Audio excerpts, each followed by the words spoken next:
All right. I think we're live. August 4th, 2025. Last day of the War Within Season 2. Just make sure the stream's all up and running.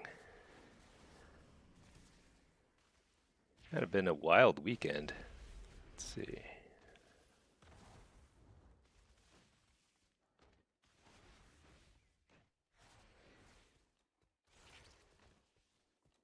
Okay, I think that's working.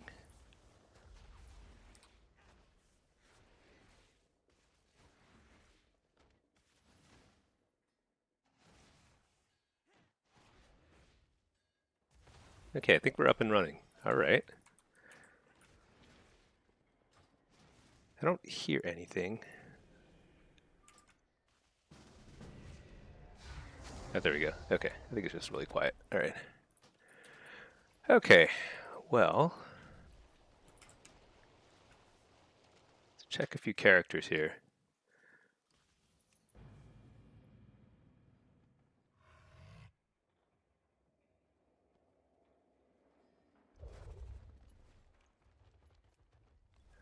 I'll go and queue here. But I don't think kind of going to be a funny day because I basically want to just keep an eye on everything that's happening. Um, since there seem to be a number of people still playing high-rated lobbies, but as long as I think I'm safe, but we'll see. In the meantime, also doing a couple things IRL, email stuff, so a little distracted. We're in queue now? Okay.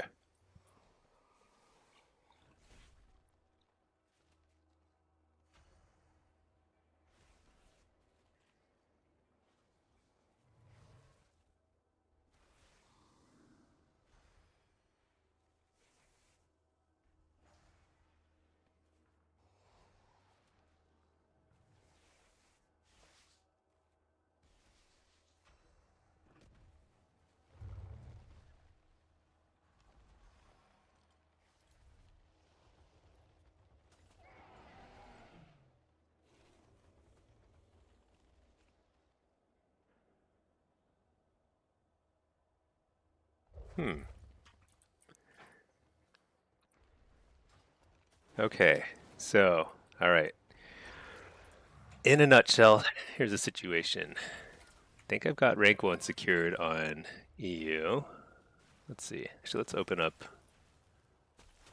these up over here. This is the EU ladder. And this is the NA ladder. NA is, so the cutoff is right here. I'm at the cutoff on my alt.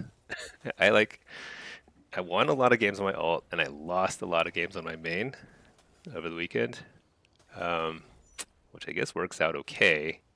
It's crazy. Like every time I logged into my main, queued up Blitz, I ran into like a win trader lobby or something, or just like something, or just lost straight up.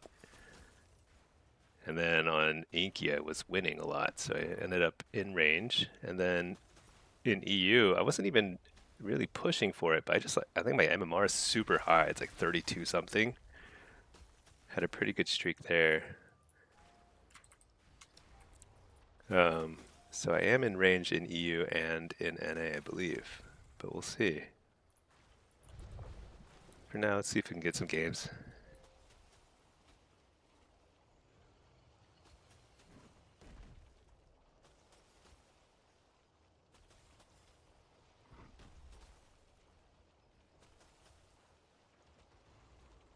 I guess it's the final day of the season, so I'm not sure what else I should do.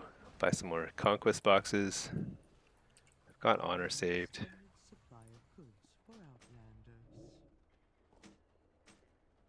Return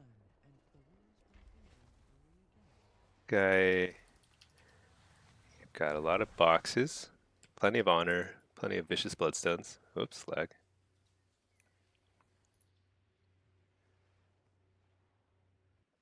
Uh, all right, we're back.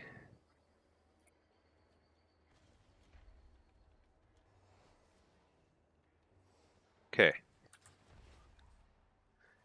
Feels like it's super quiet.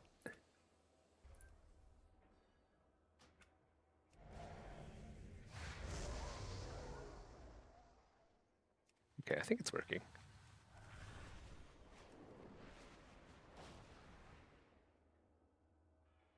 Let me just check the audio settings real quick.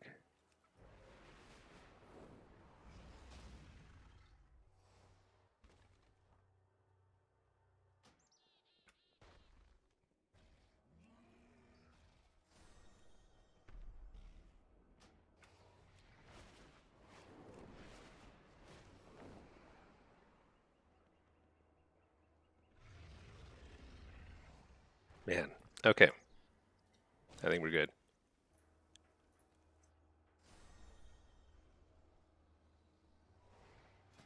Okay, my MMR is so bad on this guy. Let's see if I can win a few blitzes, regain some honor.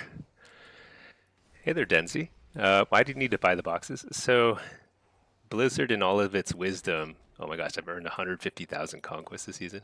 so so when you finish your getting all of the gear you need with your conquest points, then you just start getting a ton of conquest points, and you have nothing to spend them on. And Blizzard used to convert excess conquest at the end of the season into gold automatically, but now it just goes to zero. So if you have excess conquest and it's just sitting around, and since today is the last day of the season, at midnight tonight, it's going to roll over and become a big fat zero. So the most cost efficient thing to do is simply to buy these these conquest boxes, prized equipment chests. You can buy them from this vendor over here, I have calibrated and the prices to be um, reasonable. yeah, basically you can buy them, and at the end of the season, they usually convert into 250 gold. Like you can vendor them for 250 gold. You can open them now, but if you open them, then you're going to get an item that's worth like somewhere between like 80 and 150 gold. So if you have the bag space or bank space, you can put these in your warband bank too. You can get a little bit of gold out of your conquest points at least. You should also get the add-on. It's called Buy 'em All. Where is it? This one here. Buy 'em All. If you get this add-on, uh, you can buy a ton of conquest boxes all in one like click. I don't have enough any conquest saved up, so I can't really show you now. But like, maybe I can show you one of my alts. Let me see, because I haven't done this on every character yet. I don't think. Uh,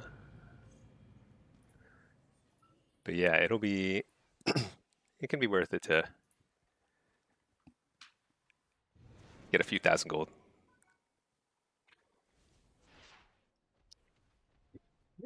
And then you want to have some honor saved up if you can. Honor will carry over, but everything else will go to zero. You need like 11,000 honor to buy basically everything.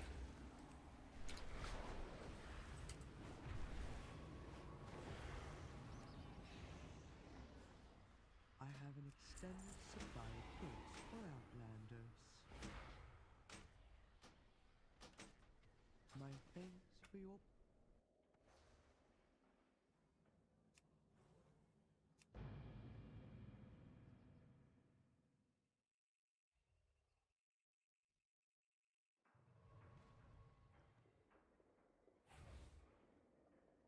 I wonder if Qs are still popping, because I kind of got to keep an eye on the ladder. So I'm not like super safe. This is my position right now. Like 1 or 2 wins ahead. That's North America. In EU, I think I'm safe because I kind of ended up tying this guy here. So, and ties mean that both of us would get the title. So I mean, I haven't talked to him or anything. Actually, I tried to whisper him over the weekend, but he wasn't online. But I think we would both get the title, so there's not much incentive to keep queuing unless unless we want to like just like duke it out for the last title. But I haven't seen a lot of queues going in the EU anyway. Let's see. Oh yeah, I don't have that much conquest saved up on this guy either. I have not played Druid much this season. My directive is to serve you. Oh, you need. Yeah, I haven't played any Druid. Holy cow! Return Can't even every buy conquest bucks until you're 1400 rating. That's funny.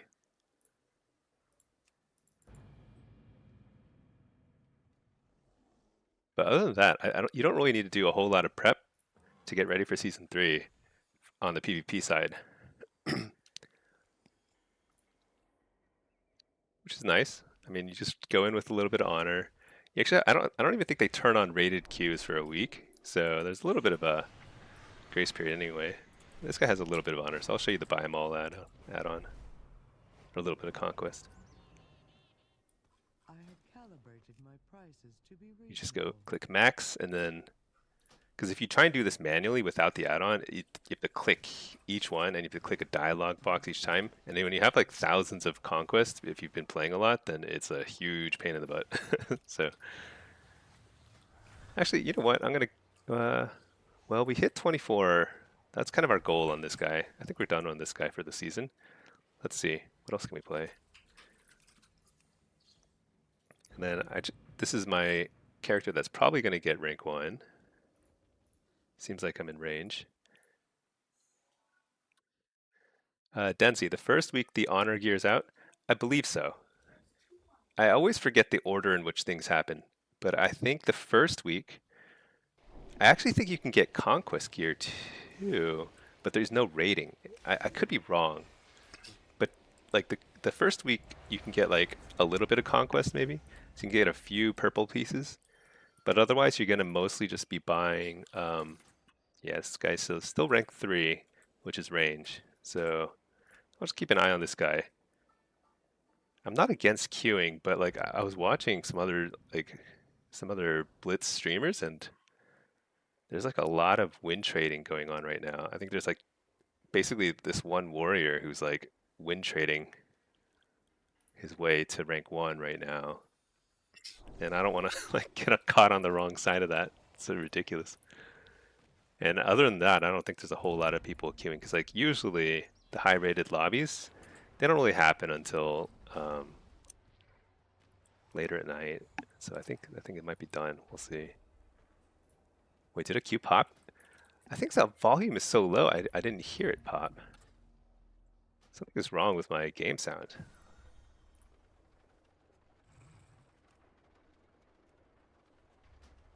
Yeah, I literally didn't hear it pop. That's funny.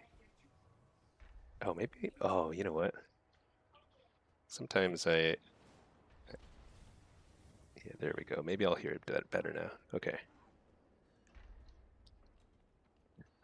Hey Victor, which add-on was it again? It's called Buy 'em All. It's this one here. It's amazing. It's really lightweight. Once you install it, it just basically it doesn't have any options or anything. But when you shift right click stuff to buy like a bunch of something, it'll click through all the dialog boxes for you. It's amazing.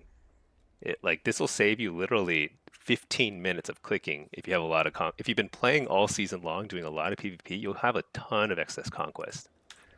So buy them all. Um, hey Sinusis, how's it going? New season? Yeah, pretty excited. Pretty excited.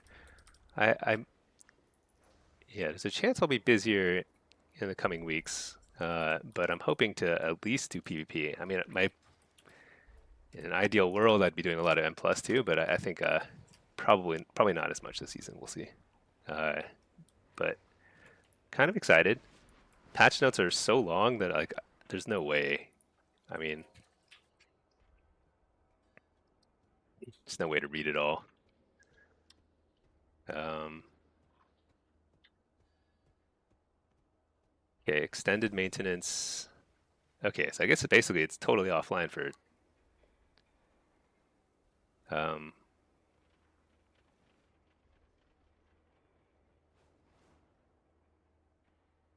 are these staggered? What is 3 a.m. CET? 3 a.m. CET to Central.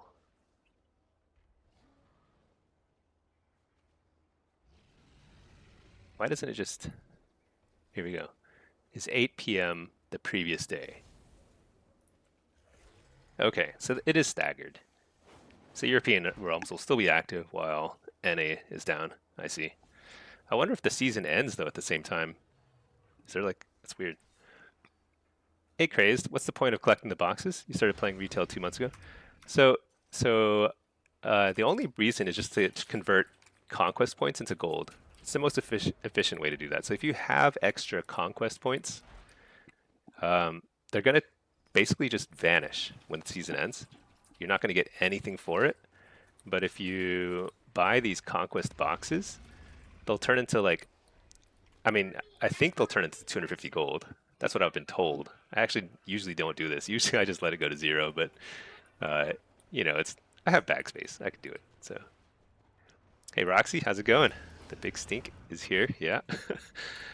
This is going to be an odd day. I'm trying to catch some cues, but I'm also mostly just keeping an eye on the Blitz ladder because I'm not safe, but I am in range for rank 1 right now. So this weekend so I had previously said that I was not going to try and go for rank 1 again because it takes so much effort. And you have to play late at night, especially for Blitz. Like, it's ridiculous. And I stayed up way too late. Really irresponsible. I will not do this again. But I did end up doing it this weekend. I was thinking about turning on the stream, but the truth is I just play like a million times better when I'm off stream. It's weird. I think when I'm talking through what I'm doing, it's like using brain power that I would otherwise use to play the game better. Sinus says you're not up to date with the changes. So there are a handful of changes. Hold on, let me check my email real quick. Okay. Let me see if I can pull up the patch notes. There's like a bazillion of them is the problem.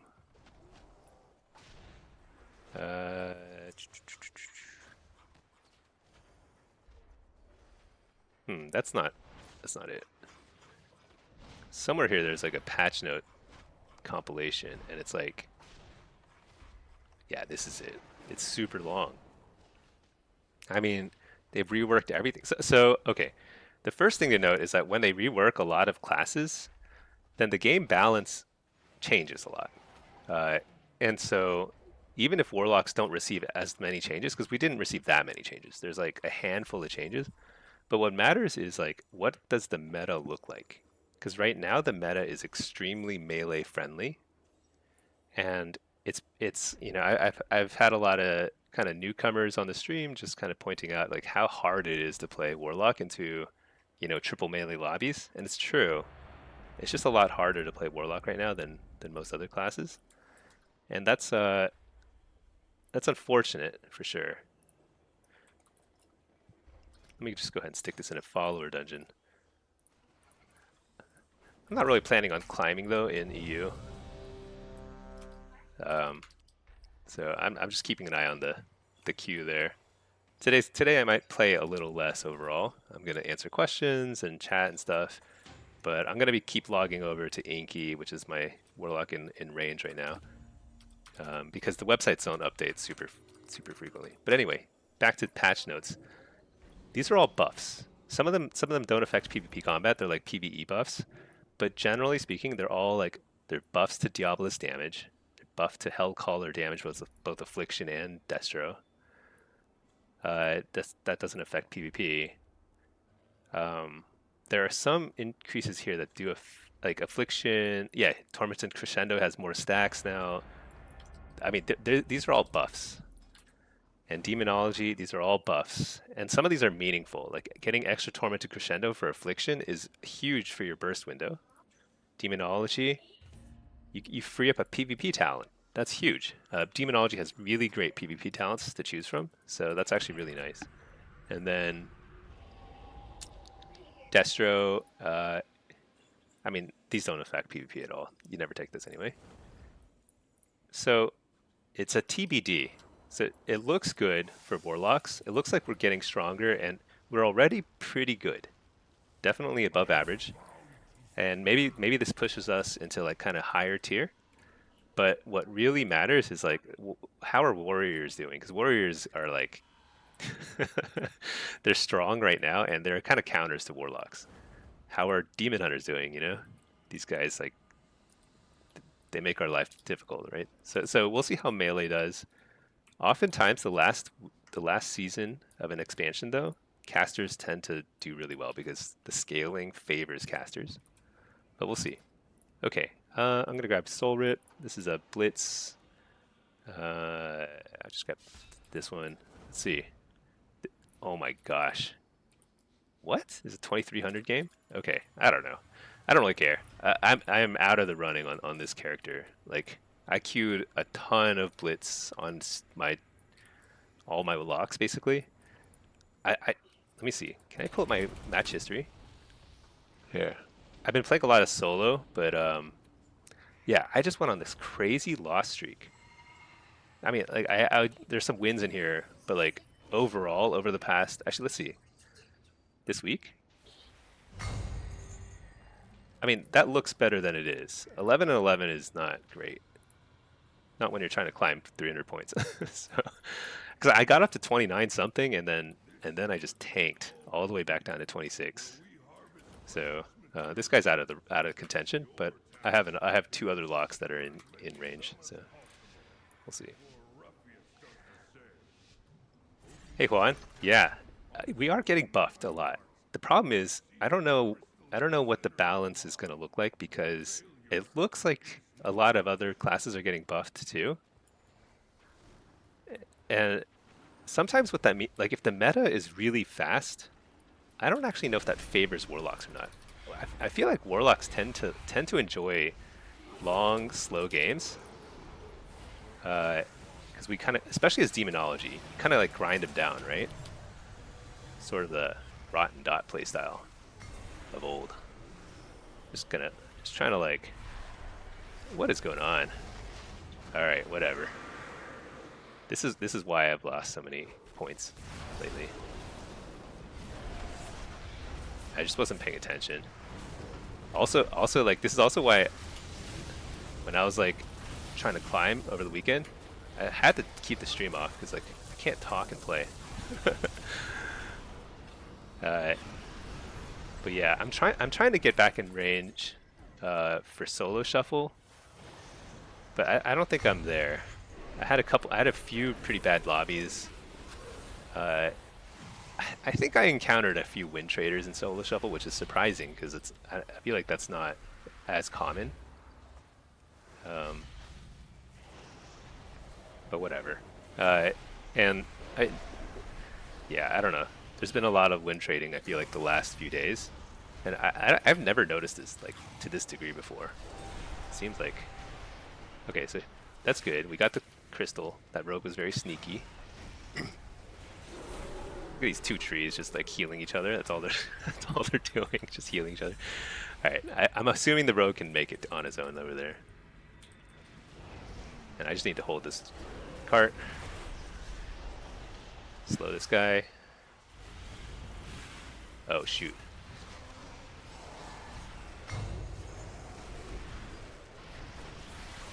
Just can't lose this cart yet.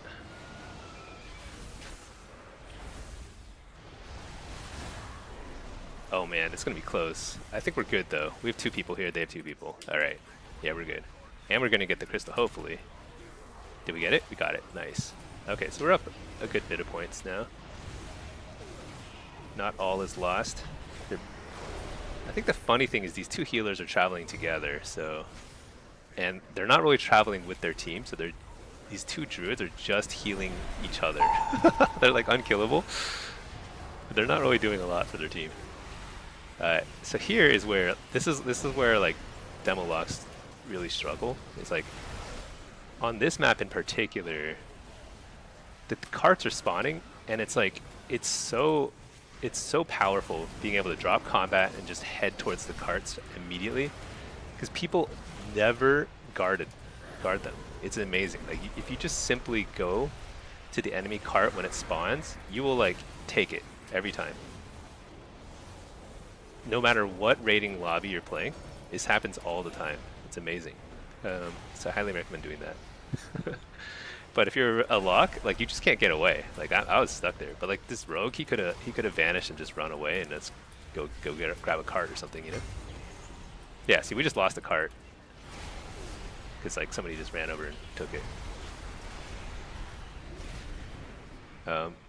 My job though is really to spin the mid, because that's like demolocks are the greatest spinners in the universe. That's like our one job. Oops. So I just want to stay in this cart. They've got 3. I think we've got 4 here, so we're good. As long as I have to spin the mid. What am I doing? We're the best spinners when we actually spin the flag.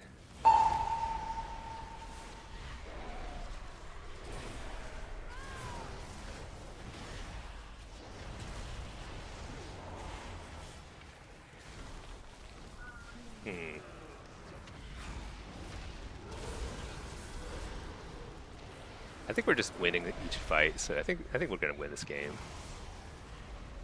Not much the other team can do here.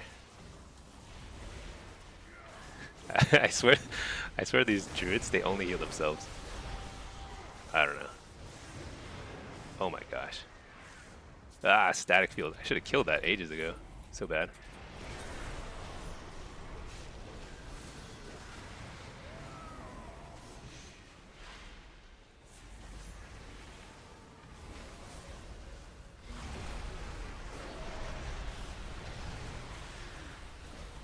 All right. I think this wins the game here between this and the flag. Let's drop out of the instance group here. Okay. Let's see. Yeah, Sinuses. I'm pretty excited about season 3. We'll see how it goes. The last few weeks of the season are always fun. So, I mean, the last week really. This weekend was wacky. I did see a number of win trading lobbies in Blitz mostly, and it stinks because like you have no.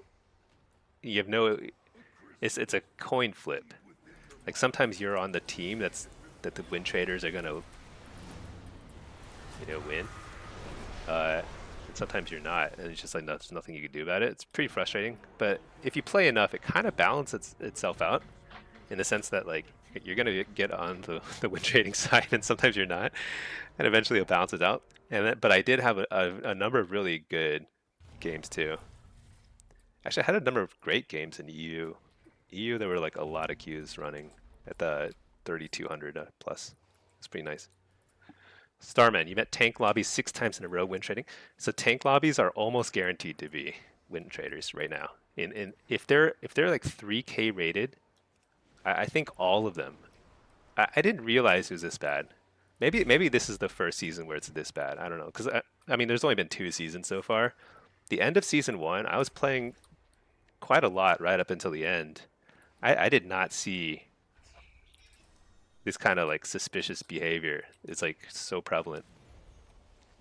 You're on the losing side. You lost 300 from 3K. Yeah, that stinks. And there's like you're so powerless against it, and Blizzard just doesn't punish it or something. I don't know. Hopefully Blizzard hands out a bunch of punishments, but it's kind of too late. It's like too slow. It's so obvious. Like it's so obvious, and like people are streaming it, and it's like you see it, and there's no other conclusion you can draw about, especially the tank lobbies. Crazy. But I did have a lot of quality games too. Like I finally climbed a bunch in EU. I went on a pretty crazy win streak. Actually, let's check the. Okay, not like a win. I mean, I wasn't. I mean, I had a pretty long win streak here, but I was winning more than losing. I guess I wasn't like winning every single game, but all of these were quality games. I finally got to play against Avidance once. beat him. So that's my claim to fame now. He's really good though. He almost carried the game. Uh, but yeah, yeah, my MMR was up to like 3,300 at some point. But and I was planning to keep playing because like it's nice to play until your CR reaches your MMR. Because that's kind of like it feels like that's where you belong. But then I kind of ended up tying the third place person, and I kind of felt bad of like climbing past them. I don't know. So whatever. Just kind of stick it out. We're both third. Okay. This is a. I'm not even. Do I even really need to queue on this guy? Whatever. I'll queue. Because I'm not going for rank 1 in EU. I don't have time to climb there. This is a 2860 lobby. I had like a couple really bad. I was doing pretty well, like mid 29. So I just needed like a couple decent lobbies to kind of get in range. But then I went 06 a couple times. So pretty rough. Arcane, Ret, BM.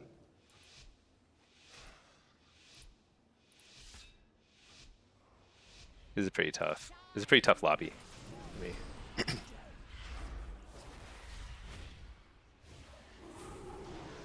Arcane just does so much damage.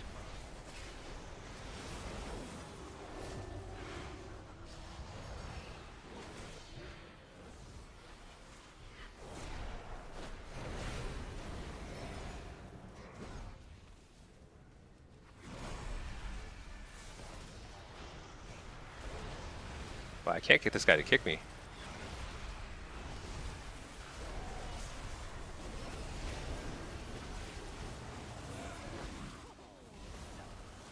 Alright, there's the kicks finally. That was crazy. They held their kicks for 10 hours.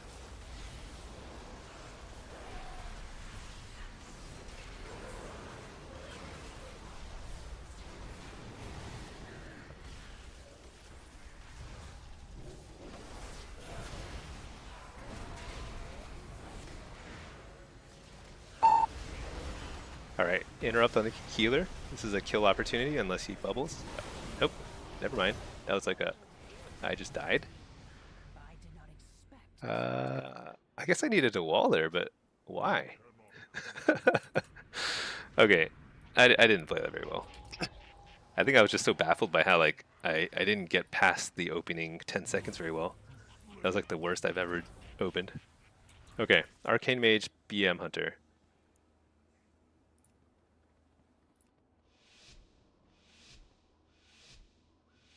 Let's Soul Rip here instead. Okay. Seen to see Hoba Hunters get a little nerf. Yeah, Hunters, especially BM and Marksman, they've been like pretty OP for a while now. Like it feels like a long time at this point.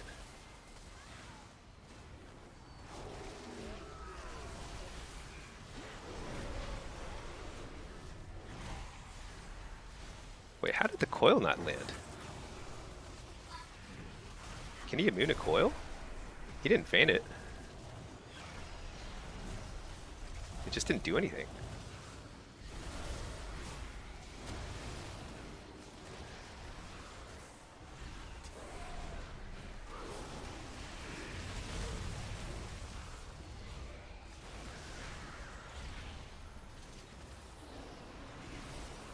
Man. I got the precog, but the mage is very good at kicking.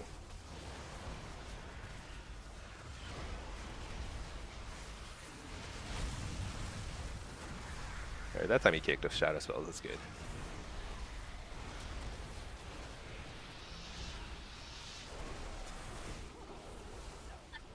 Alright, there's Turtle. Okay, that time coil actually landed, that's good. Got the wall here? What?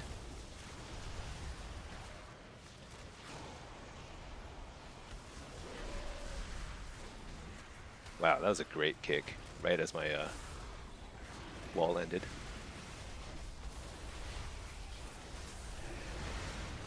Got interrupt on the healer. This is a kill. Nope, interrupted. Shoot.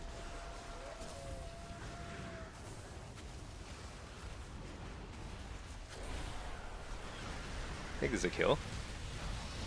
All I have to do is get a fear.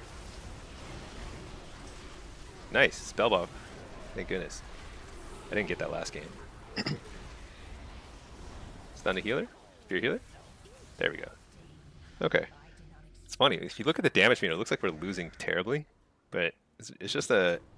Like, they can do all the damage in the world, but if I just get a CC chain on the healer, everything's fine. Actually, the first game, too, I think it was just like... I think the healer and I weren't in sync, so, like, I was hoping for some sort of spell bop or heal or something, but didn't come, and so just died. I still had wall and everything. It happens, though.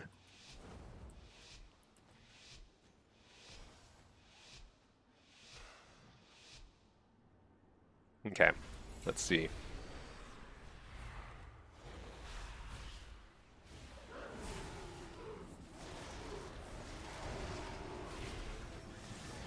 I just open with coil and stun, just get stuff out the door. So if I fall too far behind on CDs, like I've been having a rough time because this chain stun. Look at that, even I get torn, stomped in the face. So I'm hitting the ret only because availability issues. I can't get on the hunter. All right, here's a good place for a Fellward. It's basically messing them up. Doing cocoon, I switch targets. Fear the healer, got interrupted. It's actually fine. Wow, what is this damage? I walled, but I shouldn't have. I keep getting scared I'm not going to get the bop.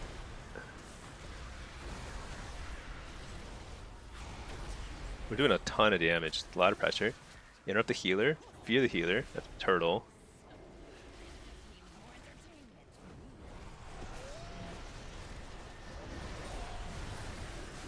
Coil. I need a bop or something. That's crazy.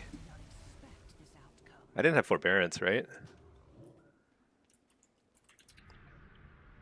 I think a bop and we would have won. Oh well. It's pretty fast paced though.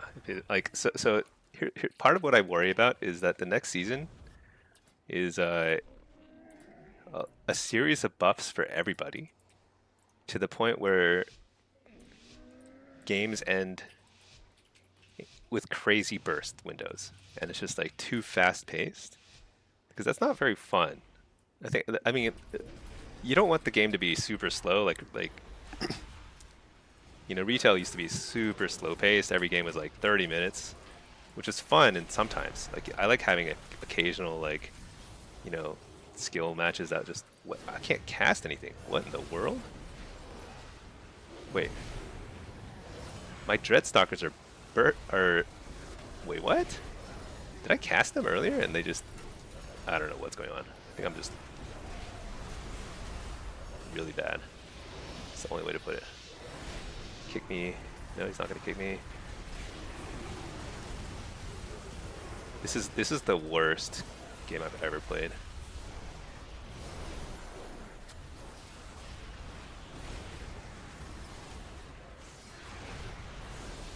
I haven't even gotten a tyrant out.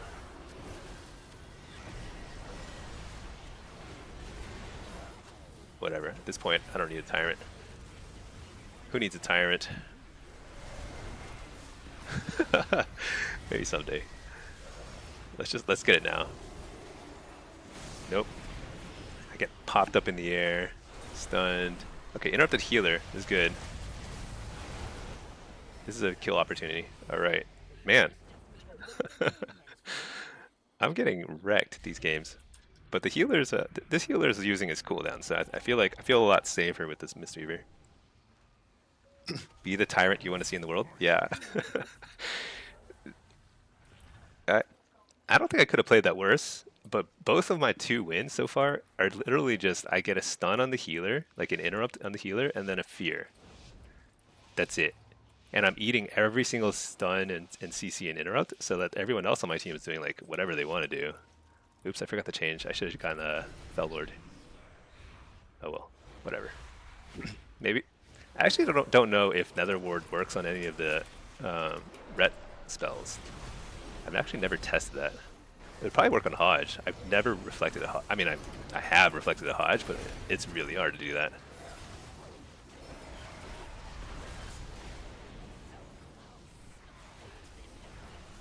So I'm just simply doing my thing. Coil this guy so I can get a nice safe tyrant out. Didn't get it, but I got 2 interrupts on me.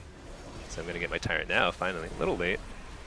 Better late than never. If you're the healer, we're just like tunneling into this ret. He's gonna have to use their delay. I'm gonna pressure the healer now. Okay, I guess he'll just die. Okay.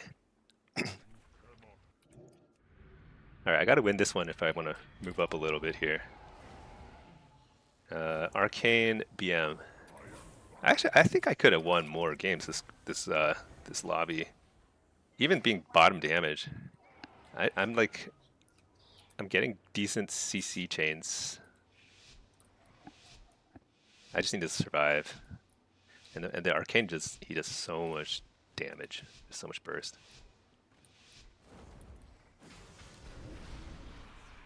Yeah. So sometimes what they do though, if the pace of the game is really fast, then like sometimes they'll see how things are initially, and then they'll like increase the amount of stamina that you get from the trinket set bonus. So it only affects PvP.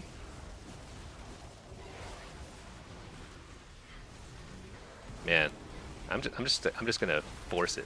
Nope. Oh my gosh.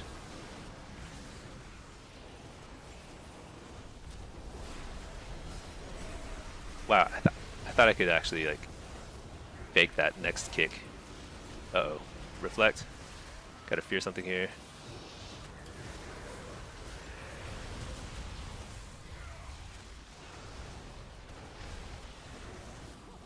I don't know. I don't think this is meant to be. I played so badly and I still got 3 wins.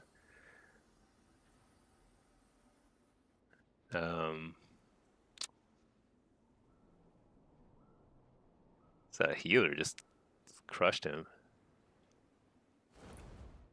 I don't know. But it's still one of those situations, like kind of like where was the bops and stuff?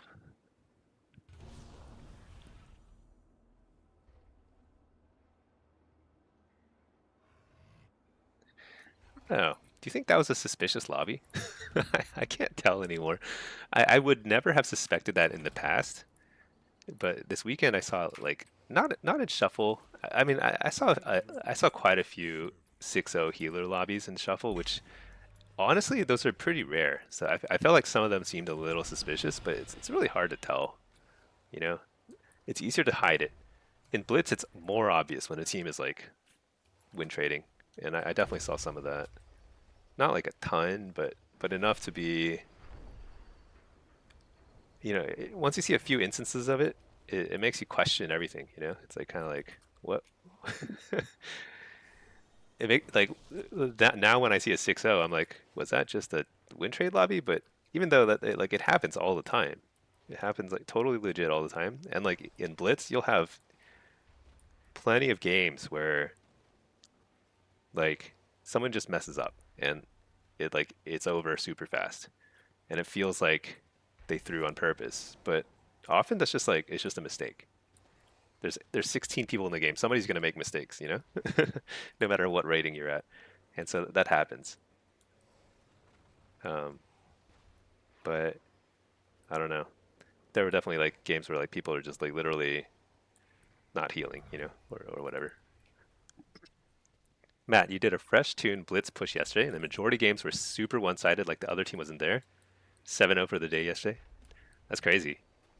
It's crazy on a fresh tune because placement games, it's not win trading in placement games. It's like in placement games, it's just like you just get across the board wackiness because you've got people who are super experienced and super fresh all in the same game, and sometimes they're just happen to be all on the same side.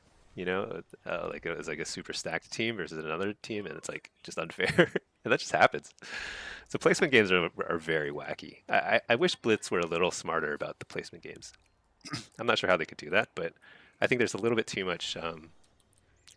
Too much. I think the MMR discovery process in Blitz is like weird. Like you move up crazy amounts of rating for winning your first game, like 700 MMR or something crazy. Placement MMR is weird. You're at 2200 MMR, but the lobbies are 1500. So if you lose, that's all. Yeah, if you lose, you're gonna lose like 500 MMR easy, which is it's fine as a placement game, but it's like pretty. It feels wild. And if you win, you're in 3K lobbies, and you're like you have no business being there sometimes. You know.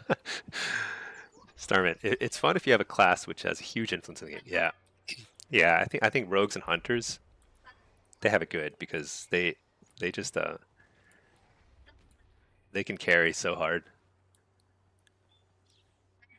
Like if you're a good duelist as a rogue or very good at like um, using your CC well, even if you don't kill anybody, but if you're good at CCing people, then you automatically have a huge leg up on any map that has a node, which is basically every map other than Warsong Gulch and Twin Peaks. And even in those maps, you have a big advantage because you can sneak in and like kill a flag carrier. You know, Boomy is okay, 2800 CR. That's very good. Yeah. Um, Boomy's actually probably yeah actually yeah Boomy, hunters, rogues, ton of agency. The thing about Boomy though is like usually you have to kind of go to team fights because like you just do so much damage, which is great. I mean you can carry a team fight as a Boomy, but the way you truly go on like 20 game win streaks with a fresh tune is like you have to play somebody that goes off and does their own thing, you know? You do more peels? Nice. Yeah, I mean, I think Boomy is underrated for how good it can peel. The thing is, like, Boomy's not great at the 1v1s. Um, it's not bad, but it's not great like in the way that like rogues are. You fight 2v2? Interesting. Yeah. Yeah, Boomkin can do anything. Man in the chair, you went 12-1 in your placements, and then the queue times went to 45 minutes because MR shot to 3K. Yeah, yeah, that's the thing. It's like if you don't play at night, you can't get 3K lobbies. And so if you get super high rated, or if you get super low rated, you just can't play that character anymore unless you play at a certain time of day when everyone else is playing. It's crazy. So I mean, I told myself I wasn't going to push for rank one again, and I shouldn't have. And my wife is giving me kind of like the what I don't know the evil eye because I was very naughty this weekend and I stayed up super late. I played Blitz because I was like, you know what, I'm close, might as well do it. But you have to give up sleep. It's crazy. It makes no sense. People are I don't know the hardcore Blitz people. If they would just shift their schedule a little bit, everyone would be so much happier. And just start queuing a little earlier in the day. Let's see. Matt, you also didn't get 288 for the wins. It kept going down. You can get to like 1728 max for your first 6 wins. Then you hit the lower. Yeah, there's a lower CR gain cap, pretty low. I think it's even lower than 1700, isn't it? I think it's like 1500. At that point, you're only getting like 28, 30, maybe something like that.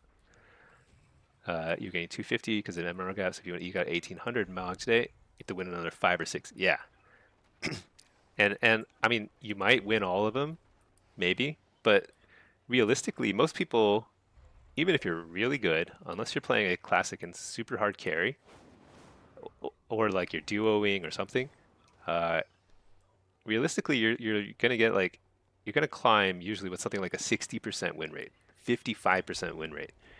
So to get like 5 or 6 wins, net wins, that can be like 20 games easily, you know, like 12 wins, 7 losses sort of things, you know.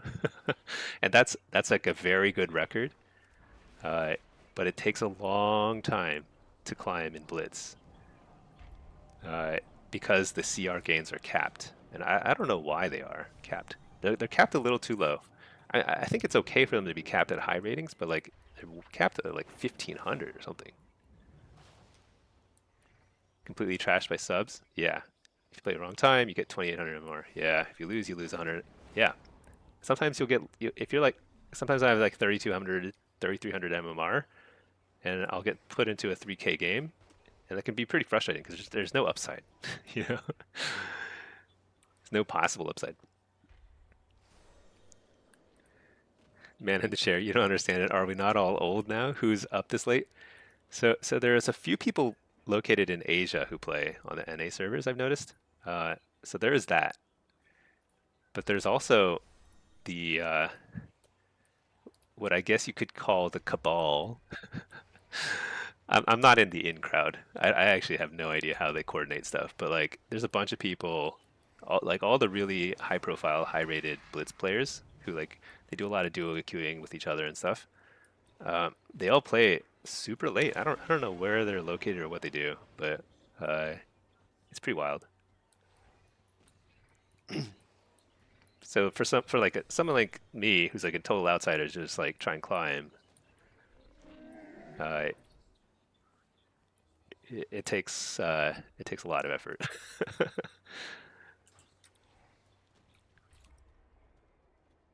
Let's see this guy here.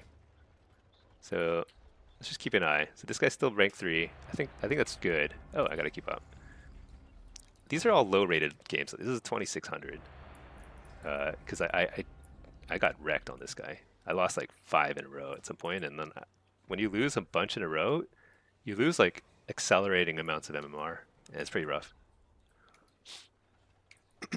Like I feel confident that if I could play for like a lot of games in a row, all at high MMR, I would climb probably to rank 1 area, but uh, sometimes RNG just happens.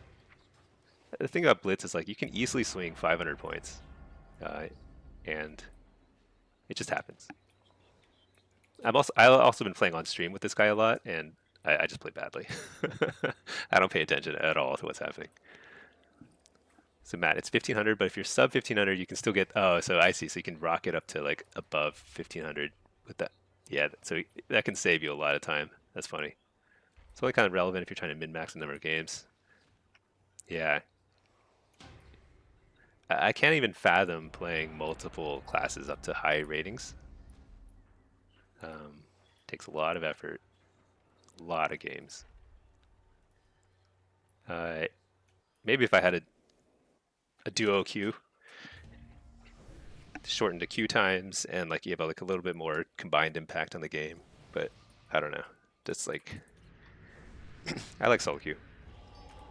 All right, this is probably like 2500. Still sub 2500 game. So also this is so that at this rating, one reason why it can be challenging to climb out of this kind of like the 24 to 2700 window is like there'll be something like this. Like he probably won his first 2 or 3 placement matches. He might be good, but he might also just be lucky. And he's on my team, you know. And sometimes they're just lucky. They got carried their first 2 or 3 placement games, and they're in a 2600 or 2400 game immediately. And I have no idea what to expect, you know. And I've got a few people like that on my team. Anybody above 2K, like they've played enough to like they know the rules of the game at least. But there's like a lot of people who probably are like sub 1000 CR, sub 2000 CR, who like still haven't even seen every map, you know.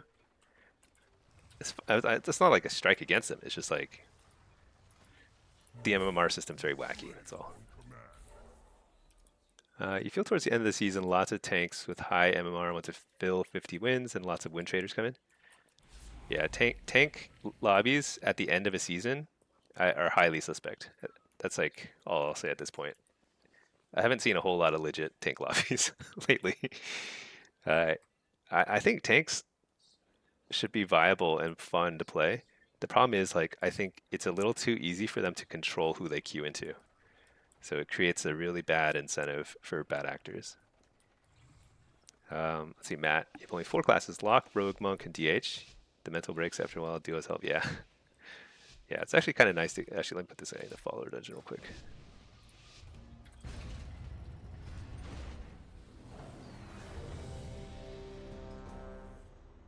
Okay. Man and Chair. Both those win trading tanks from a few days are now rank 1 range.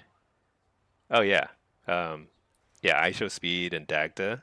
They were queuing all weekend and just ruining games left and right.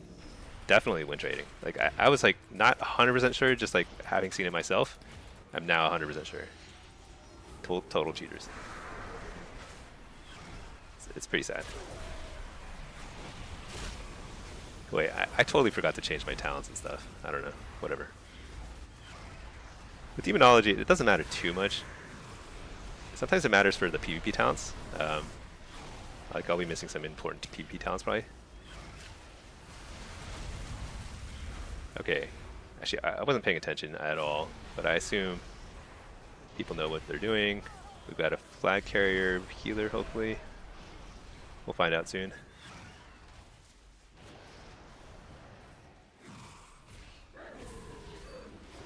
Yeah.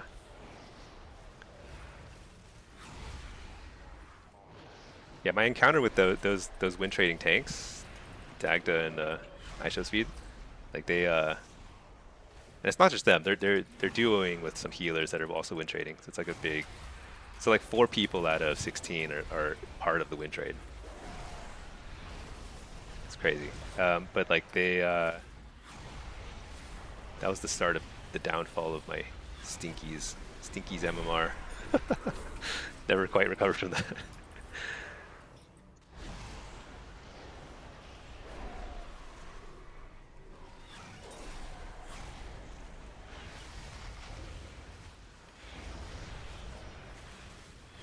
I should have streamed more over the weekend, but honestly, I was just like, I was starting to get close to rank 1, and I was like, I feel like if I play even like 5% better off stream, then I have to like play off stream.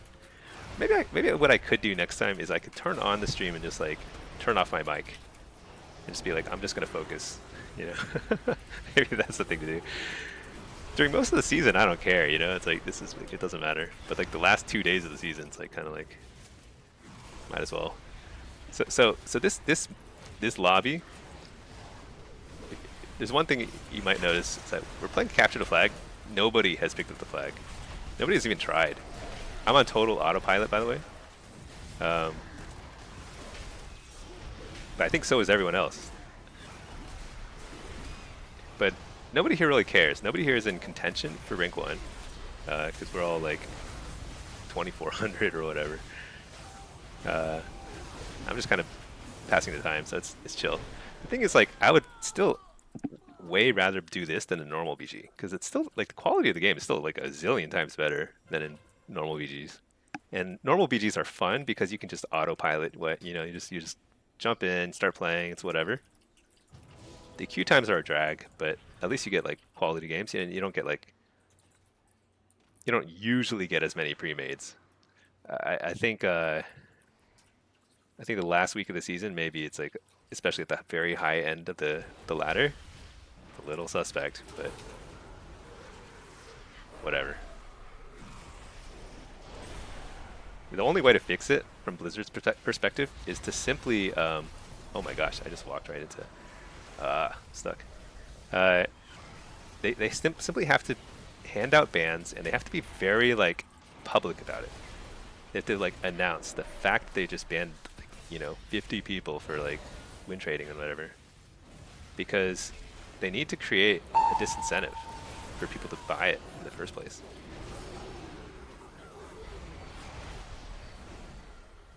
Hey, too bad. Is this EU? No, this one's NA. This one here is EU.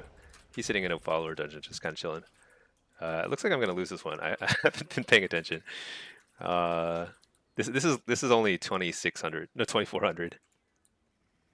This is funny enough not my alt. This is my main, but like I got wrecked on my main this weekend. All the games I won were on my alt. All the games I lost were on my main. So I don't know.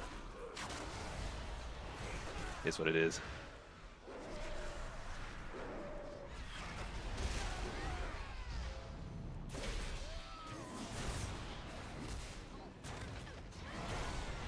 guy doesn't kick. No? Oh, whatever. Hey Banzai, do I play in 2 minutes? Yeah, so I have two accounts. This is like actually a separate account entirely. He's gonna get rank 1 uh, in Blitz, I do believe. Which is kind of funny. I mean, it's more just like for stream. Just for fun, you know? But I ended up kind of crushing it over the weekend. I wasn't planning on going for it, but then I just like kept winning. Like, look at my win streak on this guy. I won like these are like 3,200 games, 33K games. I won like a ton of these. These are against like the top players in EU. I didn't have any. Did I have any? I don't think I saw any win trading in EU over the weekend. It was all like legit 3K plus games. Starman, you just witnessed on stream that Tiger Shark was win trading with the other side's Rogue and Prez. Yeah, I saw that on. I mean, I didn't run into that personally. I ran into other win traders, um, but I saw that on Omnivore's stream. I was watching his stream just to see if like there were high-rated lobbies going, and there was, except that it was a win trader lobby. So I don't know. It doesn't seem very appealing to me. 'Cause then it's like, if you're trying to go for a high rank, then you're just playing a coin flip. Like, are you going to get on the team with the Tiger Shark guy? Are you going to get the team with the team that has two people actively trying to lose? Okay, so this game is toast, I guess. Whatever. Sinusis, we've been having such a good time this week. Oh, your friend, you pushed 2.3 and 2s. Nice. 30 rating away from getting top 50 in EU, but back to work for the week. Well, that's awesome. 2.3 is very good, especially in 2s. 2s it is hard to get to 2.4. Especially if you're not playing. I mean, the thing about 2s is it's all about what you're playing. Like if you're playing a highly meta comp, it's the same with 2s and 3s. If you're playing a class that's not meta in 2s and 3s, you will have an infinitely harder time climbing compared to like solo shuffling.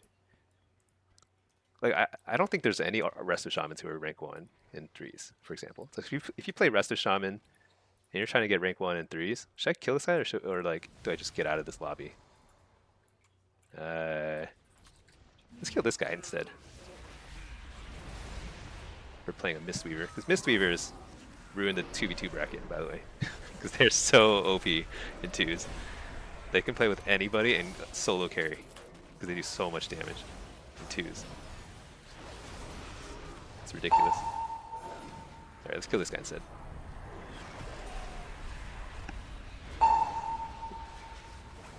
Let's kill nobody and die, I guess.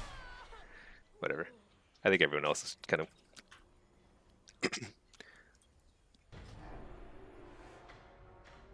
Just kind of curious. So, I don't know.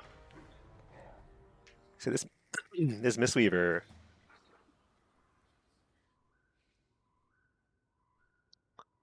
So he didn't run the flag. Excuse me. And he did no healing. Weird. Excuse me.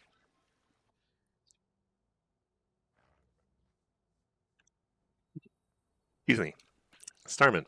2s are more meta comp based. Yeah, 2s are very I mean, really, truly, you have to play what's meta, and you can't play like double DPS. You can't do anything kind of wacky. I think 3s are very similar. There's only so many comps that you can run in 3s as well, and even if there are more viable comps, nobody will invite you to their groups if you're not going to try and play a viable comp. So I think it's like those brackets are pretty bad, like not fun for most people. Okay, so we're still third on this guy, so we'll just hang tight here. Keep queuing here, just because passing the time. This guy's just not going to get rank 1 though. Annalena, you heard Avidan's left like 5 games or so at high rating. What happened there? I don't know. I faced him in one game. He was playing one of his rogues, not Avidan's, is like another one of his alts. I didn't know who it was actually until like somebody mentioned it. Um, but he played well, but we won. He was on the other team. It was a pretty close game. I don't even remember which one it was, but it was like a 3300 game. I played pretty well over the weekend, to be honest. I should have recorded it, even like off stream. But the problem is like my video recording settings are now like so high, like my hard drive just can't handle it. I need like a huge hard drive or something. I don't know how to do this. Okay, let's see. Yeah, I don't know about him leaving games. I, he was he was streaming and playing a lot as well. I didn't watch it. I was basically just like hopping between people's streams to see like if there were high rated games going. There were quite a few depending on the night you played. Um, Not so much last night, but like 2 nights ago there was a lot of high rated lobbies going. Uh, and legit ones too. Last night I think we are all like just tank win traders or something ridiculous. Let me leave the instance group here. But no, he was playing well. Starman, yeah, twos games are pretty long. Threes are also pretty long these days too. I think there needs to be more dampening in threes. That might actually open up the meta a little bit too. As it is, like I think the average threes game is like you're playing for a while, like 6-7 minutes or something. It's pretty ridiculous. Very exhausting. Way more exhausting than playing like 15 minutes of shuffle, because each round of shuffle is like so fast.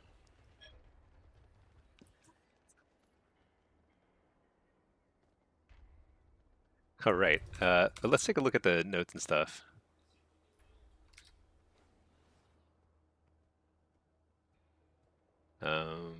Patch notes. Here we go. Yeah. So, I mean, in a nutshell, I think the way I'd summarize it is warlocks are getting buffed, and there are several of the buffs are massive. This is massive. 3 stacks of tormented crescendo is massive. You're going to be able to do so much more burst as affliction. Master Summoner now is in your tree instead of a PvP talent. This is massive. You just get one more free PvP talent, and our PvP talents as demo are extremely good. Very like high. You're gonna feel tankier because of this alone. And then you just get all these like nice little damage buffs. This is the one that I'm curious to test. Whenever they buff an ability by something like 250%, something ridiculous like that, uh, it can change the way you play quite a lot. Like all of a sudden, your Felguard might be doing serious damage, in which case your playstyle might change. You might actually just like you might kite more and let your Felguard do his thing. You know, who knows? How many win traders have I seen? So I've seen a few. So there's definitely. I should take more screenshots. But it wasn't that there were a ton of them. It's that they were terrorizing the queues. So like there's ISHO Speed and Dagda. Those are the 2 tanks that were win trading all weekend. Demon Hunter tank and a Warrior tank. And they were playing with a variety of healers, just win trading over and over again. And so that's 4 people, all cheating. And then there aren't that many people queuing 3K plus games, so it's like they're just ruining a lot of lobbies. And then right now there's that warrior Tiger Shark who's going with like a couple other like a Prez Evoker and like 2 Prez Evokers and the Rogue. I didn't actually face them at all, but like that was just clear win trading. and they just ruined a bunch of queues just like today. I Show Speed, the famous YouTube guy? No, I don't think so. I mean, I doubt it. Uh, I, I I assume it's just somebody who named their character that. I don't know. Send you screenshots, you can get them banned. Yeah, I didn't take screenshots. I should have. It occurs to me now that I should have taken some, but like, I, the problem is that Blizzard doesn't instill much hope that they'll do anything about this stuff. Like, let's just look at the ladder. I bet if we just look at the tank ladder, we'll see a lot of. So this guy just blatantly win traded. He played 94 games, so 94 games ruined by this guy. Where's the tank? Vengeance. Oh shoot, did I accept two different queues? What is this? This is NA. I'd rather play NA. Yeah, let's accept this one. Because this is EU. I already have rank 1 on this guy. And I'm like not really in contention for rank 1 in solo shuffle. I've never gotten in solo. I've constantly been very close. I think I choke, honestly, because like I'll be like top 5, top 10 all season, and then the last week of the season, I'll just like maybe I get bad lobbies or something, but it just goes south. I never end up in rank 1, and I'm not so good that I'm like a shoe in for rank 1 legend. You have to be really good. I'm like pretty good. I'll go ahead and queue again though here. Okay, what was I looking at? So still trying to get this queue to pop, and then in the meantime, yeah, this guy here, just cheating. Another hundred games just ruined by this guy. I bet these guys are cheating too. You know, like most tanks, if a tank makes it past 2700, I instantly think they're probably. Let's like pull up all the tank. Blood is a little different. Blood, I see more legit blood DKs for some reason. Like this guy's legit. Maybe this Bob guy's legit. Is he all these different Bob? Yeah, he's probably legit if he plays all these different characters. This guy's legit. I don't know. I think this guy might be legit. If somebody has like 3 of the same class in the rank 1 rating, they're probably legit. It's actually maybe more of these guys are legit than I think. This guy, I'm sure he's a win trader. This guy, I don't know. Did I keep up? No. This guy's legit. I think I recognize it, but he's a really good ret. Yeah, I don't know. Tank lobbies. I think people should be able to play whatever they want. Blizzard just has to be more on top of like cleaning up the system so that people don't have the incentive to like cheat. They're win trading. Oh, the brute. I forgot about Brewmaster. Yeah, I mean, let's just click. Oh, is that you, World PvP?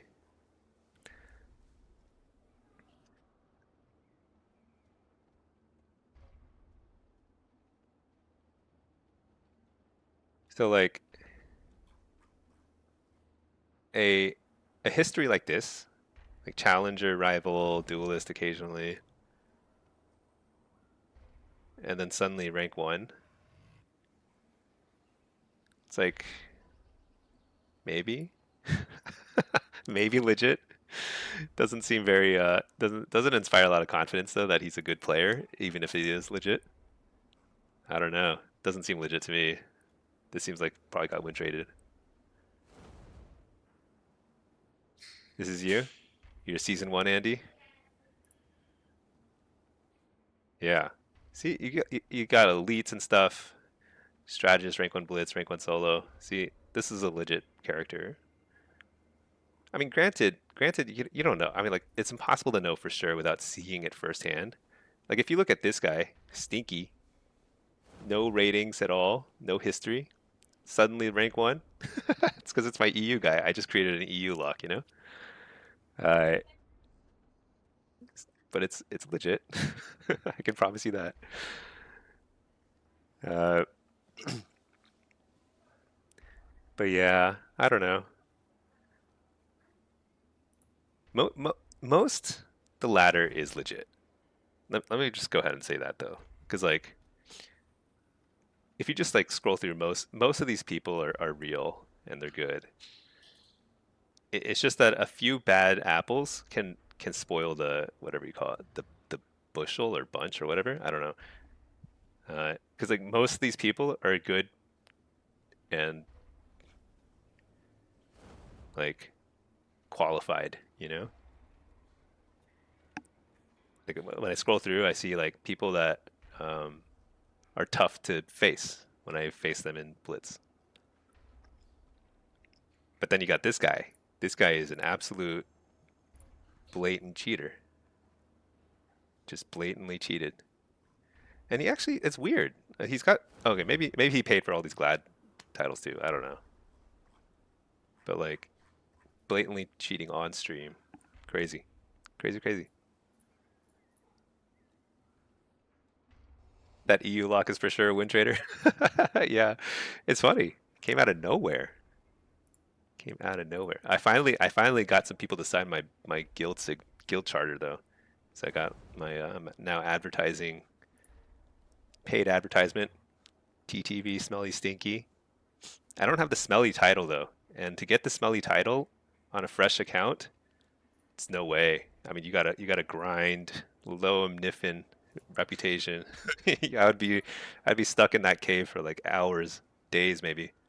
So I'm gonna need a new title over here.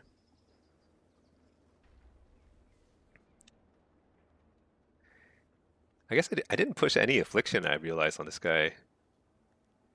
I played only demonology basically on this guy this season. Played a bazillion games. It's funny though, like on stream I would play this guy, kind of like I'd be like half trying, not really, and mostly hovering around 2600. Then over the weekend, I turn off the stream. I get like a 4 or 5 win streak, and so my MMR gets higher, and I'm no longer in the kind of like the wacky 2600s. And then I just start playing well. I can beat like 3,300 people once I get past that rating. Problem is carrying the 20. I think it's hard to carry as demo in the 2600 games. It's very hard because you don't do anything really impactful other than defend bases, which is highly impactful in some games, but highly unimpactful in other games. One thing I realized that I didn't realize was possible is I could have actually put this EU. I could have bought Warcraft on EU on the same account. I didn't realize that was possible when I did it. It'd be nice to have it on the same account because then I think it would share achievements and stuff. So this is the shuffle ladder. I was like pretty solidly mid 29s. Then I had a few bad lobbies. Now I'm like, yeah, high 28 or mid 28, which means and to get to 30, I don't even think this is safe. Probably all these people are going to be queuing tonight because like there's a few people right below the cutoff, like Tom Warlock, Dr. Bob. These are all good players. Whoopsie. Probably everyone's going to queue tonight. So it's not super safe. But to get to 30-50, I'd have to go like 6-0 twice, which I've done at high ratings. But you have to get the right lobby, the right map. Uh, Chances are I'm going to go like 3 or 3, 4-2 a few times here and there. And one bad 0-6 lobby, and I'm like a toast. So I don't think my chances are very good this season. We'll see. I think I'm as good as all these players though at demo. Uh, Nas is probably better. He probably would be higher, but he plays like a lot of threes and other stuff. But I think I'm as good as everyone else here. So it's just a matter of like playing enough. But it's okay. I'm not stressing because like as long as I get it on this guy, I'll feel pretty good. Wait, why is this guy in a follower dungeon? I forgot. The Q didn't pop on the other guy. See, your alt lock, you also play demo, but around 2100 in shuffle. That's good. 2100 is excellent. 2100 is very, very, very good. Shoal, how was he cheating? So, the way they do it is like when you get to a very high rating, if you are playing a healer, uh, you you can if you hit the Q button at the exact same time as another healer, and I think if you're playing, if you hit the Q time at this exact same time as another healer, like you have a very good chance at popping the same lobby into the same lobby, and it's it's not guaranteed that you'll be on opposite sides, but like I think you have a pretty good chance. Actually, I'm not sure. I'm actually not sure how they do that. It feels like they almost guarantee it. Maybe it's because they both play. So the two healers. Maybe if they both play the same class, maybe it's less likely for them to be on the same team. I don't know what it is, but win traders have their whole like method, and it's like horrible. What makes win trading possible is the fact that queues, you can decline a queue without any penalty. So right now, if I didn't accept this, and if I was duoed with somebody else and they accepted it, they could see how many people have accepted it. And they can kind of like see, okay, they can test with their duo friends, like not friends, but their paid cronies, like how, like whether to accept the queue or not, because they can see the counter going up at the same time. And if they don't see something they like, then they'll just not accept it. And there's no penalty to going back into the queue. They don't get deserter for declining. And I think Blizzard needs to implement at least a very short deserter debuff if you decline one of these queue pops, because that's how they abuse it. Yeah, right now it's. I mean, there might be like some win traders like looking for the right queue, you know? Like, I don't know. Who knows? I don't really care. It's all chill right now. So let's see. Check some email.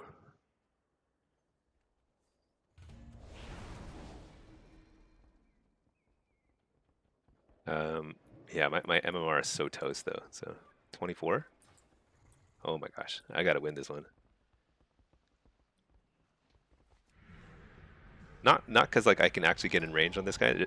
I don't think there will be high enough queues anymore, because there's only like 12 hours left before the end of the season. But it's more just like for my own sanity and pride to crash. I crashed so hard. Let me see. Let me check my win rate on this guy.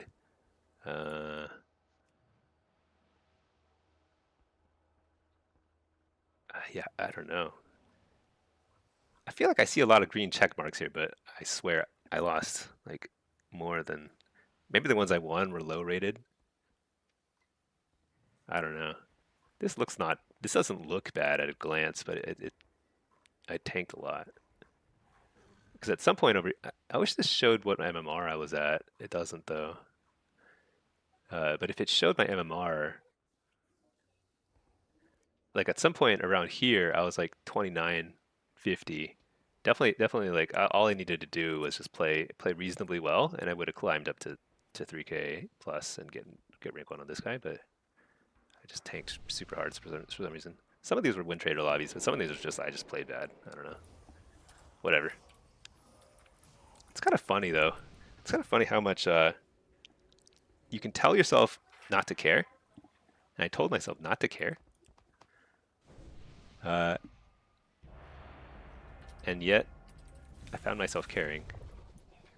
I forgot to put this guy in a follower dungeon.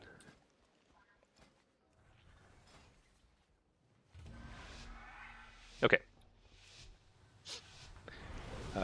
What's this? Blitz. What? Shoot, I should have Fell Lord, but oh well, whatever. They need to change it so that it's a global Q pop every 2 minutes. That would be pretty interesting too.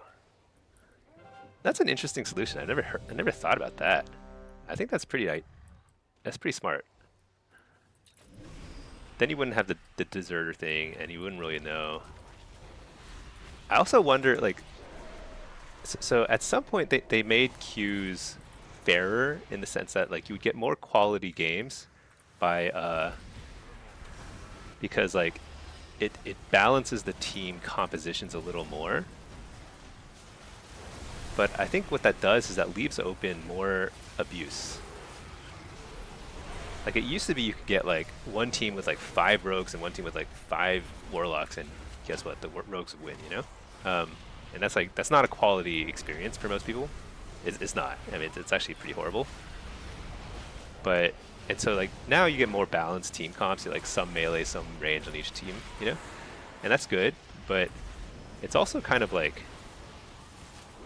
I think that's how the win traders abuse the system. But you know what? Blizzard shouldn't like shouldn't change the way the game is like designed based on win traders. Blizzard should simply ban them and be very public about it. Be like, we just banned all these guys. You're gonna get banned. And then they should report them to the authorities for, I don't know, wire fraud or whatever, racketeering. Just kidding. I don't know, something like that. But punishment would be welcome. Hey, Fieran. Good morning. How's it going? We're just doing some kind of basically just casual games today. We are in rank 1 range on an EU and NA. On not my main, on my alt warlocks. We'll see. NA and like EU, I think I'm pretty safe. NA, it all depends on whether there's going to be more 3K rated games later, and I'm not sure. I don't know why I didn't. I should have just taken the gateway across, but whatever. I'm going to hop across. Okay, let's pay attention. Let's see if we can win this team fight. So that guy almost capped it, but Belgard did his job, spun the flag for us.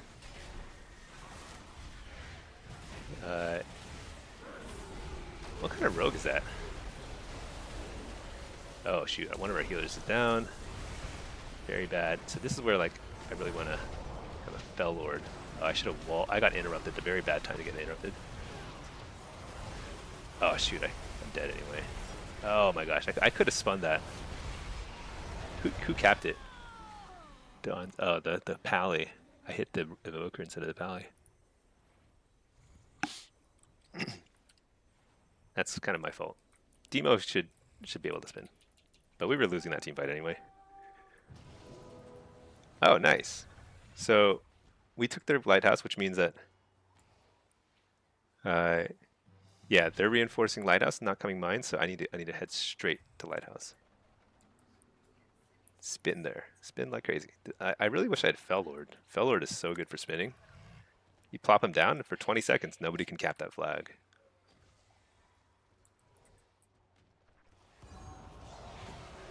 It's a healer. I'm going to try and CC him. My focus here is not necessarily to kill. I mean, it'd be nice to kill somebody, but just keep an eye on the flag. Don't make the mistake I made earlier. So that rogue is... Oh, he's here. Nice. I love it when I can see the rogues, because, like... Spear the healer.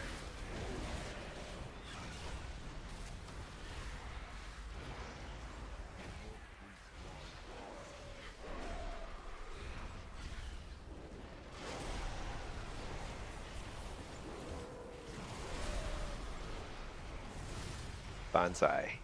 Banzai. Hello, hello. Uh-oh. Uh-oh.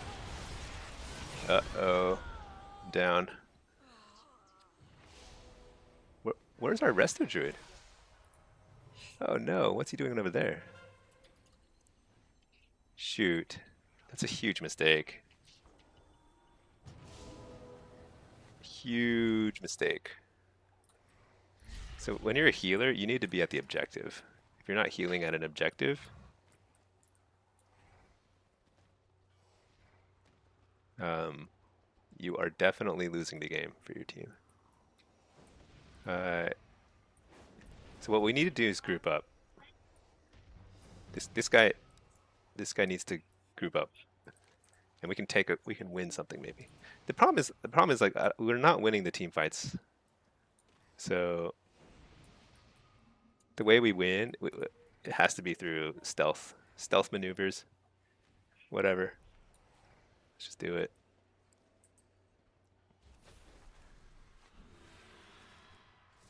Shoot. That was extremely stealthy. There's a rogue here that's still just like hanging out. There he is.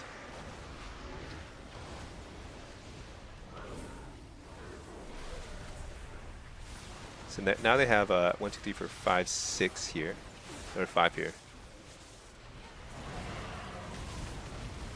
One healer. So the only way we could win this is if we had 2 healers here. Maybe we could win this fight. Okay, we now have 2 healers here, so maybe this is winnable as a like fight. How long do we have though?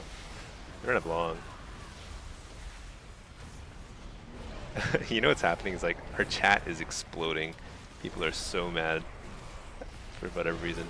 I'm not even gonna try and read it. Don't care. Turn up the healer. I guess I gotta kill this rogue. He's probably the best at spinning the flag right now over here. Him and the Mistweaver, or the monk. If I kill the melee, then I can maybe like sneakily cap. Take the kick, blow him up, stun the healer. Shoot. Alright, I think we just lost our mind base too. Alright. Bjorn, good. Evoker took a side seat as main is switching to plate lock. Oh, I see. There's a whole host of changes for Death Knights, I think, for the next season. I don't even try reading other classes changes because I don't know class abilities well enough to like even gauge if it's a buff or a nerf. I have no idea. But there's a lot of changes, and usually a lot of changes is a good thing. So, okay, we are pretty solidly tanking here. Absolutely tanking. That's not a win trader. That's just like, I'm not playing well. What could I have done there? So I could have played the team fight a little bit better. I was just kind of like, I was just honestly just PvEing like an M plus, the first team fight. I probably could have gotten some CC on the healer, pressure, the other healer. That's like kind of how you play well. Also, I didn't spin the flag well. So there are a lot of things I didn't do well. But I think fundamentally though, we were losing pretty badly in that team fight. So like maybe I could have spun for a little longer, but we were dying and releasing, running back, and like that just like that never works out in the end. I think the only way we could have won that game is if I had convinced our Resto Druid to heal at an objective that mattered. That probably would have been it.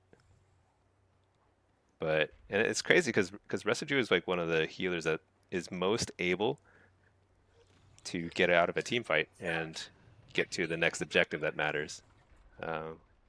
And if that's all you do as a healer, you can climb very easily if you simply go to where the fight is important. Like that at that point, Waterworks was not important. What was important is holding Lighthouse. So that's kind of like a pretty basic stuff. I might play some Evoker in a bit. That might be fun. Because what I'm doing right now is mostly I'm just spying. I'm just spying on this ladder right here. I haven't seen this guy queue like ever. I've honestly never run into this guy. I don't even know if he still plays. This guy does play, but he's a little bit behind. He would have to win 3 or 4 in a row at 3K, and I don't even know if 3K games are going still.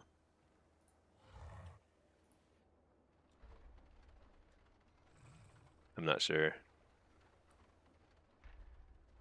Actually, let's see. Avidance. Oh no, he's on EU. He's queued. Time in queue 74 minutes. Okay.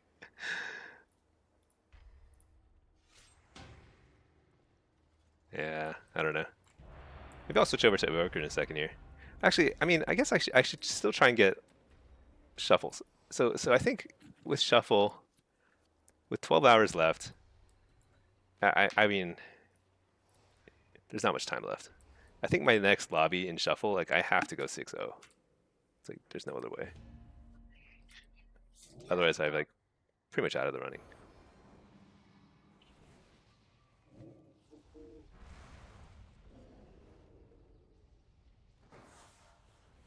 Okay. So a lot of casters here.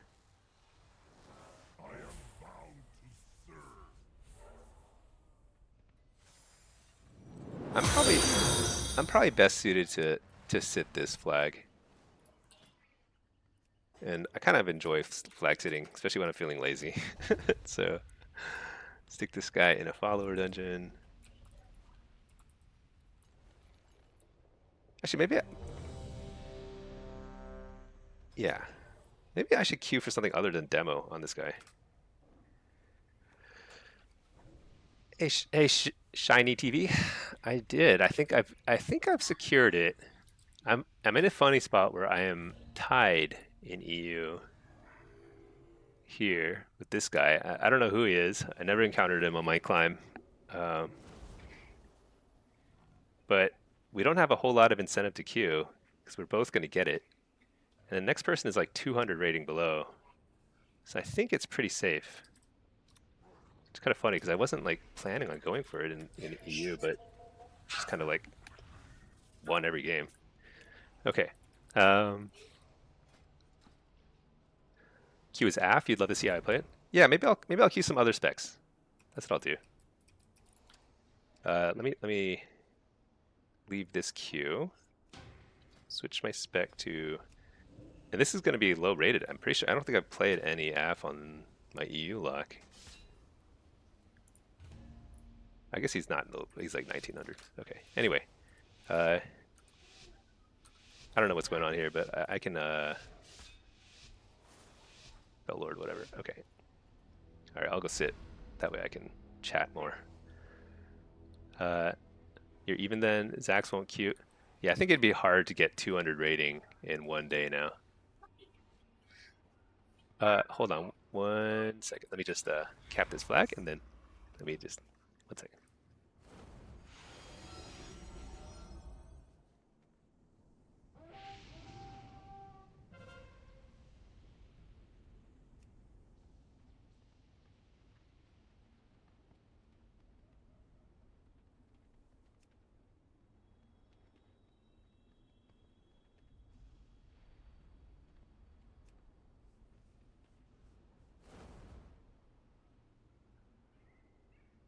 Wow, apparently there's a bobcat in our neighborhood, so like the kids can't go outside. What in the world? Bobcats? What what even is a bobcat? All right, let's see. Shiny TV, you're number 1 on the ladder. Oh, nice. You're Argo. Man, I can't pronounce your name. Argo Harius. That sounds pretty cool. It sounds like some sort of Greek thing. Oh, the real ladder. Oh yeah, that's right. Yeah, why do people hide on the ladder? Don't hide. Fracky. Nice. 3150. Yeah, I think my MMR in EU is like around 31 something. And I was actually planning on trying to climb, but then I tied this guy. And then I was like, I kind of would feel bad taking his spot, especially because I don't really care too much about EU. So I was like, I'll just like sit here. I haven't seen him online or anything. I haven't seen him play at all in a while, so I don't know if he even cares, but whatever. Yeah, so both of us will get it. So that's the thing. So it's like I would have climbed because I was queuing not last night, but 2 nights ago in EU, and there was a ton of like 3,300 games. I was getting like a lot of MOR and CR every single time. Um, I don't think I'm even losing CR when I lose on that guy. So it's like, but then whatever. You saw me climb the ladder? Yeah. I like turned off the stream. I was like, I'm gonna do it. I was mostly focused on NA, but then it like I just in NA like this is my main character. I just lost every single game, and then on my alt I won every single game. My NA alt Inky, and then on my EU alt I won every single game. And just this guy I just lost every single game. I was like I don't even know what was going on. You want Lisa either? Thought you'd go for a 3.2, but no reason to. Yeah. At this point, at this point, there's so much like suspicious stuff going on the last day. Like if you get a tank queue, it's probably some sort of crazy win trader, and then it's like a 50-50. Like you're not even really playing the game. You're just like hoping that your win trader is on your side. That's really silly. It's not really worth playing. It's a good time to just play some other stuff. Play some alts, play some other specs, whatever. So we're Horde. Looks like we have the flag. I have not paid attention. Who's holding it? The warrior? Why is the warrior holding it? Alright, whatever. I don't want to use any major cooldowns here, because there will be a big team fight soon. Let's go ahead and get some more health stones for the team. If we wipe them, I wonder if the warrior will try and cap it, but I'm guessing he's just going to try and hold it the whole time. We'll see.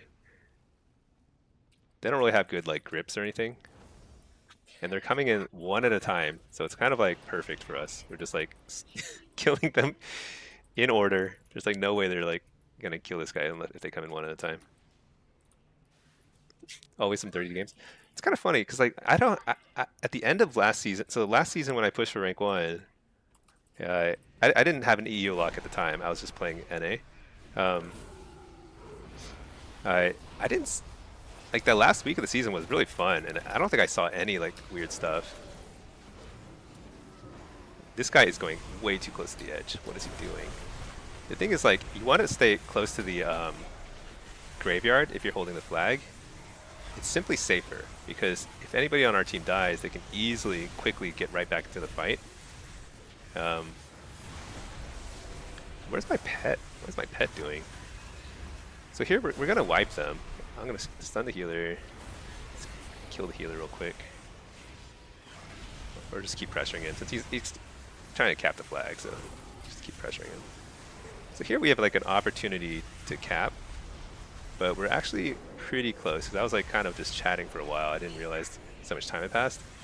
We only have to get to 1325, so if we kill them just like a little at a time at this point, just like we just killed the DH, we kill this block next, they're not going to really like be able to mount a coordinated offense. So this kind of will work out for us fine. Just stun this healer and kill him real quick. No? Maybe? Maybe I should fear the other healer, but whatever.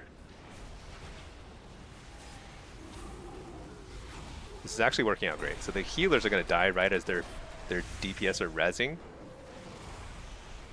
So they're just like so disorganized at this point. Although I do have to watch out for this mage, because mages, what they're good at is assassinating somebody and then suiciding with the flag to reset its position.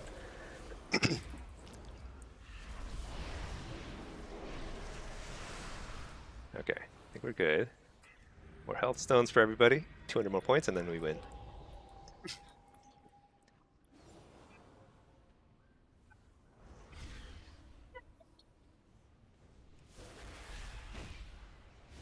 I guess feral druids are basically like bobcats. They like scratch and bite. Don't let ferals near your kids. I don't know. Crazy. Oh, Victor, I didn't see your message earlier. You're 2.5 on shuffle with 3 healers. Wow. What's the difference to push to rank 1? I don't know where rank 1 is for healers. It's probably a little lower than DPS. DPS you generally need at least 3, maybe 3100, 3k to 3100 somewhere in there this season. Maybe a little higher depending on the spec. Uh, some specs are just stronger. Like Demon Hunter probably has to be like 3200 to get rank 1. I don't know. But healers tend to be a little lower, but still pretty high. I think you probably need to still be in like the 27 plus ish. I'm guessing. Let's see. Let's just look. Disc priest. Disc is very common. Shuffle. Yeah, 20. Looks like 28. It's gonna be safe. I think that's Absterge, right? The move. Yeah, that's Absterge. All right. Yeah, let's queue up for some. Well, let's just keep queuing here because why not? It's kind of fun. And then, hey Pack, how's it going? We're in queue for some. I don't know what my MMR is on affliction on this guy, but it's probably like 2k. So it might be pretty chill. Yeah, I haven't tracked any MMR on this guy yet. Actually, what is my Blitz MMR on Demo? Let's see. I think it's like 31. I think I lost my last 1 or 2 games. I'm not sure. Yeah, 31. I was like 33 or right before that. But when you get to like this rating, like your MMR will swing pretty rapidly, like 100 in each game. Yeah, we'll play Affliction here. And then this guy, well, I still want to get Demo Solo Shuffle. I should probably only queue for Demo Solo Shuffle because like it's still a remote possibility that I'll get rank 1, but pretty remote, I'd say. It's possible, but it's I think after having a bad lobby yesterday, 2 bad lobbies. I think I went 0-6 twice. Actually, let me see. What was my record? I played a lot of shuffle yesterday. I had a ton of just like 3s and 2s, couple 5s, but like here this is where I went from like contention range to like not. 0-6, 0-6. They were tough lobbies. I guess I went 0-6 and then 6-0, and then I went 0-6, 5-1. I don't know. It's kind of cool to see this. I wish it would have a little more detail. I don't remember what the specs were and everything that I saw. Um, yeah, I was like top 5, top 10 most of the season, but kind of fell out. Oh well.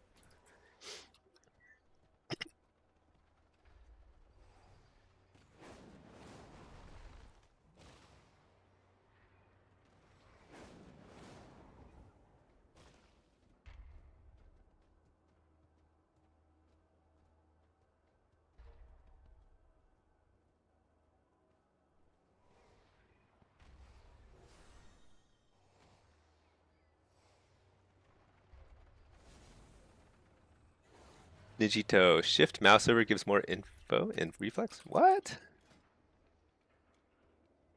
Oh my gosh. Really? So a lot of these 3-3 lobbies, by the way, were 6-0 healers. 6-0 healer lobbies, which are not super common usually.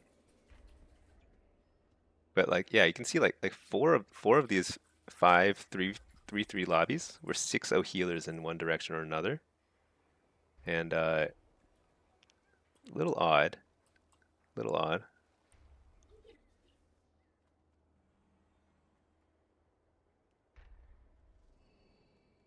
I haven't gone 6-0 since here, I guess. It doesn't say what rating though, huh? Does it say what rating? No. I wish it said what the rating was. Oh well. Nijito, I did not know that. I had no idea that Reflex had more info like that. That's kind of cool.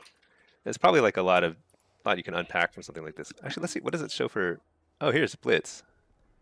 Okay, let's pull up our EU guy because Blitz played pretty well in EU. Um,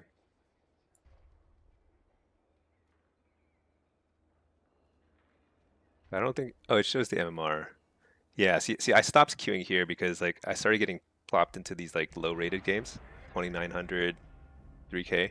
But for a stretch, there was like a bunch of 3K plus, like this one here, 32, 32, and I won them. I won both the 3200 games, and then I got started getting put into like 2900 games. So it's kind of like that was the end of that night, basically.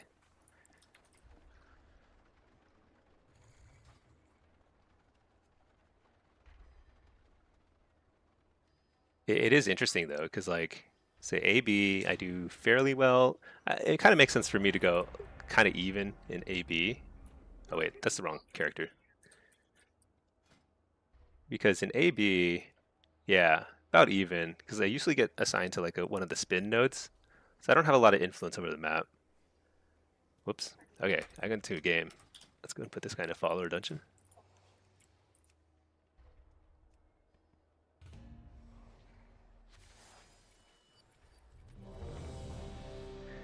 All right, we're affliction. What is this? I guess this is 2300. Um, I haven't played affliction in a little while. Uh, let's play Rotten Decay. And what's this? BM? And then okay, Nether. Let's play Nether Ward. You know what's been kind of fun lately is Bloodstones, but I don't think it's gonna work super well here because Ellie and Frost they've got like a lot of. You know what? Let's do it. It'll be fun. Soul Harvester. Let's just get Bloodstones. Yeah, this is fun. All right. But what I don't have is the gear to back it up. What I love to do is like go cheese with this. Here, you'll see. It's pretty fun. Oh my gosh. Oh my, I fat fingered million spells there. Whatever. Doesn't matter. Alright, here we go. I'm just getting started.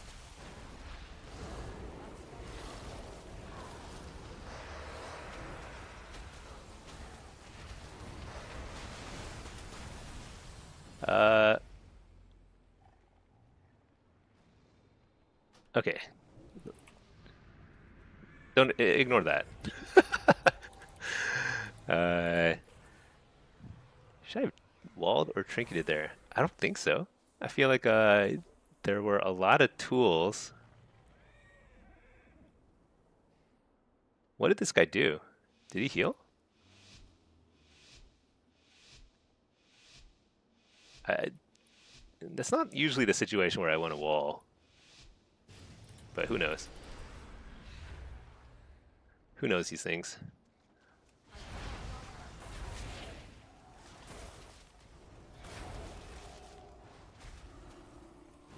They use silence on me. See, that's where like I would not get interrupted. I'm just gonna wall, whatever. But here's where you'll see something funny. Maybe. Got the interrupt, and then Bloodstones. Emerald Communion is keeping them alive.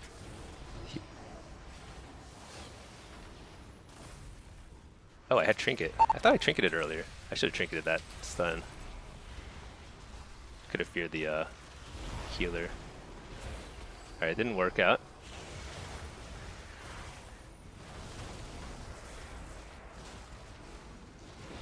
Yeah, sometimes I think I was a little short on damage with this cheese.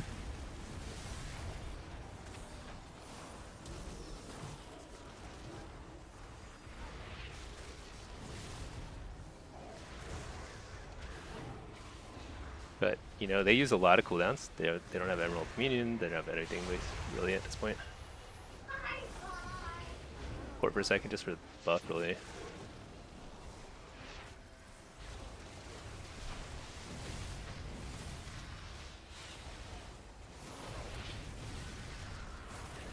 Alright, interrupt on the healer. This is a soul rip, and after this interrupt, I'm pretty good to go. Fear the healer.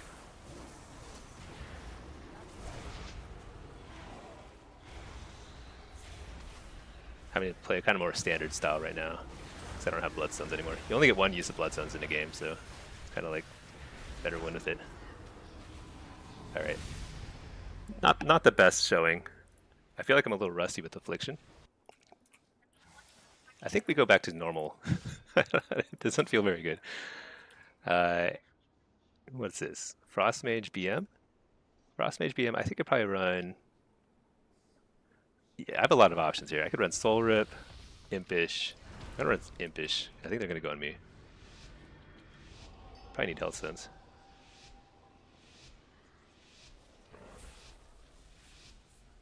I usually set up on the other side, but it's too late now.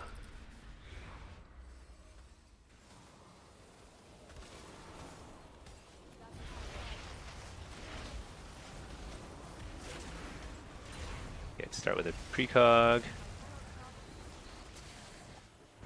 So I'm just gonna Soul Rip this whole pack of stuff. Okay, this guy's rescuing me in the out of line of sight of everybody when I just pop Soul Rip, so that's really pleasant. Port for a second. Yeah, got pretty good damage out. I think we would have won like 5 seconds earlier if I hadn't gotten rescued. Okay, this is a very sloppy game, but this is a 2300 lobby, so to be expected. I think what I need to do is I need to set up more aggressively because the other team's playing super passive. So I need to run in.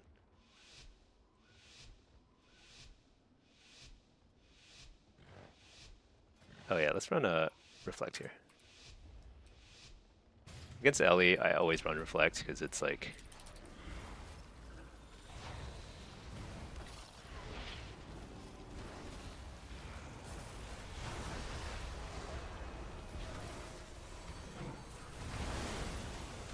Get precog, and we blast.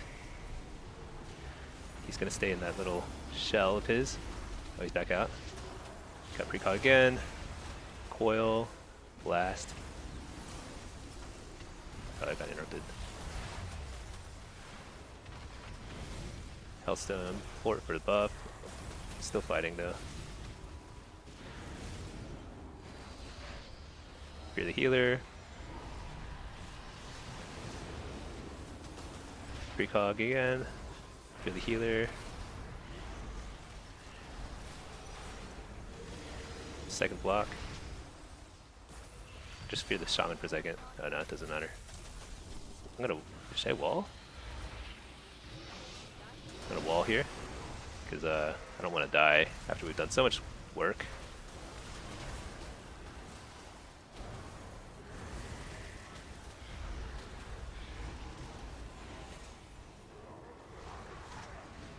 There's a lot of damage here.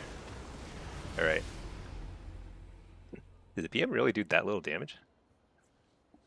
I can never tell with details. Sometimes details bugs out. Here I want to run back to Impish Instincts. I cannot use that. Hey Juan, any particular reason to pick PSF as Follower Dungeon? Oh, it's just sunny in here. Yeah, that's nice. All the other ones are super dark. That's the only. Yeah, I don't know why. I'm gonna miss Priory. Is it no longer in the rotation for next season? I don't know. I'm have to gonna find a new sunny dungeon for my follower dungeon. Wait, what is going on here? All right, I got interrupted. Shoot. And silenced, so it's like double whammy. You know what? Still haven't done my go yet.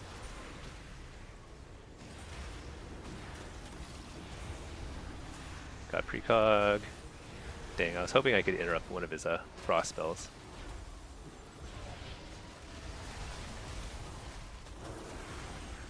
Precog again. I think we just tunnel the mage.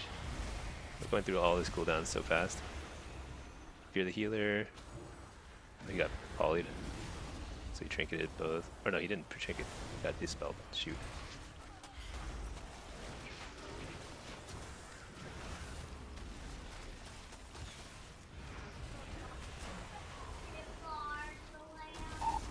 Precog. Fear healer. Blast. He's going to have to block here again. Maybe not. Shoot. Interrupt the healer? I don't know what you're supposed to interrupt against Presevokers. So I just interrupt the first thing they cast.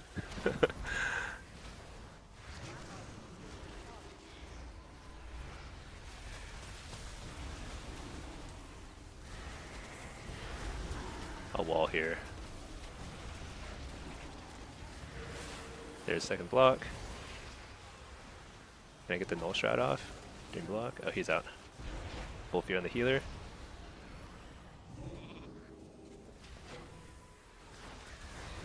Recall again.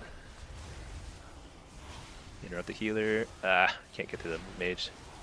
He's actually playing defensively now.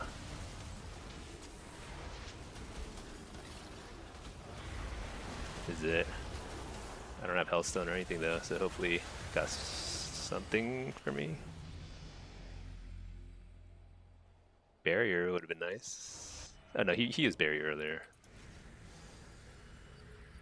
What could I have done differently?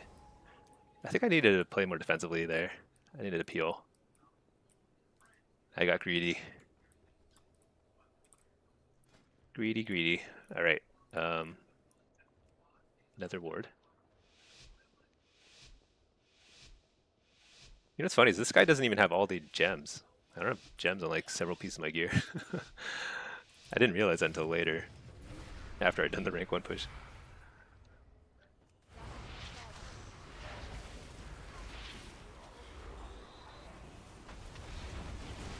Alright, got precog right off the bat. Oh shoot, I haunted into the grounding totem. That's okay. What the? Coil? That's a lot of damage. They don't have interrupts though.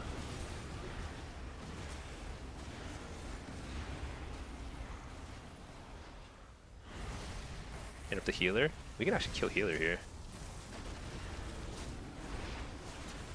Nah, just spread my dots.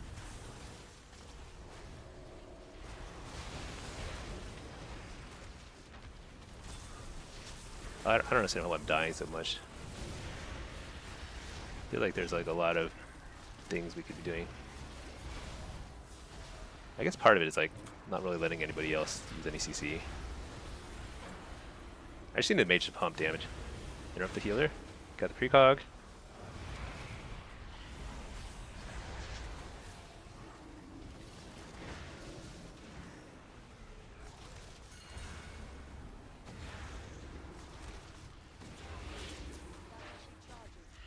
Shoot.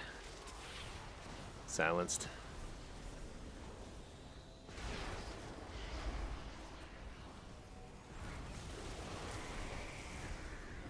Oh, that's a bad health stone. Barely did any healing. Interrupt the healer.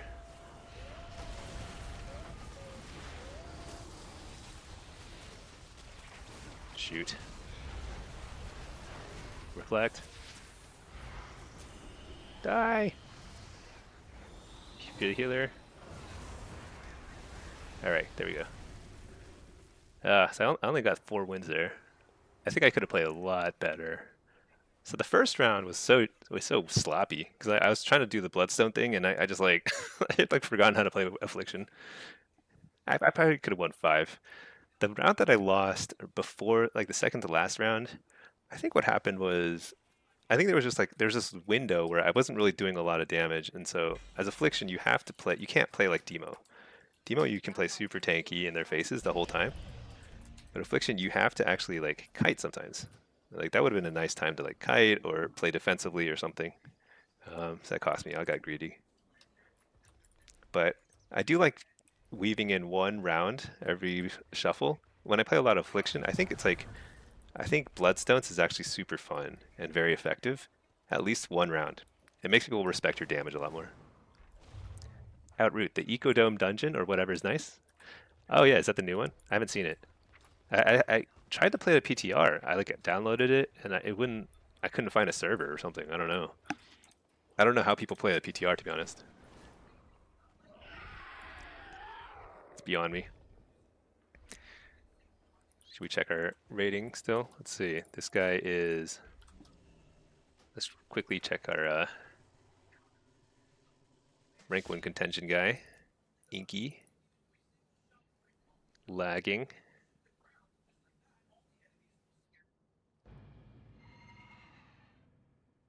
This guy is still third, so I think we're good. Yeah. As long as I get it on one of the servers, on some character, I'll feel pretty good. Even if it's a different account. It's all good. Yeah, still third here. What does the estimated queue time look like? 44 minutes? Yeah, I don't think that's gonna happen. Right, it's probably like you sit in queue for 40 minutes and then you get a 2K game, 2.8 game.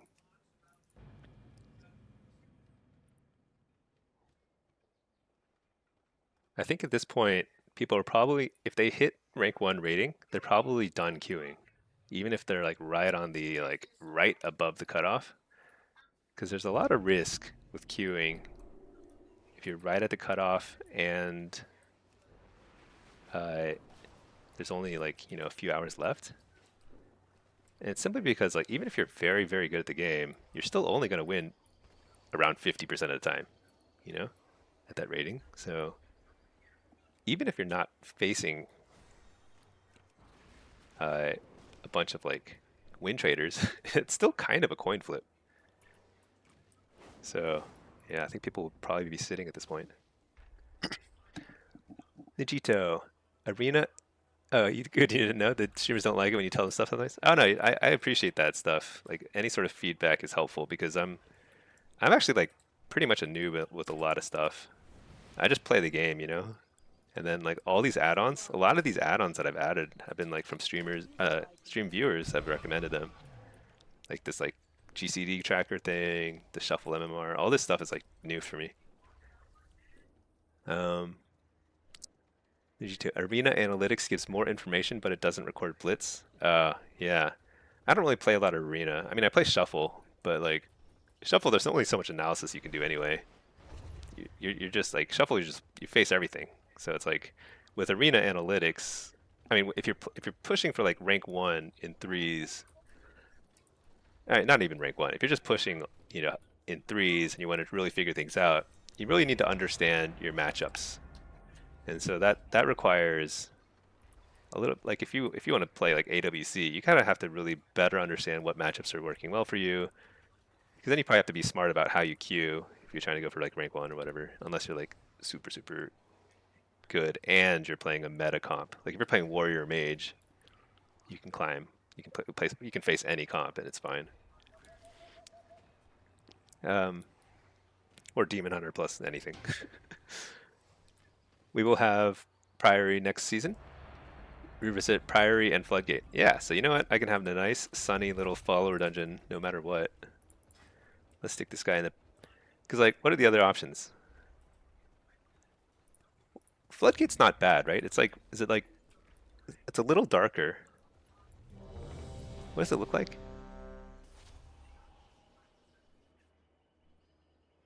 I can't remember. You're like in a dome, right? You're like in a little, like, dome. No. That's just the one you started. Oh yeah, it's like this. It's like you're in a cave. Yeah, see, this is not the same. Halifal is so much nicer. So yesterday in Shuffle, you'd say stuff like, run for turtle, watch for healer fears. You notice that turning off chat doesn't affect Shuffle games for you?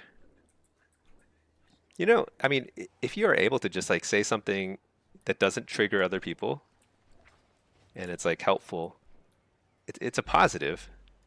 It's just that like a lot of people are pretty negative in chat, so I think it's like probably on average for most people it's better just not to chat. But like it is true that like if you can coordinate, you will do better. Because oftentimes nobody says anything and you just wander in and you're both like attacking different targets and you have to kind of figure out who's going to attack what, who's going to switch. And that's kind of like an organic process, but you could save some time if you like actually coordinated. Even the best people tend to have 55% win rate. So Scholl, if somebody has a 60% win rate, they simply haven't played enough games, or they're the best in the world. And by best in the world, I mean there's like 5 people like that. Everyone else, if they have a high win rate in any bracket, it's because they haven't played a lot of. That means they got to a high rating quickly, and then they stopped queuing, which sometimes it's fine because like this season there wasn't very much inflation in Blitz, so like some people just like sat on high ratings the entire season, which kind of stank because it wasn't like fun all season. There was like no 3K games all season long, but um, but that's kind of like what happens is like if you play a lot though, eventually you're going to get to an MMR where you're supposed to win and lose equally because you're facing people who are around the same skill level, like 3200, 2400, 2100, whatever it is. And so uh, the more you play, the more you'll like gravitate towards the 50% win rate. So like win rate percentage is extremely meaningless statistic in an MMR game. It really means nothing like in a game like this. So whenever people like start to criticize others for like having a low win rate, it's like so irrelevant. If you're the same MMR, you're the same skill level, as long as you've played enough games.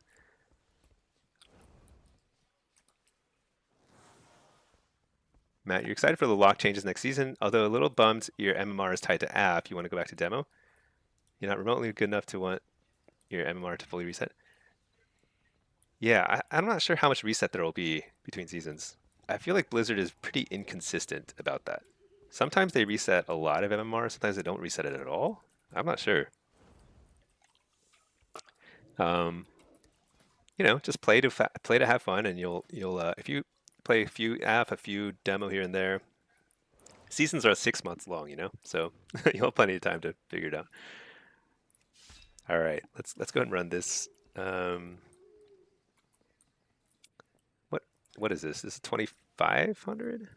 I've been consistently the highest rated person in each of these lobbies. Does not bode well. I think I should stop queuing Blitz and just queue Shuffle because there's 11 hours left in the season. I need to get 2 6-0 lobbies or bust. So let's do that after this. You've seen a lot of carryover in the War Within. I could be wrong.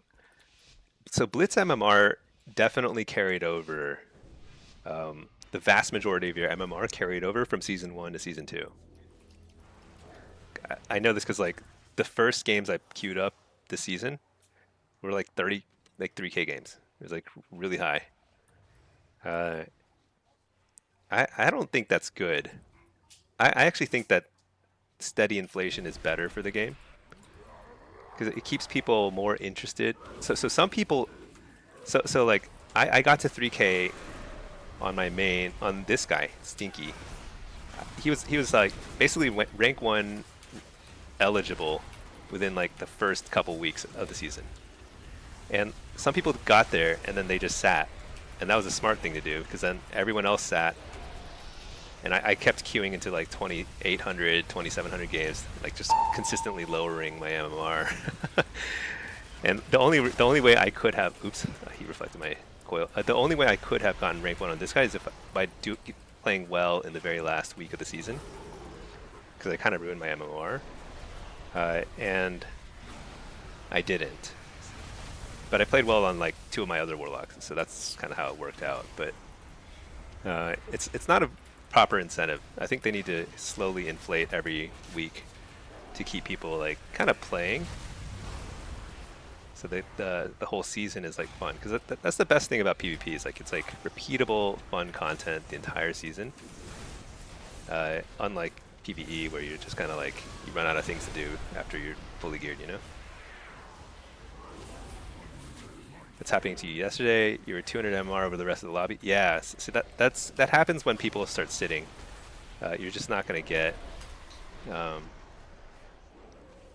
like really quality games at some point. So right now, I bet there are not very many people playing at the high ratings. So I'm guessing the titles are pretty locked at this point. I don't know. I was definitely in much safer territory last season on my main. This season, main account rather, NA account. This season I'm like right on the cusp, so I'm not sure. If I don't get it, it's okay. But If I don't get it, it's because like there's randomly some 3K game just happening, and that's like unexpected. What are your thoughts on your rating, DK, if you don't play during a season? I think that works too. I mean, I guess functionally it's the same thing. Like if you don't queue, then like for like a couple weeks straight, then you start to decay a little bit. I know League of Legends does that, and it seems to work well for them. But not at like low ratings. Like, you shouldn't have to deal with decay like at anything sub 2400 basically. But like people who sit on 3K all season long, like if they do that, if that happens again this season, that's kind of sad because then you have this whole like 6-month period where nobody's playing their main accounts because they're all just sitting, and that's bad. So like I think you do need either decay or you need inflation. Yeah, one or both. That would be better. MMR reset is tricky for someone that's not top like 2.2. The grind can be rough.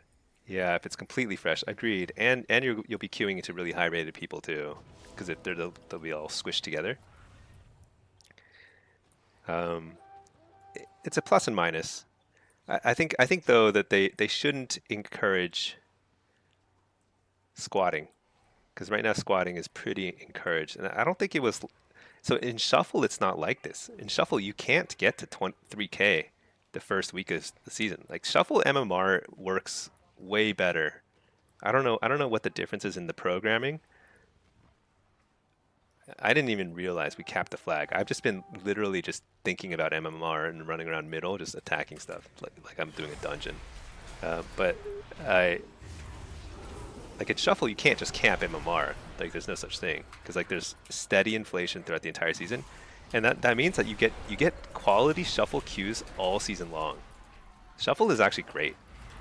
The problem is like the queue time. That's the biggest problem. But like other than that, it's pretty great. Decay is better since it doesn't trivialize 2400 plus. I don't know. I mean maybe.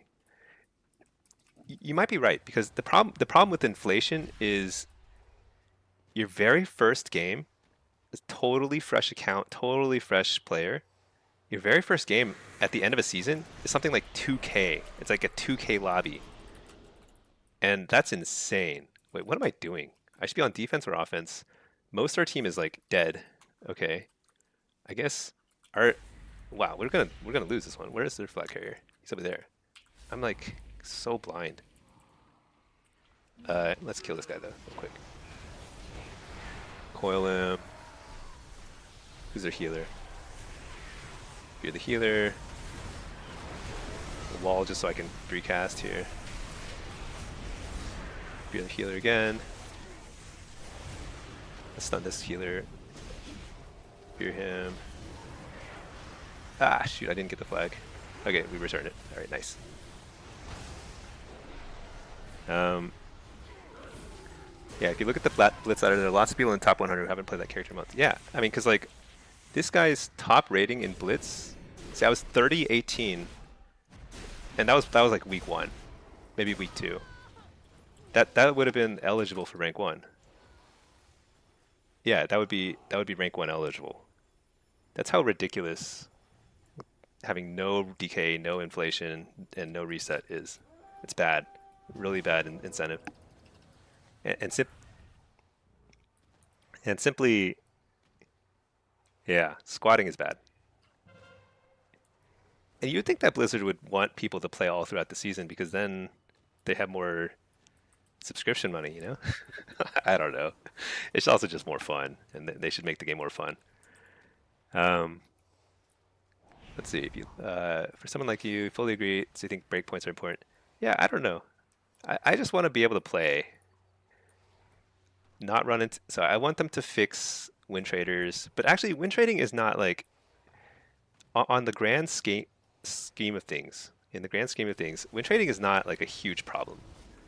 Like it affects some high-end lobbies, and it's pretty visible. So it's pretty annoying, and it's very obviously something they should ban for. but it doesn't affect 99% of people. 99, like most games, there's no win trading. I mean, it's just like just sloppy gameplay. That's it. So sometimes it'll be really one-sided. It just happens. Uh, so I don't think I mean I can understand why Blizzard is not like devoting a ton of resources to that. I do think it's important for them to ban obvious win traders because it's good for the reputation of the game, and that's very important to enjoying it. But they need to fix the queue times. That's the main thing. They need to make more DPS slots per healer for all the PvP queues basically. That's the most important thing. Then you get more people playing. It's more fun. Casuals can play. People can just like log on, play a couple games, and it's chill, you know. So I think like right now, if you just want to play casually and you just like happen to get really high rated quickly, I jumped off by accident. Uh, then you're just gonna be stuck. Like you won't be able to play in the evenings, and you're gonna end up playing like Fortnite or whatever, you know. If I slow him in the air, what happens? Nothing. Okay, he's still like, that's just insane that you can like jump off this thing and rocket all the way past this tree stump. That's ridiculous. Wait, is this a rock or a tree? It's a tree stump, right? Yeah, it's a tree stump. Um, let's see, Shoal, you'd like to see what the ladder looks like with Serious Decay. You'd have to play multiple times a week. You don't want to make it like a chore. You don't want to make it like a full-time job. I mean, I've been playing it basically like a full-time job this summer, but like that'll suck the fun out of it for a lot of people. You don't want too much decay. I think the way that I'm trying to think how League does it. I think you have decay if you haven't played in like a week or 2 weeks. You have to play like one game to reset the timer on it every 1 or 2 weeks. Wait a second, they cap the flag? Okay, I gotta pay attention. I don't think they can cap it 2 minutes if we play the game. Roxy, yeah, decay is no good if you play alts. Make it too much of a grind. Yeah, yeah. I don't know if decay is the right solution because you don't have an alt situation in League. You don't have alts, you know. So that's like different.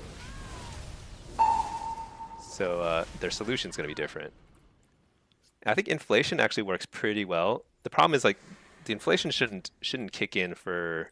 I don't know how they should fix the system, but like your first game as a fresh character should not be 2K lobby. That much I know. It should be much lower. Ellie Shambot. Probably more people using scripts cheating than there is win trading right now.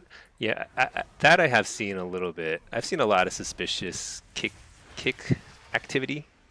You know, some people are exceptional at interrupting in an extremely fast and consistent manner that seems a little crazy. I don't know, but it's not like I actually have no idea the scale of the problem. That I just don't know. I see it sometimes, but I'm honestly I don't see it like not even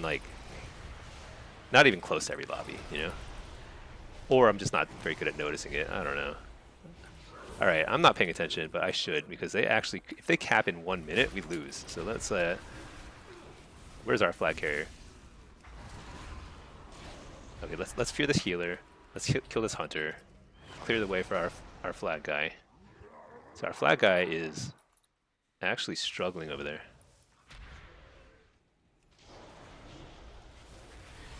Coil or stun, fear, slow, slow, slow. 30 seconds. Come on, we can do this. Oh my gosh. I can't believe we're in this situation. Oh, okay, they dropped the flag. Alright, we're good. He can actually just drop it now. We're good, probably. Alright. Let's see. Matt, when you say that one game a week won't change anything, though? Yeah. The problem is... I don't know what the problem is. Honestly, what we're discussing is really first world problems when it comes to MMR.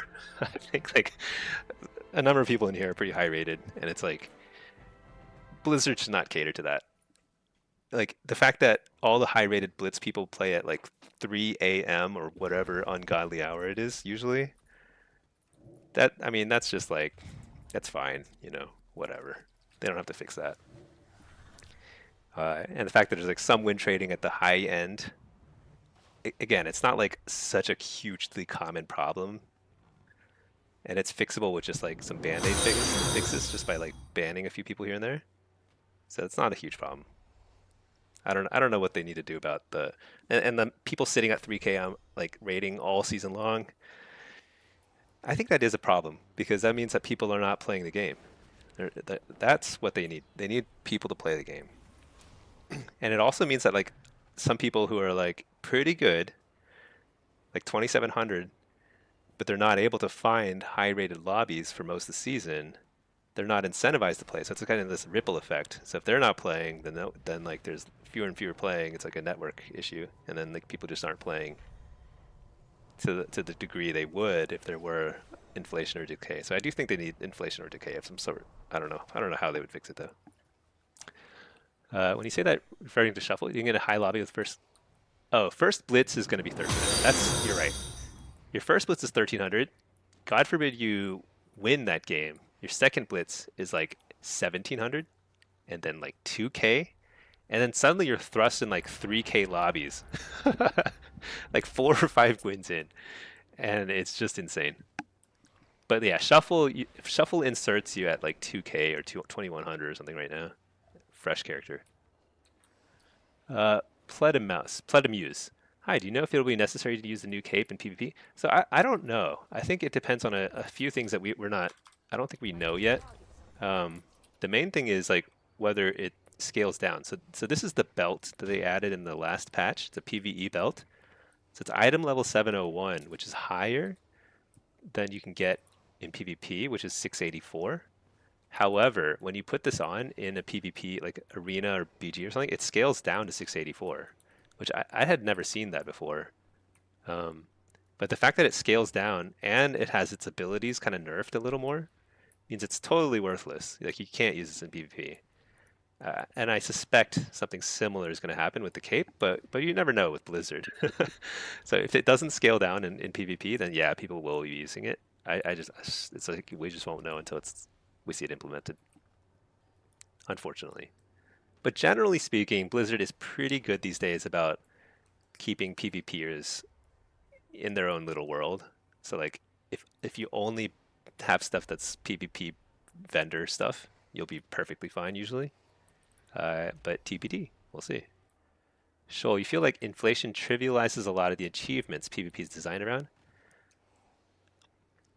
I think to some degree that the problem it only trivializes the achievements when it's inconsistent from season to season.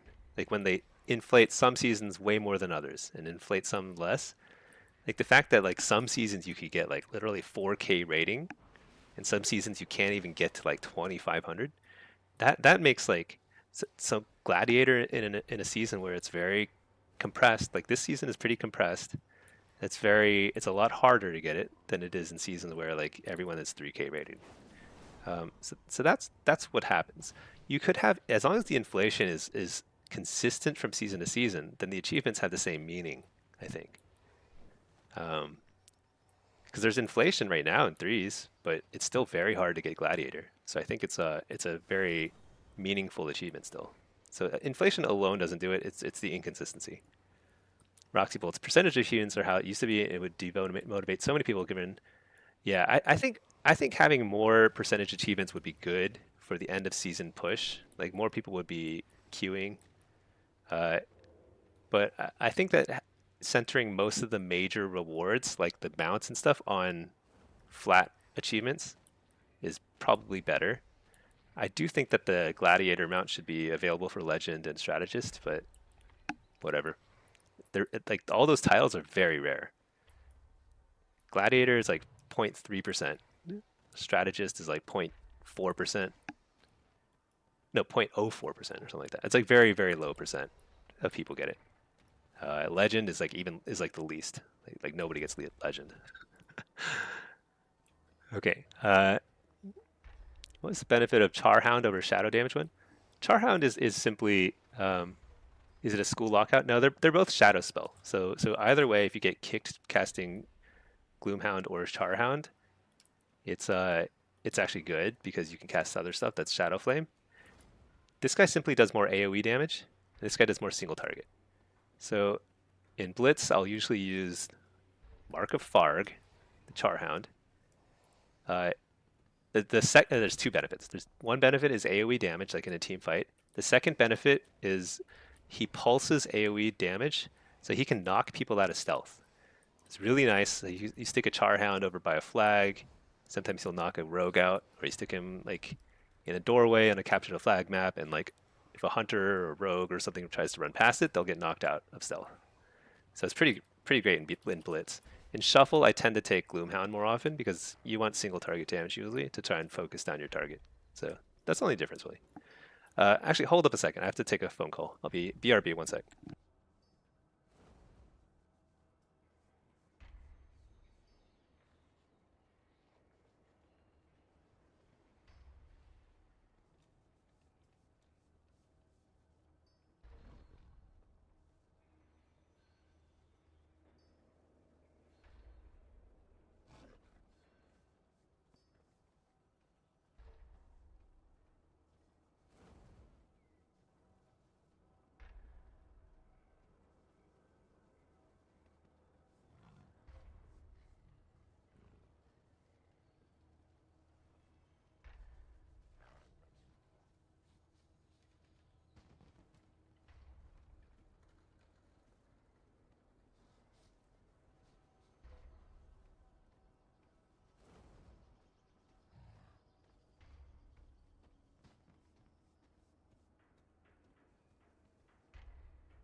Okay, shoot. Did I miss some cues? Sorry about that. That ended up taking a lot longer than I expected. Um, what is this? This is my NI guy? Oh, shoot, I missed the solo shuffle, didn't I? Dang, that's what I need most. That was probably a long queue too. Let's go ahead and just queue for solo shuffle for now on this guy because he's not in contention for blitz. This guy here, oh my gosh, he was in the follower dungeon the whole time. Okay, all right, I missed a bunch of chats. Let's see what we've got. Oh, did I get a queue pop? All right. Okay, blah blah blah. What'd I miss? Words GG. Hello, hello. Oh, you changed your name. Yeah, it was that. Okay, I was like, that looks familiar, but I was like, that's not quite. That's funny. I like Words GG. That's a good name. Roxy, now Glad is free if you just queue. Is it? I don't know about that. I think it's like I watched a little bit of Peekaboo struggling to get Glad over the weekend. Oh, I really want to queue shuffle on my main, so I think I'm gonna actually ditch this queue. Let's go back to Priory of the Sacred Flame, which is the greatest dungeon on Earth, because it's so bright and sunny and very cheerful there. Hopefully, I'm just gonna try and let this. Actually, let's leave this queue. Let's try and let this queue breathe a little, see if it pops. Okay. Roxy, you remember Shadowlands? People were 3,600 on NA, and if you weren't at least 2,900, you wouldn't have been old school Glad. That's funny. Making it 2,400 gave regular rival players a chance of Glad. Yeah. I imagine if you go back and look at the percentage of players who got, you know, Gladiator from season to season, I bet it's like wildly different. Wildly different. And I'm sure right now it's much less than 0.5%, which is what it used to be when it was a percentage-based achievement. I'm sure it's less than that. It's like pretty low. So Matt, see Blitz, so Charhound for AoE. Yeah, Charhound for AoE and for stealth knocking. Get people out of stealth, which is actually extremely effective in Blitz. I've been overcapped on honor. Shoot. I have an extended supply of Buy some goods for boxes. outlanders. So good. Let's see. Oh, hold on 1 second. 1 second.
All right, sorry about that. There's a lot going on in my my house.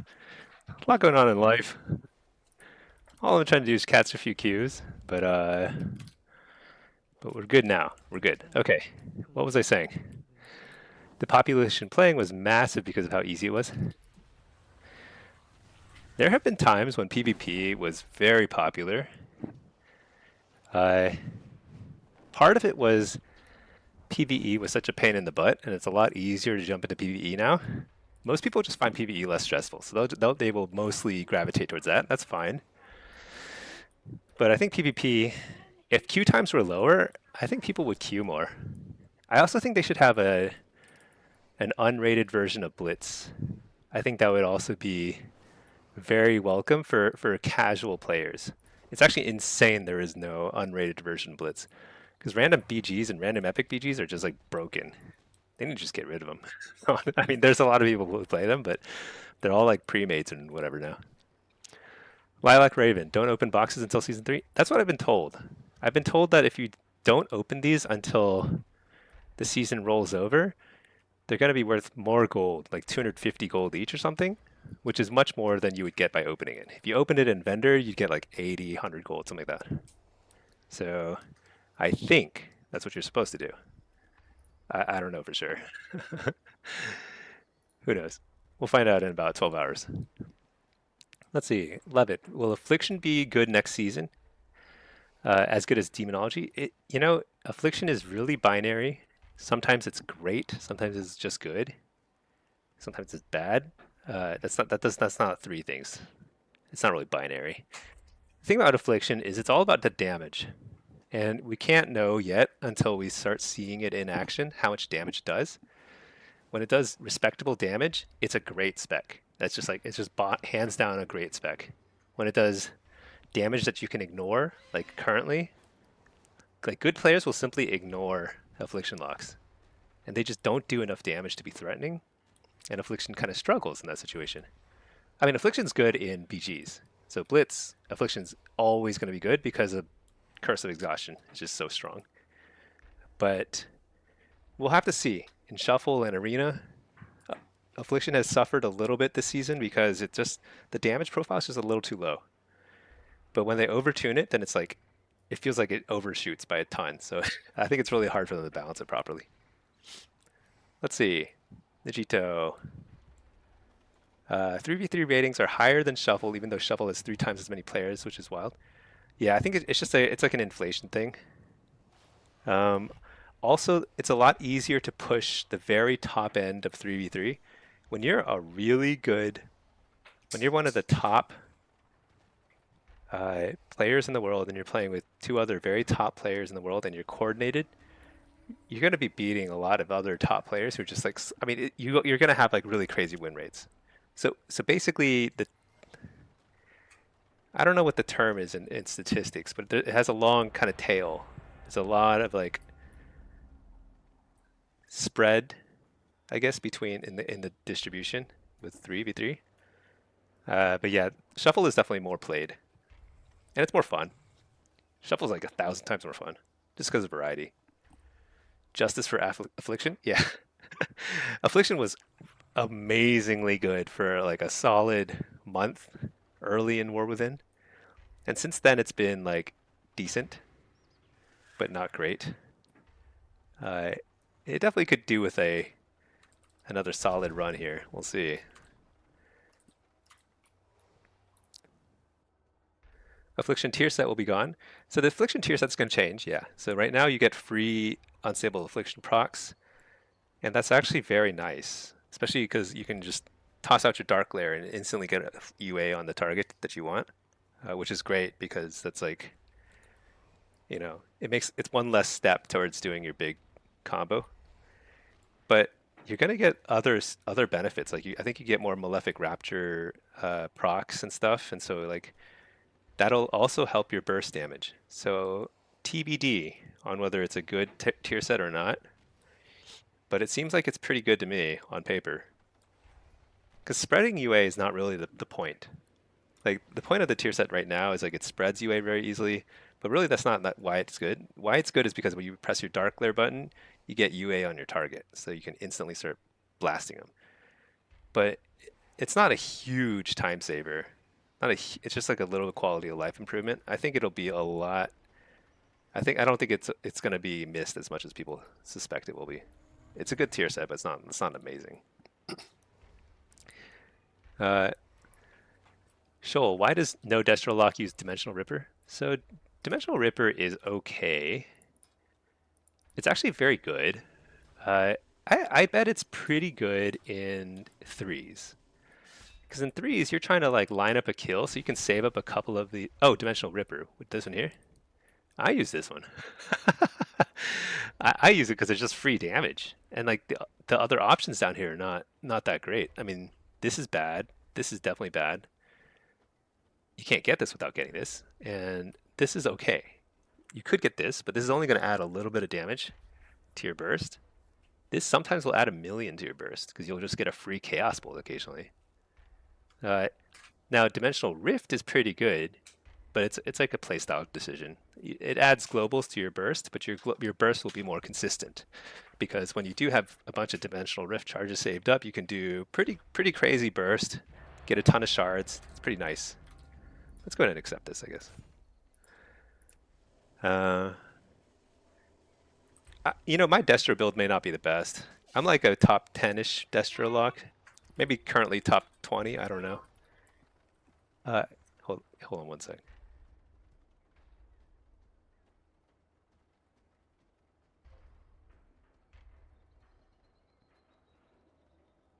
And then, yeah, but like, so I'm not like a top tier Destro lock. I'm good, you know, but not like amazing. But so my build is probably kind of wacky, to be honest.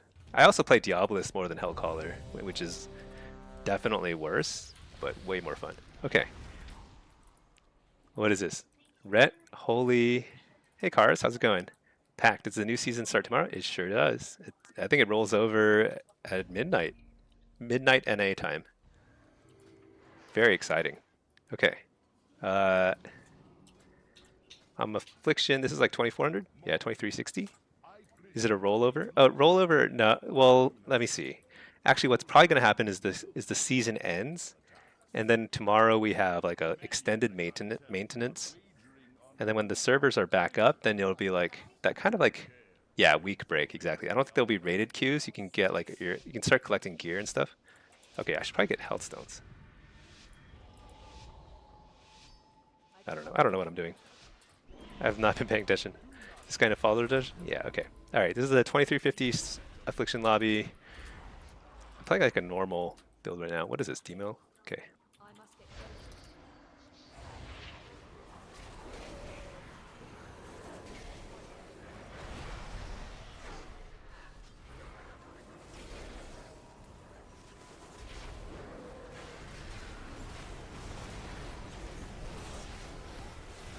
Demolock plays super scared.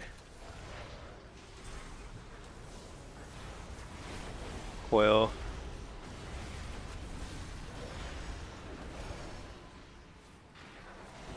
I'm just setting up a port over here.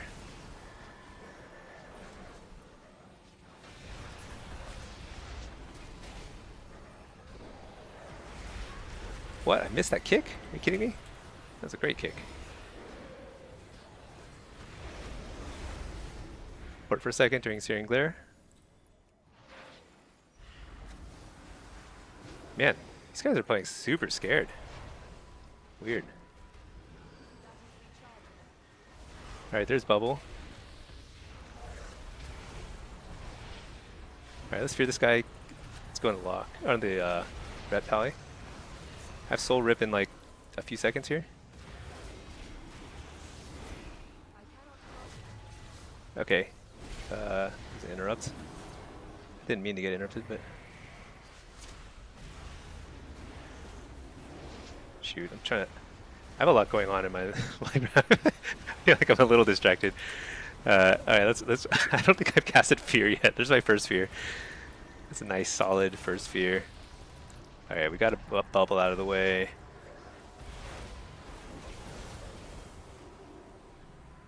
Fear this guy. I guess the Ret... He still has like... I think he's got like Lay or something, a Bop. Spell Bop or something. No? Maybe not. Okay, he's dead. Yeah. So one thing is that that made that game a little awkward is we were kind of pushing in as the double caster team, which is Cannot use that. not the way it should be. The red demo should be pushing in on our side, playing aggressive, forcing our healer to kind of play defensively, but it's kind of wacky. Yeah, grind the honor if you haven't saved 11k. Yeah, you need 11k, and then you need a zillion k. I don't know how much. I mean, you need 9 times 5. You need 45,000 honor to buy all the. It's 9, right? Or is it more than 9? I don't remember. But for all the gems, the gem sockets, I mean, whatever, you need a bazillion. What's this? I'll reflect. You know, I guess I should go Ellie. That's probably what I should do. I should not have popped my Dark Lair right there, but I did, so we're in it now. Foil this guy. Take the kicks. Nope. What? I don't know. Why'd I die there?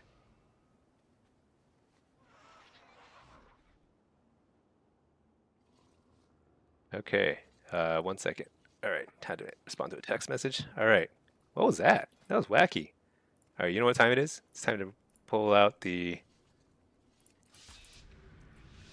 infamous Bloodstones build. Here we go. Here we go. Unfortunately, I don't have like. What's really fun is to play Bloodstones with like max mastery and haste. Just give up all your versatility and just try and like really surprise them. It's pretty fun. Let's see if it works this time. I don't know. Holy Pally, he's got spell bop.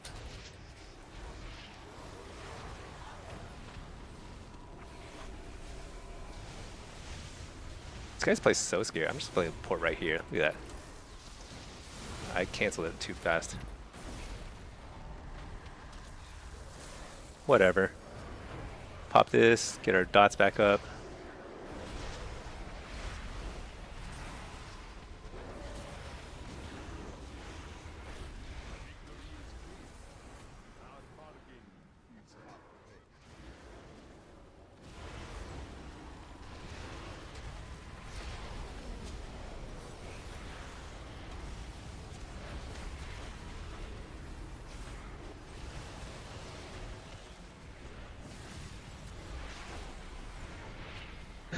This is the way you play. You just go ham, do lots of damage, and hope that you kill them before they kill you. It's pretty great. Alright, this guy's forcing me to play defensively. I don't think so. Grip me all you want. Okay, well, that guy knocked me back that time. I did interrupt the healer, so he's like falling behind.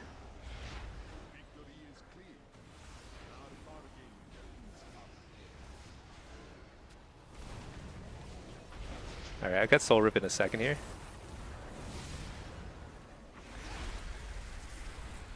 Trying to bait a kick. There we go. There we go. Now I can go Soul Rip in a second. Alright, let's go Ellie. Right? Here we go. Big damage. Coil. Big damage again. No? I guess I'm dead.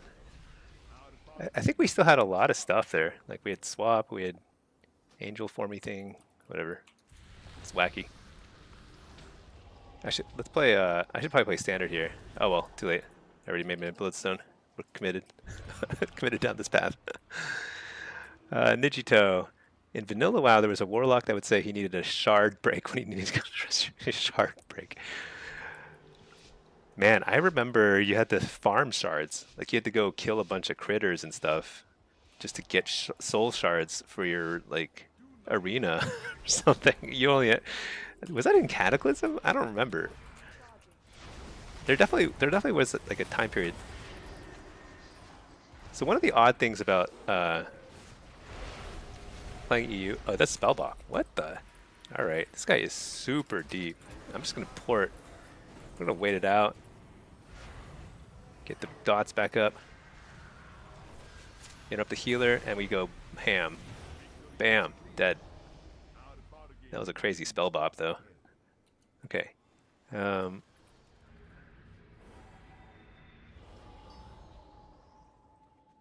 You carry 2 soul bags in classic. Oh yeah, the soul shards are actually like in your bags. I forgot about that. So I didn't play Warlock until Burning Crusade, which I think they had done a little bit of improvement on that front. I don't remember. I didn't do any PvE though with Warlock. I only did PvP. You remember going to your friend's house and seeing his bags full of shards and always be farming shards? Yeah, I definitely remember there was something like that. It's so wacky. The kinds of things you had to do back in the day, it's so funny. All right, got precog. I don't have dots up, so it's kind of useless.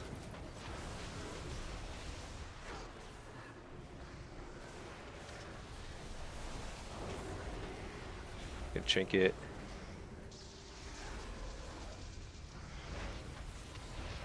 I still haven't popped. I'll pop now. Interrupt the healer. Oh no, I didn't get it. I'm actually surprised I did so little damage there. Hear the healer real quick.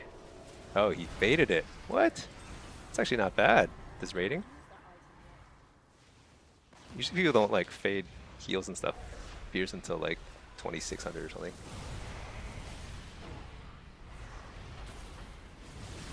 I'm gonna wall. Because people are not bopping me today for some reason.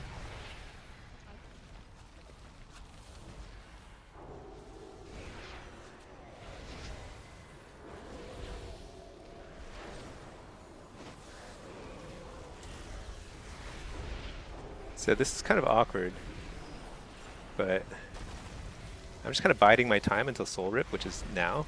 I'm gonna Soul Rip all these pets here. So we got the Dispel out of the way. Now the main thing is just not getting interrupted on the Malefic. There we go. Bake that. Then we blast.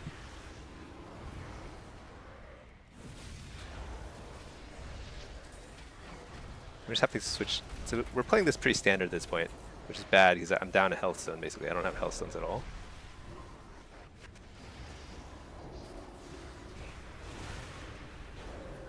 But they're pretty spread out. This healer is probably like stressing out a little bit. Oh, he faked me again. I think this healer is not bad. It's my best. Play a health port here.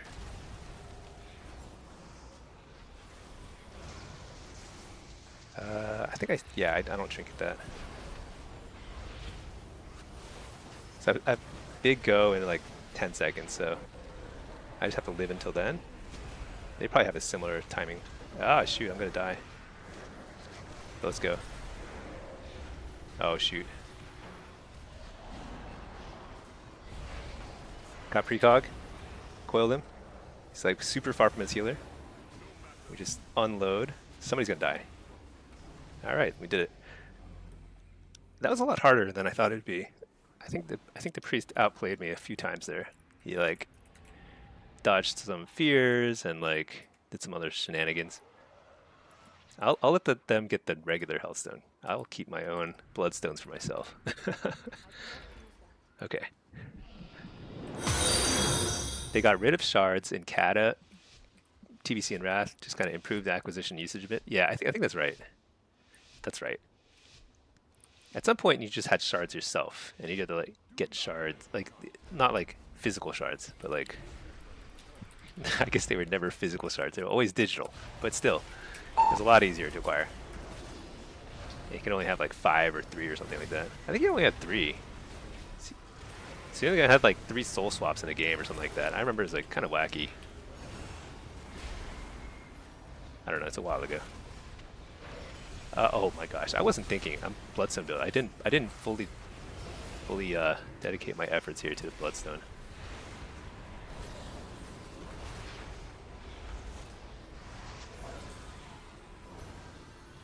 Take the kick. But really, I don't think I can get a kill outside of Soul Rip, so we're just kind of chilling.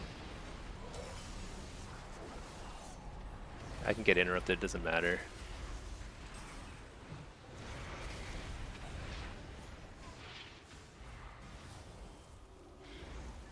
We're just doing things. Hey, we stunning. Oh, he's falling a little bit behind. I'm gonna wall, because I just want to live for two more seconds. Trinket that. Soul Rip.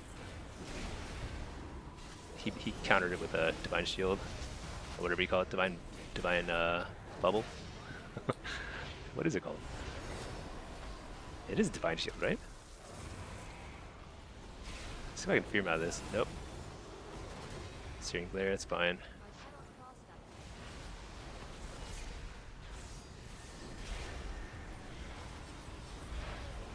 Interrupt the Hex. There's blasting. Again, I don't think we can kill anybody outside of a Soul Rot. I think I just eat that, no problem. Maybe I should kill some of these totems, they're so annoying.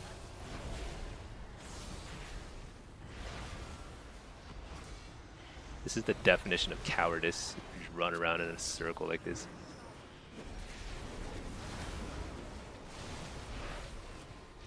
Alright, let's pop a Soul Rod on this guy. Oh my gosh, come back here. Cowards. Over here. Fake the kick. Fake the kick again. Got it. Here we go, blasting. I got interrupted shoot.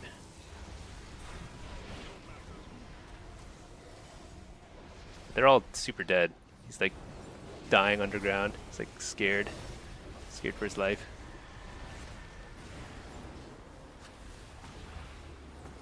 There we go. Okay. I guess 4 wins is okay. I really think I played that pretty sloppy. Bloodstones is also very bad. As much fun as I have playing it on stream, it's like it's actually not very good. I definitely don't recommend it. Health stones will get you so much further. You heal so much with Soulburn Healthstone. Yeah, Kata is when they became a resource like retail. I see. Yeah, I think that's right.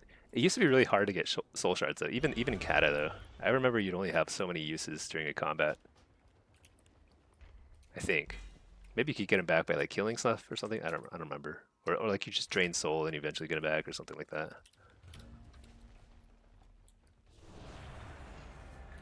Is Bloody Token gear available during break? I think it is. Oh, my queue popped and I can't. There we go. Sometimes I got that stupid graphics lag bug. Hopefully that actually goes through. I'm gonna stick this guy in a follower dungeon. Maybe this will pop at some point. I've been trying to get to like a 2900 Solar Shuffle for a while now. I think it's like there's not that much time left in the season, so people are probably sitting. I think the only way I'm gonna get it is I need to get like literally 6-0 2 or 3 times in a row. So I don't think rank 1 legend is happening this season. Let's take a look at the ladder. Not disc, but so the main competition for I think I'm pretty solid here. I'm so laggy right now. What is this? I don't know. I wonder if it's a bad idea to be queuing. Like, look at this. My graphics card is going wacky. All right, let's change over to demonology just to see the queue or the spec. The rating rather. Still third, so I think I'm pretty much a lock in EU. In NA, TBD. Question is like, are these people queuing right now? And if so, are there even 3K games going right now? All right, I think I got a queue. This is Demonology 2860 game. What is this? Marks, Balance, Devastation. This hunter seems to think it's Wind Traders.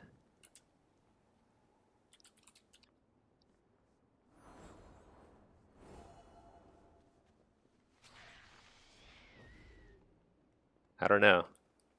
Could be.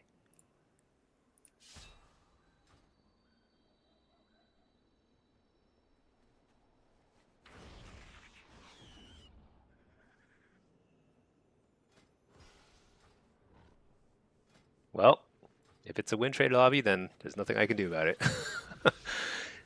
But if this is a real lobby, I actually think that the Marksman Hunter is in a good spot. Marks is actually quite good into caster lobbies because they have like an MS thing. They do like maximum damage to clothies, squishy clothies. Wait, I'm the only clothy here actually. Everyone else has like leather or mail or something. But he does a zillions of damage. It's crazy. All right, nice. I dodged the sunbeam, so he's gonna have a longer cooldown on his the Wrath of the Sun. Trying to get some kicks out of the way, but whatever. Hellstone. Wait, I've been attacking the wrong evoker. That guy's the healer. Whoops. That's too bad. They look the same. What that damage? Holy cow.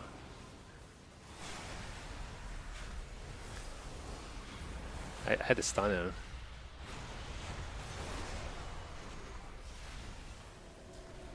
You're the healer? That was like their big burst, so we're good for now. I need to get some CC going here. Or the hunter needs to trap him or something. There we go, there's a trap. Oh my gosh. Late wall because I got silenced. Nice interrupt. AoE stunning. Oh, thank you.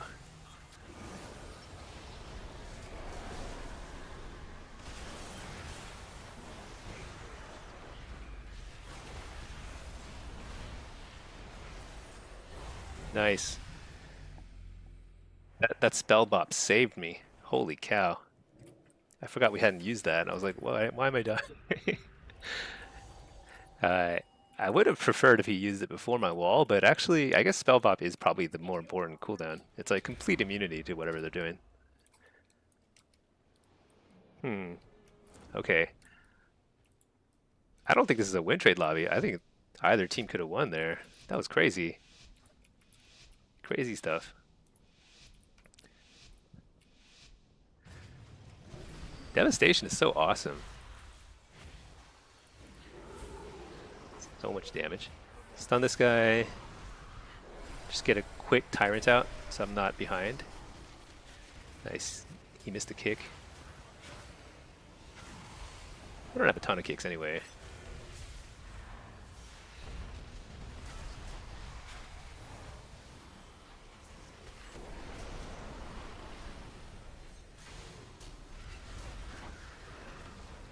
I don't really know when he's doing his big burst.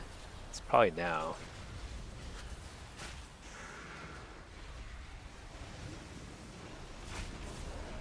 They're doing their burst, that's for sure. I'm just trying to peel. Dang it. I messed up my rotation there a little bit. Interrupt the aim shot, fear this guy. We can go either one though, so we're hitting both, looks like. Oh, I got interrupted. Whoops. Wall. Let's get a nice little I'll trinket the cyclone. Pretty nice tyrant here. Fear the healer. This guy doesn't have turtle anymore, so we can just hit everything.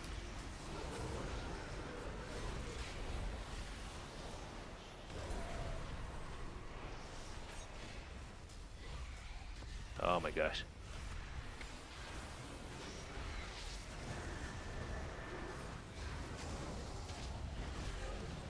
Die.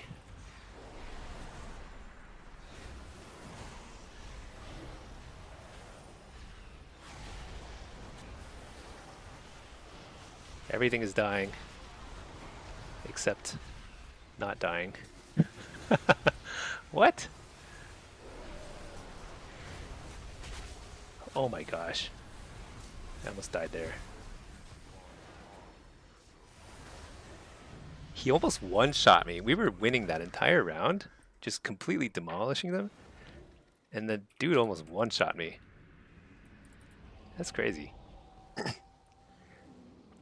All right. This is a very scary combo. They have so much burst. Is there anything I could do defensive-wise?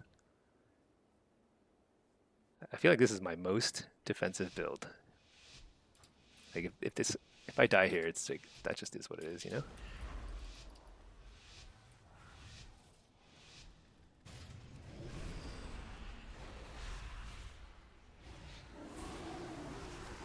Am Curse of Weakness him so he doesn't crit me. I try to reflect the Eternity Surge. I don't know if that works or not, to be honest. Porting, just trying to hang out with my healer back here. Just doing healer things. Wall. Oh my gosh, so much damage. Hellstone. I got nothing left. Foil this guy. Nice, interrupted disintegrate.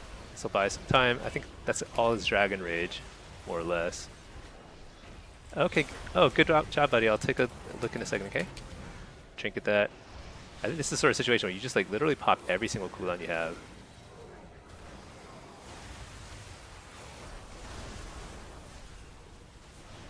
Reflect. I don't even know what we're hitting, honestly. We're just getting imps out. The imps can decide for themselves. I don't know what. They'll find something to attack. This is like so chaotic. Okay, let's fear that guy. This is actually a kill opportunity. Maybe? Stun the healer? Oh no, he got feared. I think I just... What did I just do? Just wasted 2 globals, what I did. Nice. We pressed our buttons harder and faster than they did. Okay, what's the story of this lobby? The story of the lobby is demonology is cleaning up here. All right, I think this was pretty hard that last time. They did a lot of damage really quickly. I think I only survived with spell bop. That's right. Last minute spell bop. Let's go ahead and get some stuff going here. This guy. Gloomhound. Perfect. So I'm just gonna throw a bunch of CC at him until he... There, we got through. Finally got through his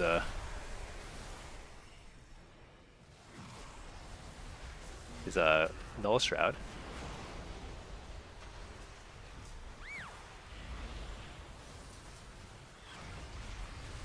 Oh shit, I got interrupted. Reflect.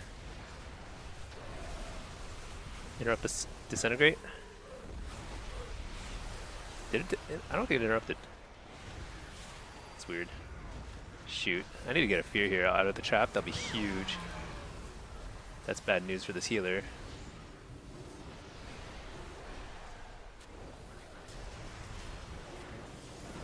Take the kick.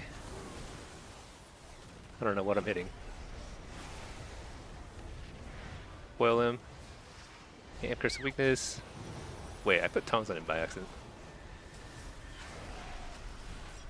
So I'm gonna port. Oh, I thought he was gonna do his dragon thingy.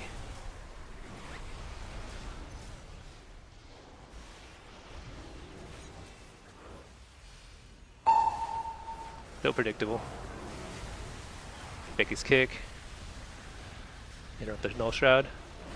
Do some damage here. Oh, I got interrupted. Shoot. Healthstone. Okay, I got cloned. That's fine. Whoa. What? How did I get out of clone? How does he get rid of clone? I don't even know. Oh, did he clone somebody else after? This is bad.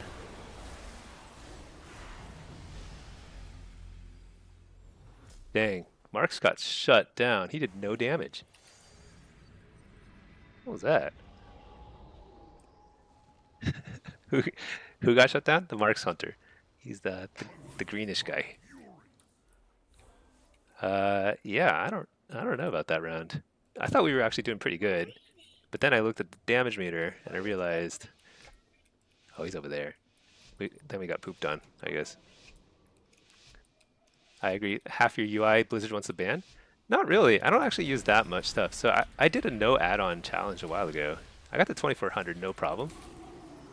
It's a lot of these add-ons are actually they're not. So the only one that really matters, you can't even see it yet. You'll see it in a second. When somebody uses an interrupt, nobody has even used an interrupt yet. Oh my gosh, I put the wrong curse again. So bad. There it is. There's an interrupt. This is an interrupt tracker. I just have to rely on my healer here. That is going away. Although I think Blizzard is going to add some more functionality to the cooldown manager. It might actually start having stuff that's going to be useful. So I think it's going to be fine. I think the add-on purge is not going to be as big a deal as people think. I think it'll really affect high-end raiders. Like, if you watch like Race to World First, all that stuff is like scripted. They're barely playing the game. They basically have it. Everything they do is pre-programmed. I'm gonna wall here. Yes. Both of you. Okay. Interrupt the disintegrate.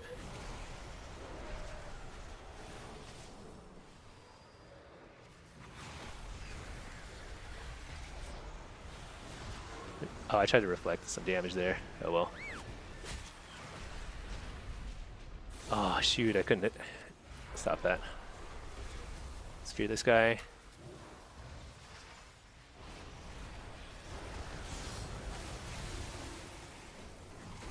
Alright, decent tyrant.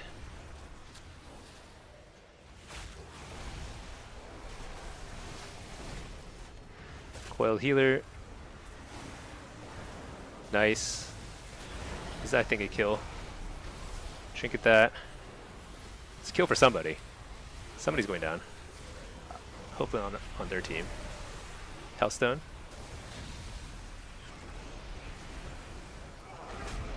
Reflect.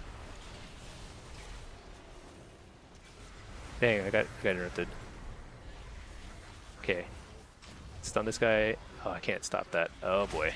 Oh boy. You're the healer. Nice, got the kill. Alright. That was very close towards the end. We were dominating for a while there, but all they had to do is connect a couple of crits and it would have been tough.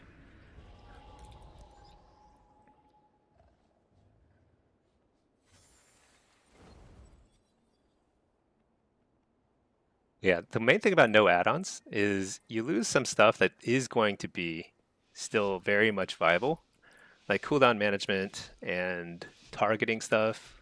There's no Blitz in-game targeting system for some reason. There's a lot of stuff that like Blizzard forgot to implement. But they're gonna fix all that, and it's all gonna work.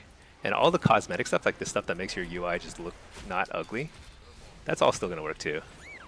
So I'm not sure why that stun didn't go through. That's weird. I'll reflect here. What the? Alright, that was a close call. So ridiculous. You're the hunter. Interrupt that. What the? I just don't want a wall here, but I will, I guess. This seems ridiculous. This actually happened last time too. I just have to rely on the spell bot. Trinket that. It's a short stun. Fear the healer. The short heal fear, but that's okay.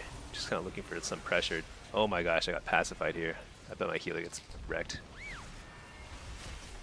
Shoot. I should have won. I should have won that. I could have won more rounds here. I think I could have gone 6. Ended up with 4. That's not much. So 2,900. So I'm still like 150 points short of rank 1. So I don't think it's going to happen.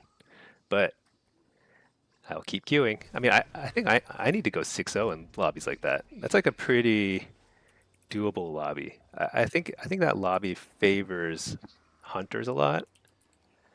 But I probably could have been more.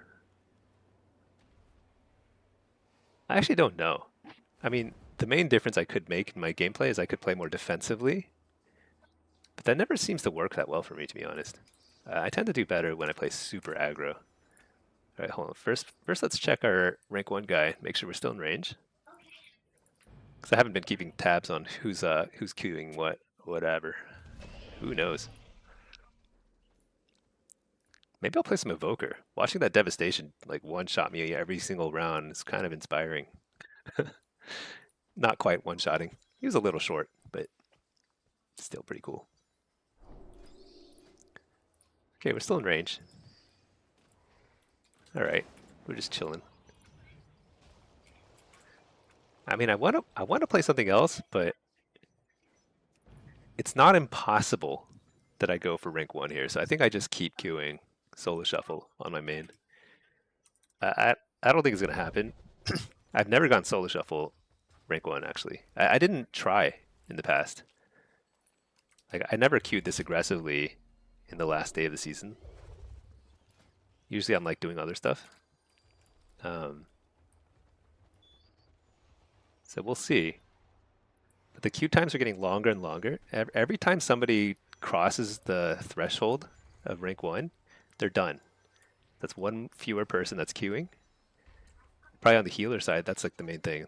Some healers are hitting that rating around here, where I'm at now, and they're out of the pool. They've got their title. Let's take a look at the ladder.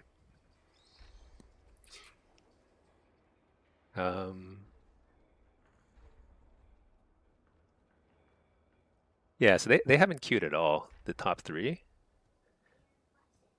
Maybe this guy has like an actual life, like an actual job, and he can't queue today. Because he's just short. Or maybe he's got rank 1 on a different spec or something. No, he's just short. I actually never faced him. I faced Nas a little bit. I never faced this guy or this guy. And I don't know who this guy is either. Never faced him either. I faced like actually I have faced this guy. I faced this guy, I faced this guy, faced this guy, faced Shards. Shards is really good at not at he's okay at demo, but he's like really good at he's probably rank 1 in yeah, he's rank 1 in affliction.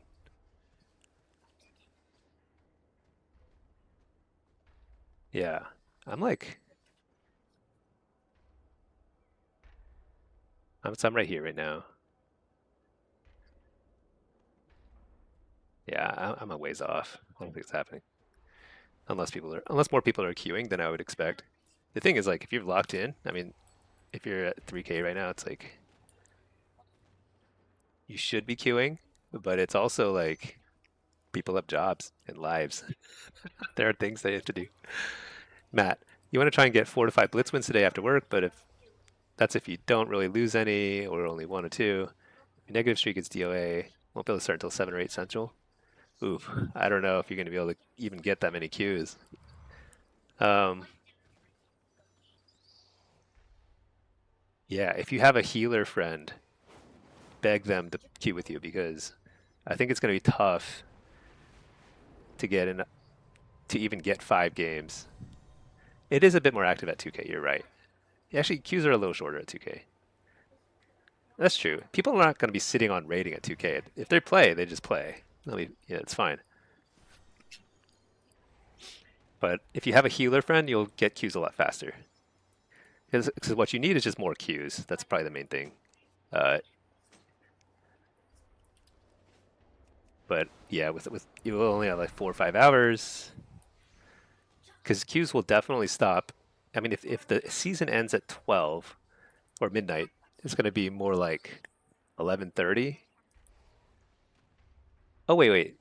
If you get back at 7 or 8 Central, oh, you actually have more like 7 or 8 Central is 5 or 6 Pacific. And I think it ends at midnight Pacific, right?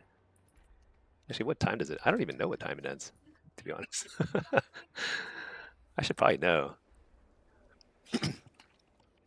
Nijito, what is the ideal burst damage rotation for demo?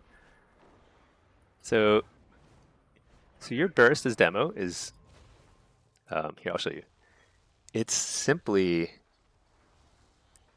the same as your regular rotation, except you're doing more demon bolts. And the way you get to that state is you need to have a healthy demon bolt economy. By that I mean you need to have a lot of imps that are consistently dying.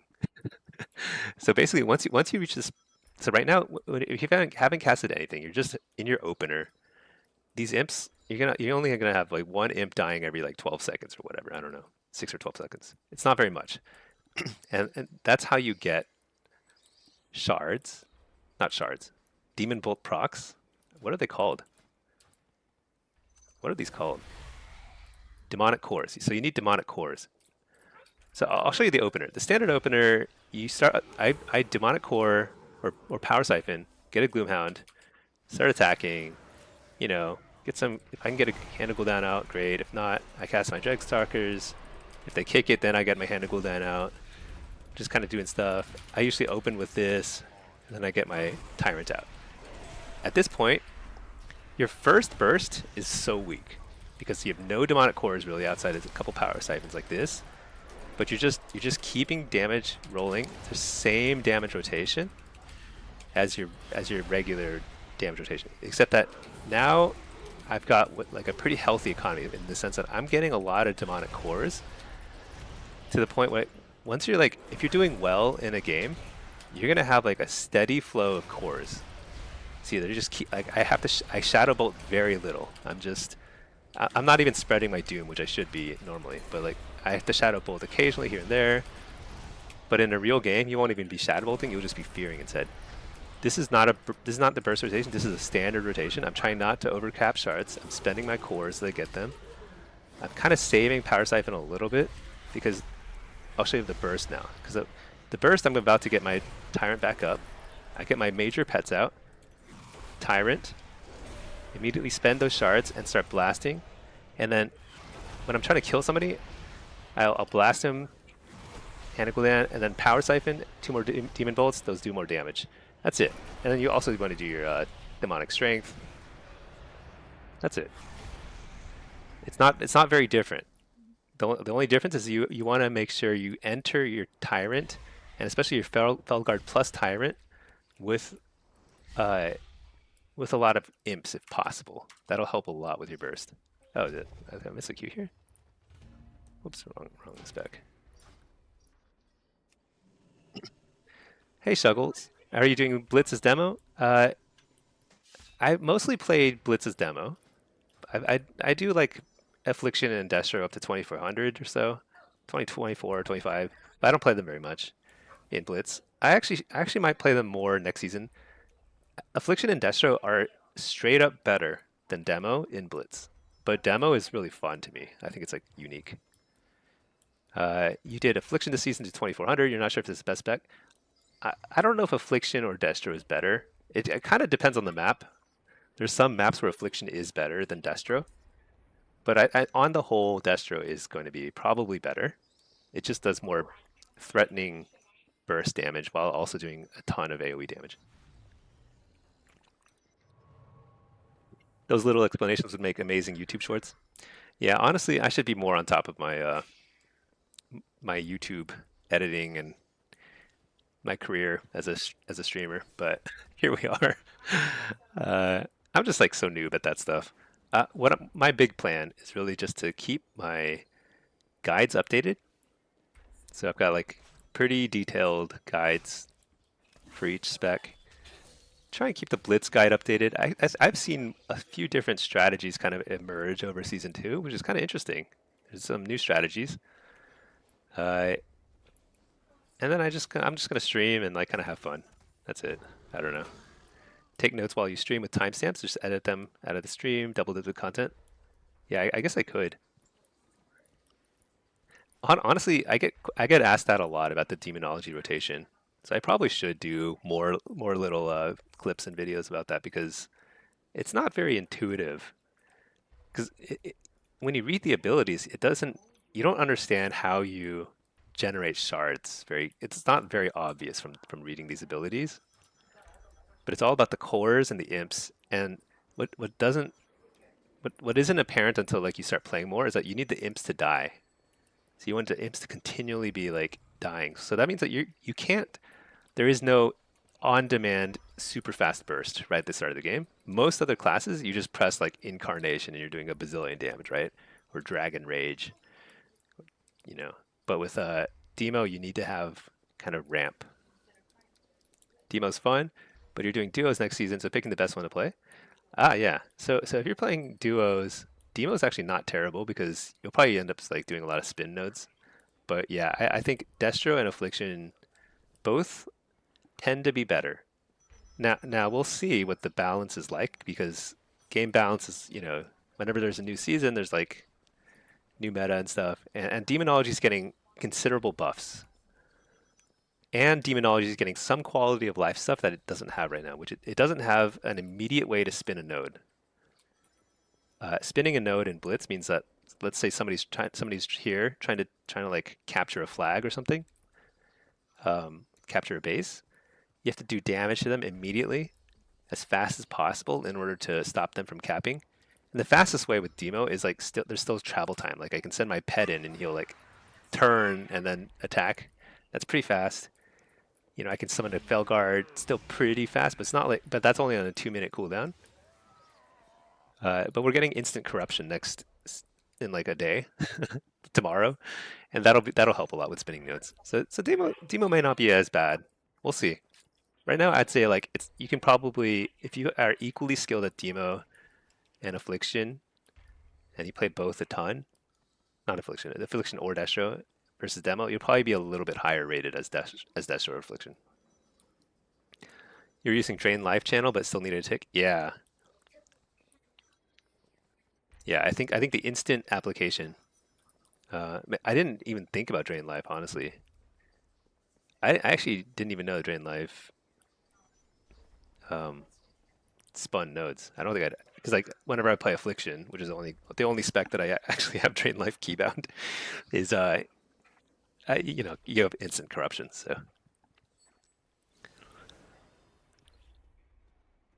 yeah, Matt. I mean, you're right. I should make more resources because I also want to encourage more people to play. Because I think Warlock is a misunderstood spec, underappreciated.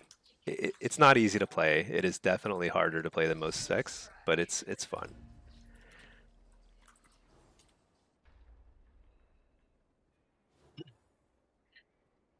Let's see. I think I missed some chat here. Sinusis, what website do you see the PvP ladder? So there's two great websites. Check pvp.fr is, I think, the best one in terms of like the most real-time info, but it only updates when somebody logs out, though. So there's still that limitation. I'm pretty sure that's how it works. Like somebody has to log out for the data to update. So if like this guy is logged in and still trying to queue, I may not see him pass me.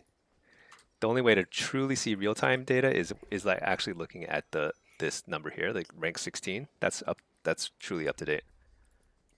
So that's why I occasionally have to log over and check Inky over here like this.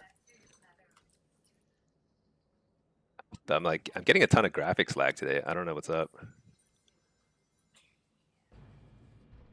This is like super laggy.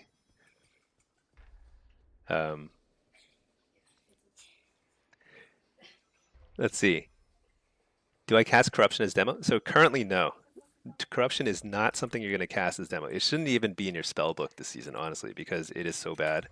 I've gotten asked that several times, and it's too bad because it's in your spell book, and so you think you're supposed to use it, but it doesn't scale for some reason. It doesn't scale at all with your abilities, so you do not cast this ever.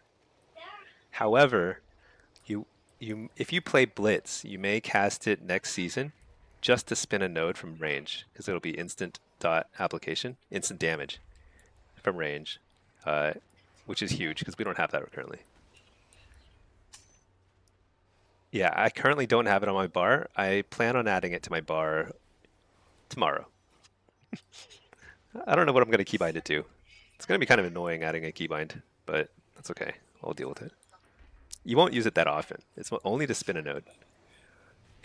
I'm pretty sure it still will not be part of your rotation, unless they change how it scales. But right now it doesn't scale with any of your abilities, so probably not.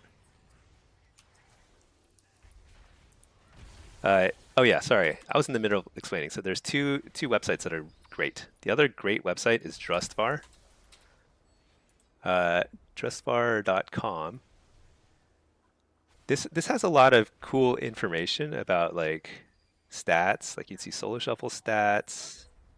Like you can see like distribution, like look rating distributions. So if you're 1800 in solo shuffle, you're in the top 66th percentile. So top 33%, 34%. It's pretty good. If you're like 2100, you're in the top 10ish percent. Um, and it has cutoffs. Like the cutoffs are updated, but I think they're based on the Blizzard website, which is not super up to date. I mean, the Blizzard website is up to date within 1 day, but a lot happens in the last day of a season. So if you want more up to date stuff, you kind of need to use Check PvP, which is a little faster on that end. And you can check out like every single spec, different regions. Let's take a look at this. I just hit refresh just to see. Still in range here, and still in range here. But again, it's not 100% up to date until you actually see. So I logged into my guy here, Inky. He's still number 3 on the ladder, so we're still good.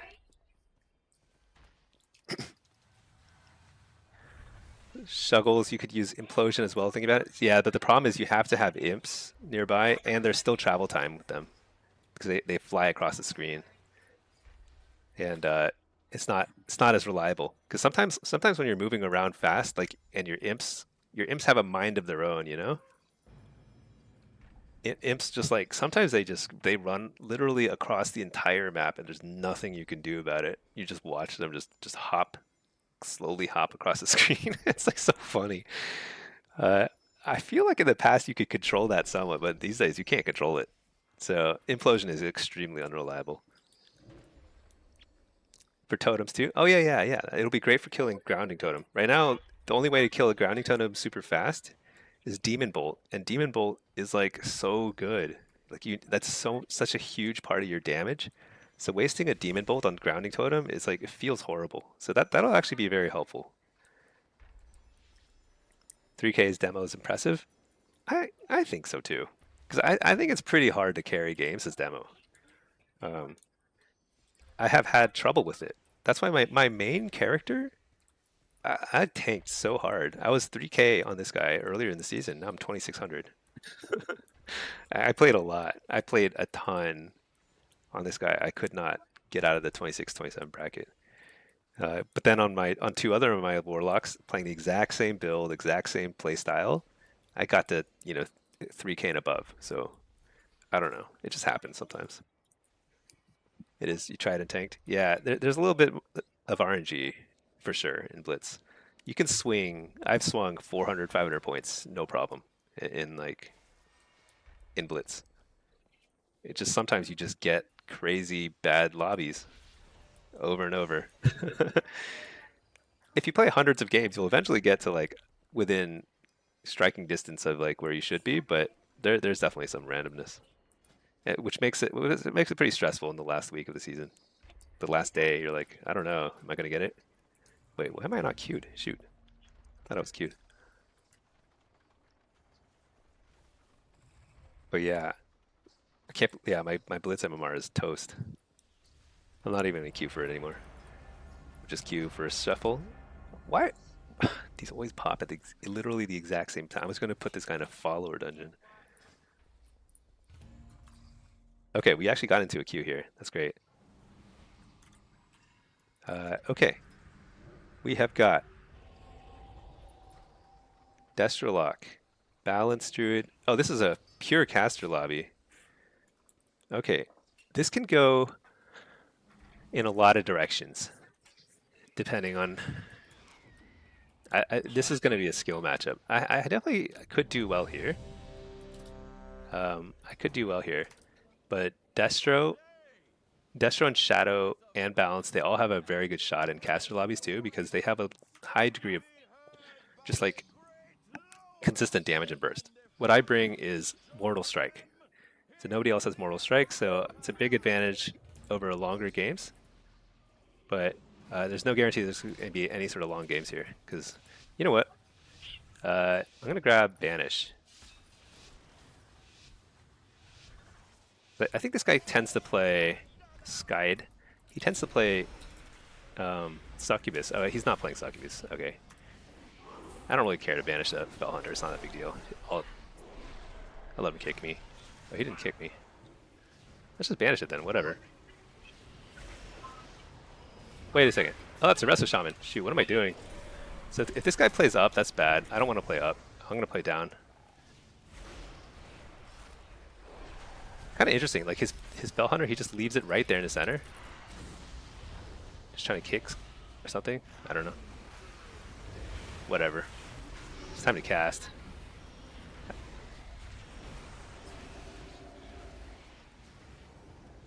I interrupt the Chaos Bolt. Let's banish this guy. Reflect this Chaos Bolt.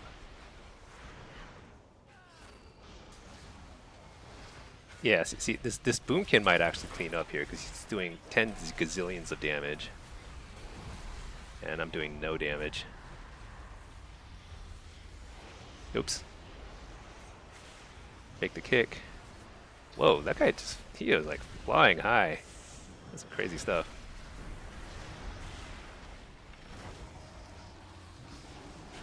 I faked the kick, but I got silent still. So I can't get out of here. Crazy. Gonna have to port. But actually I don't need to now. They did their thing. Dang it.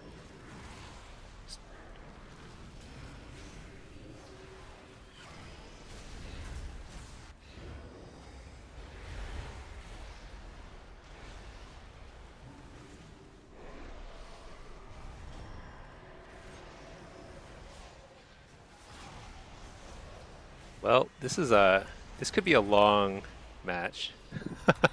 The way everyone's playing. Super scared. I mean, a lot of this Boomkin's damage is pretty bad damage. Coil him. Fake the kick. Fear him. No, a Shaman kicked me. Fake that kick. Stun him. He's way out of position. Stun the healer. Oops. This guy wants to push in. I'm good. Do I have to? Sounds like I must. Let's hit this pet just for a second. I want to get some damage going. Interrupt the lock. Stick a Amped Curse of Tongues. Oh, he still got the Fell Hunter on. Shoot. Fake the kick.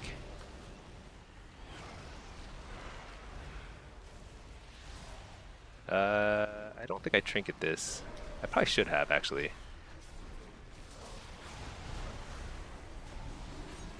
Port.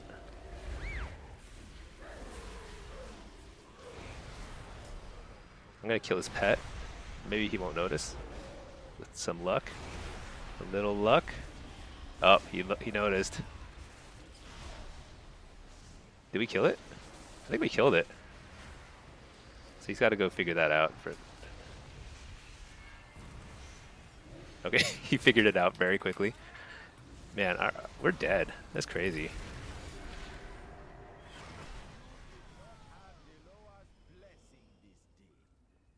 What happened to the healer? Did he just run out of mana? We were taking so much damage.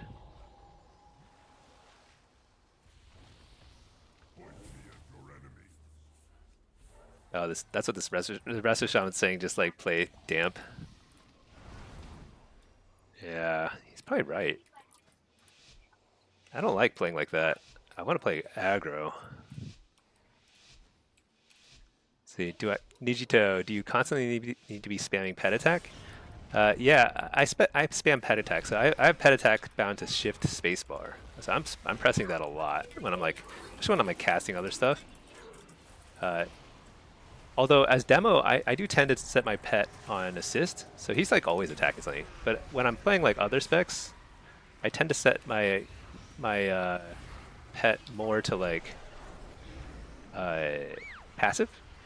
I can control him a little better.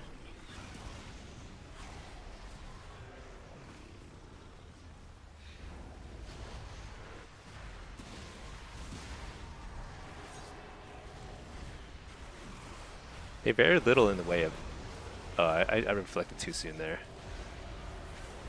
I lost the element of surprise.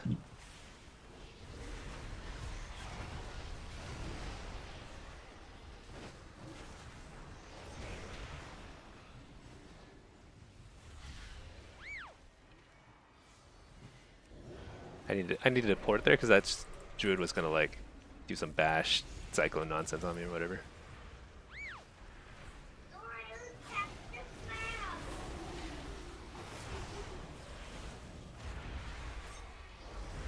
Shoot, I did not mean to take that, by the way. I was trying to actually not do that.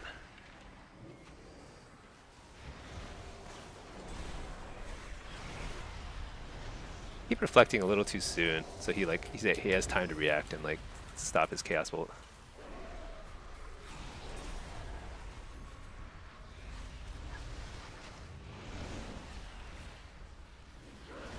So we're playing for dampening.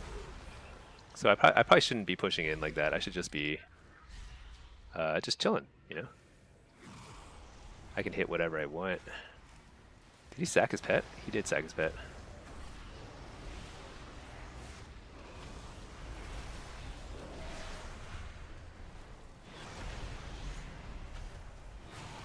Oh, that's a nice fade.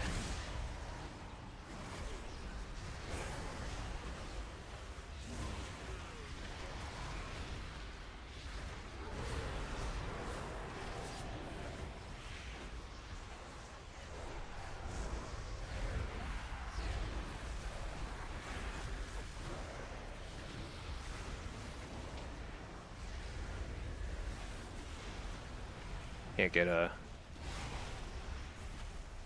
I'm eating a lot. I'm soaking a lot of damage for the team. It's good and bad.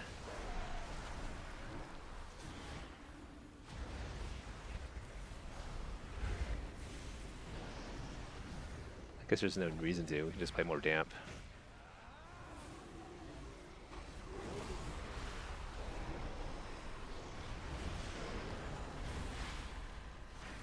Man, it's not going well.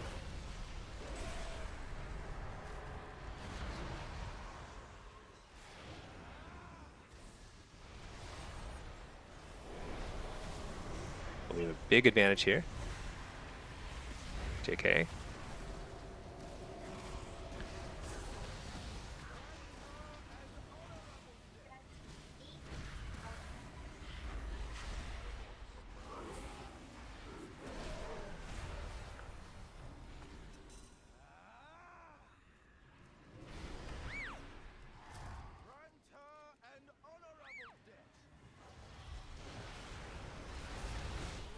Oh my gosh. My hands are sweating. That was crazy. These games are so sweaty. Does it have to be like that? Alright, I gotta win with this druid. I think I have to play super aggressive. But how? Okay, I don't need banish now. I think this guy's playing a lot smarter about his banishes, so... about his pets. And he usually plays the seduce guy, Succubus, which is super annoying. He's very good at it. But so like banish is very helpful there. But with the Fell Hunter, it doesn't matter as much. I think the value is like not as high. So if we do this again, we're gonna lose just like this slow grind. Maybe I gotta kill some totems. I don't know. What's the most mana efficient way of draining this shaman's mana?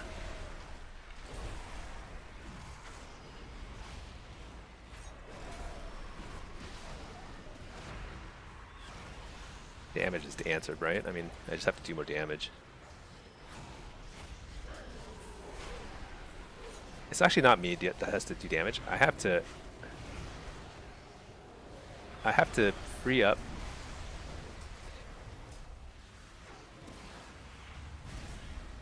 I have to free up the lock so he can do a lot of damage. So like if they keep solar beaming and wind rushing me or silencing me, like that's great for our team because like I don't do any damage. Like that lasso on me, all the stuff on me. This is actually very good. Unfortunately, the lock's not doing a whole lot either. He kicks me. That. Every kick on me is a free chaos bolt they're gonna eat sooner or later.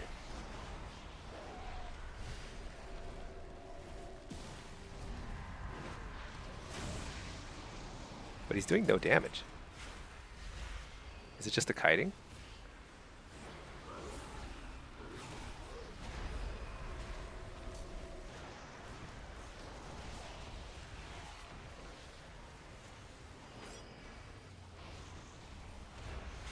Problem is like we're perma-slowed.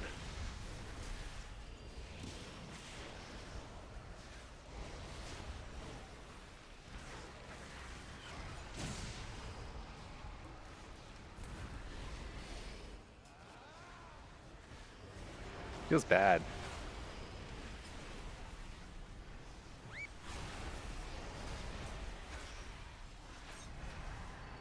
Like how can I be eating every CC? Like all the micro CCs on me, and we do no damage.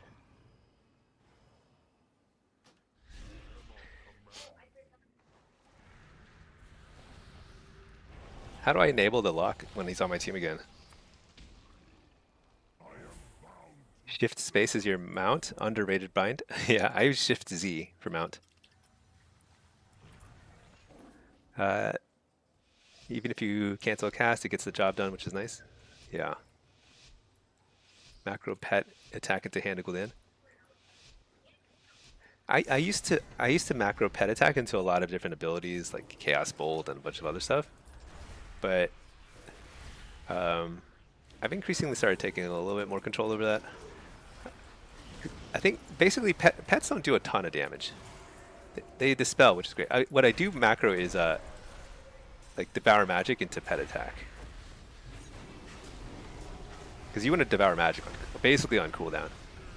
Just see if we can pressure this guy here.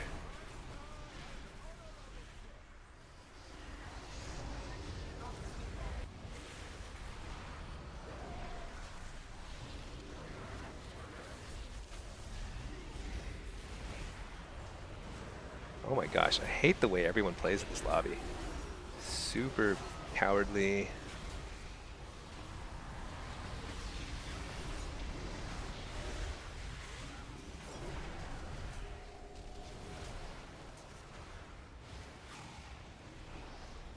I wonder if at heart I'm like a warrior main, you know?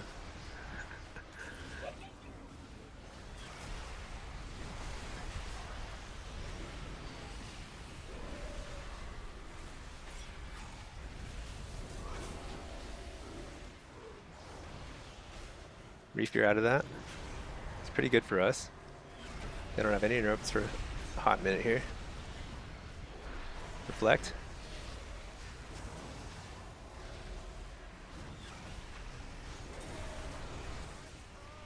Fear. Interrupt the tranquility. This is really, really nice for us. Get a fear out of that. Just have to not get CC'd. Oops, got CC'd.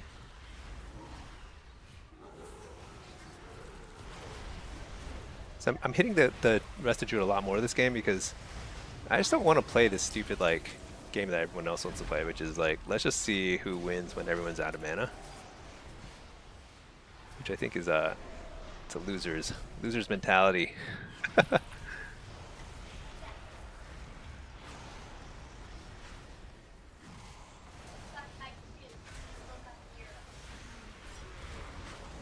It's kind of interesting this guy plays the type of tree form that doesn't have immunity to stuff. They might port here. Giga Tree, he's not playing that.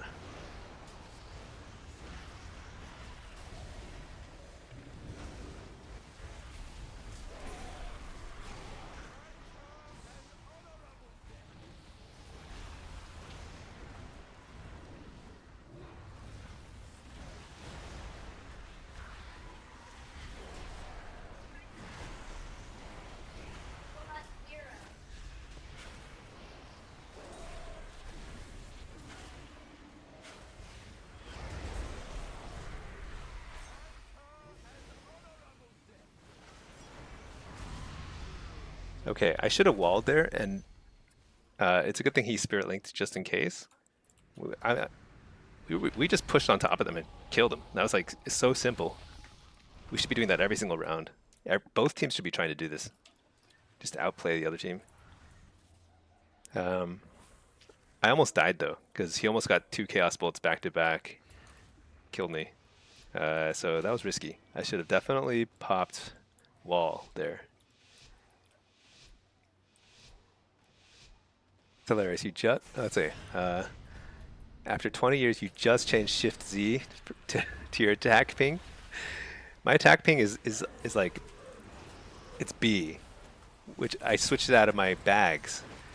Now to open my bags, it's Shift B. I hit the wrong key all the time. It's insane.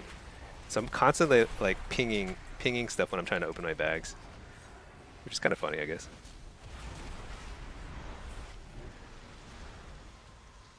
Do I have a pet? Where's my pet? He's like, I think he's rooted the whole time. You know what? They can only decurse so much. I need to spam Curse of Exhaustion, even though they can all just keep like ditching the slows with their whatever you call it. Shapeshift.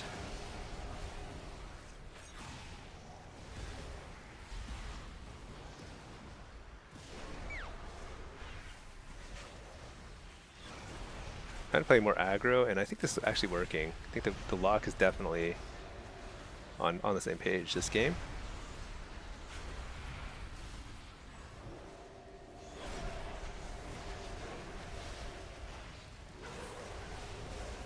Trying to play it. I'm like the front line, you know?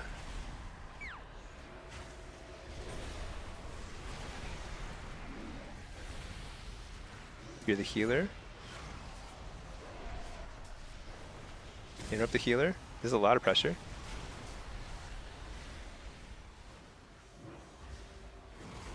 Can't stop that trank. You can Doom rolling. Isn't Thorns like a... How does Thorns work? Why does he have Thorns? Isn't that like a PvP talent you have to select?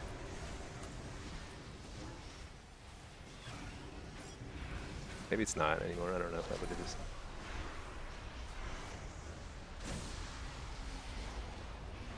I'm gonna wall here. I feel kind of scared. Oh shoot! I could have interrupted that cyclone. Got no value out of the wall. Stun. Gonna get a pretty big tyrant here. Take the gate. Coil. Nope.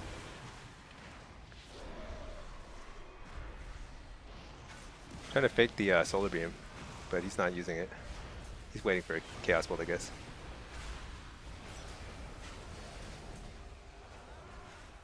Ooh, close one. I almost overextended. Stun this guy.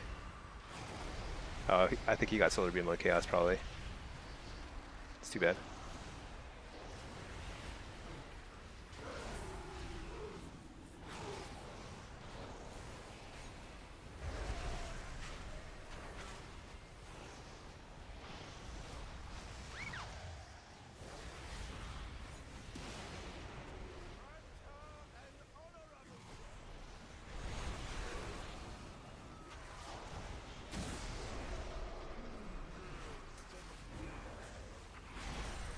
Shoot, I can't stop that. Ah!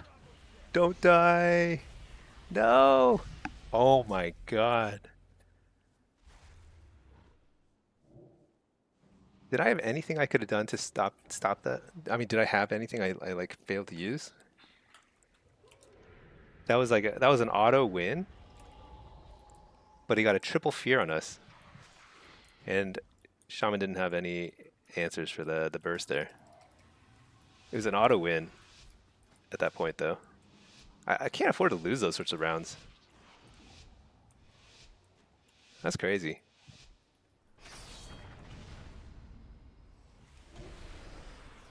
Like that was just one mistake. The mistake was we grouped up. I mean, and we saw it coming too. It's like it's in slow motion because it's like it's not subtle. the You see the Shadow Priest running at you. You know, you're like, oh, I know what's happening now. Here he comes. You know, reflect, touch, whatever. Doesn't matter. This is all irrelevant. Everything we're doing right now is irrelevant. What is relevant is like I now have the healer who's gonna go first.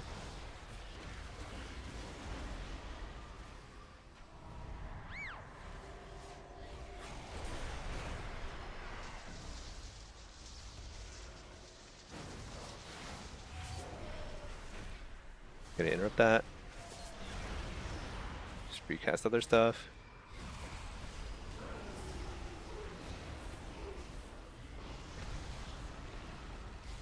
Port. Oh, that's a nice interrupt.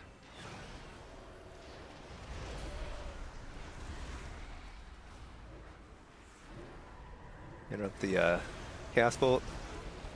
Deflect. Fake.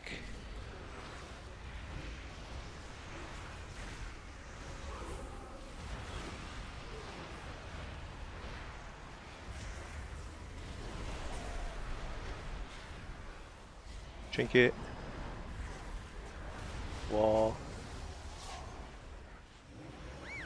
Felt like that stun lasted a long time. I don't know, what do you guys think? Alright, let's fear. Interrupt the healer. This is like super scary for this dude. And port. Scary for me too.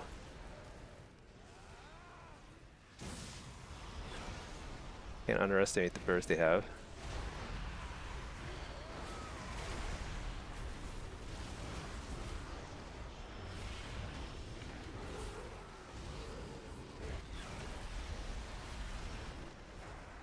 What the? Oh my gosh. I accidentally...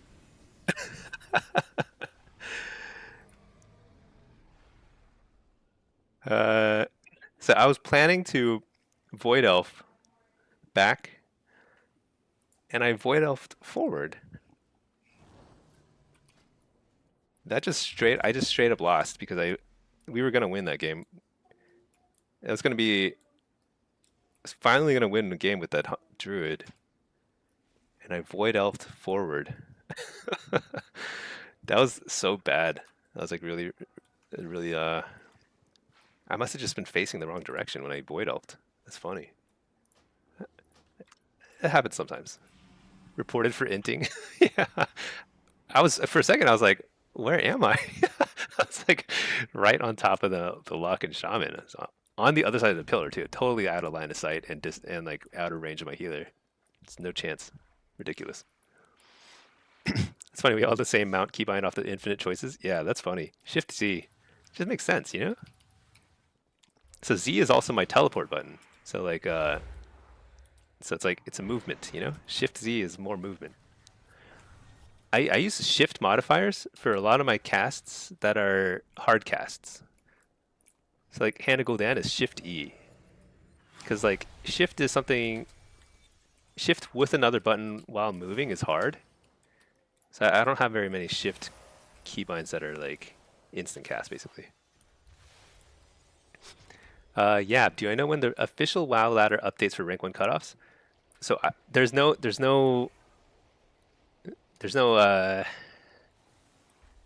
me see, how do I put it?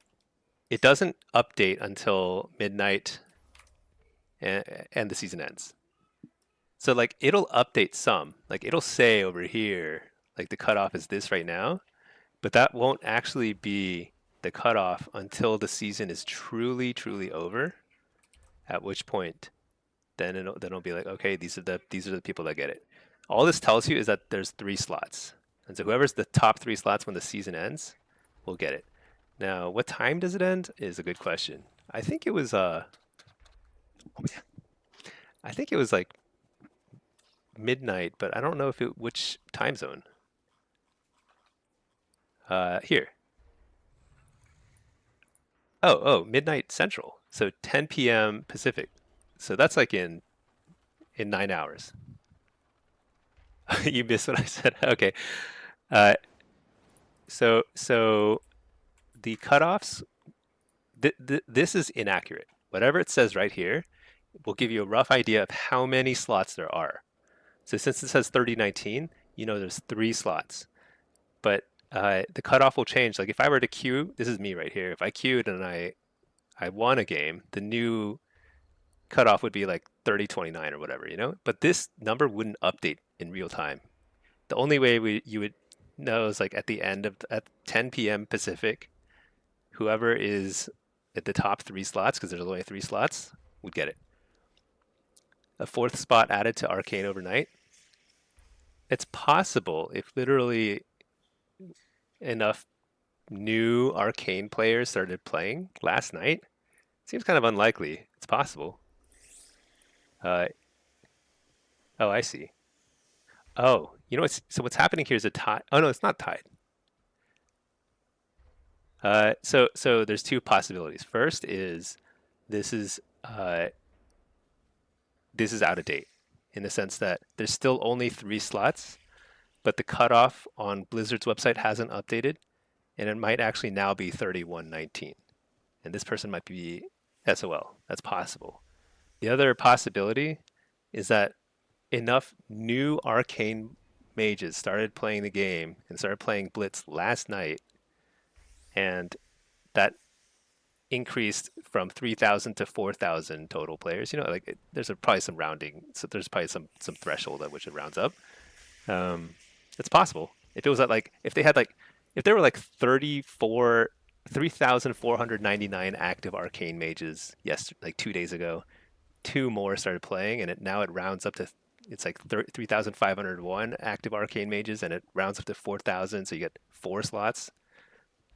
That's possible. My guess though is that this person probably needs to queue up.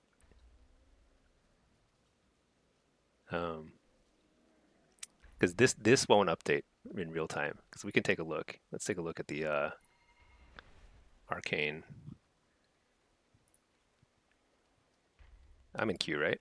Yeah, I'm in queue here, and I'm in queue here. Okay. You're the person SOL? Yeah. Yeah, you might be. And I don't know if you'll be able to catch a 3100 queue right now. Uh, I just don't know if that's like happening. Let me just see. Let me switch over to this guy. Let me see if there's even an estimated queue time. Yeah, but I don't know. That's pretty unfortunate because so Soul just passed you. Doesn't he have like? Isn't he getting in like in another bracket too? Probably Frost. Yeah, he's getting in Frost too. Dang. You're gonna send queues anyway since you have time to lose, but basically you need only. Yeah, I think 1 queue will decide it then for you. Because I doubt you're gonna get two 3K 3.1 games.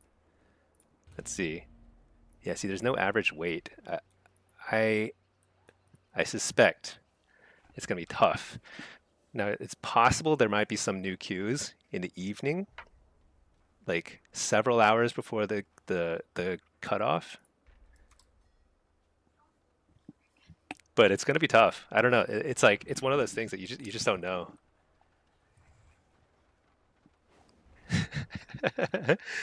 But yeah, this is just me. I just wanted to see. So I'm still in rank 1 in area on this guy. You're hoping Hansel wants to send solo shuffle, can snag a win. Yeah, dang, that stinks to be so close. And plus, he's gonna get it for Frost Mage anyway. Tough call. I'm not super. I mean, like, I'm not super sure how it works. So I don't know how to tell if there was a new spot or not. I mean, the only way there's a new spot, new players played, but I don't think there's any way to tell that. Um, it's not very easy to tell. That said, Arcane Mage, I'm surprised there's only 3 slots because it seems pretty popular. I mean, Frost is definitely more popular. That's why there's 4 slots. There's only 3 Frost slots too. Oh wait, you know what? Check PvP is also not that accurate because it doesn't. Some people hide their profiles.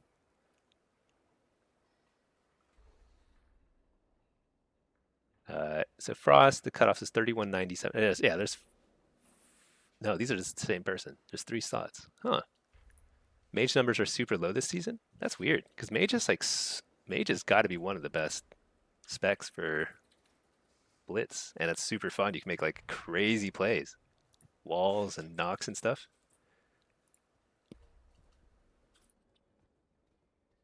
Huh. Because Warlock, I think Destro might have a few, like more than, has one, let's see, cutoff's 3208. Actually, these are the same person, so there's actually only 3 slots too. Destro's pretty popular. Maybe, actually, Affliction might be more popular. Actually, it just like, I wasn't really thinking about how many slots there are. There's like a lot fewer slots in Blitz this season than last season. 30, 52? 1, 2, 3. These are all different people, I think. So that's 4 slots for Affliction. So I guess Affliction is a little more popular. Dean is like, he's a god when it comes to Blitz. It's crazy. When he plays Destro, it's like, I don't know. He's good at team fights, but that's not why he wins. He wins like because he makes like crazy plays that like warlocks can't usually make. So I don't know. It's hard to describe. Like you have to face him to know what I mean. Let's see, Shuggles. You think Destro is popular on NA and AF on EU? I think the thing about AF is like it's more popular in general just because it's like it's why people started playing Warlock. So people who started playing Warlock many expansions ago, it's generally because of Affliction. Secondarily because of Destro, and not that many because of Demo. So there's a lot of history with Affliction, I feel like. It's just like always been kind of like the dot fantasy sort of thing. I think I just got a really bad lobby here. Warrior, Ret, with an Assassination Rogue. I think I could go 06 here. Because I don't have a Pally to save my butt. This is a Resto Shaman who's going to be really annoying to deal with on the other team. And really unhelpful on my team. This could be pretty bad. Let's see how this goes. I'm going to run Frequent Donor. Let's run Fell Lord and Impish Instincts. Significantly less. Frostmage had like 8 last. Yeah, there were a ton of slots. I feel like Blitz was really popular last season. And this season it's like been medium popularity. Kind of unfortunate because it's such a fun bracket. I love it.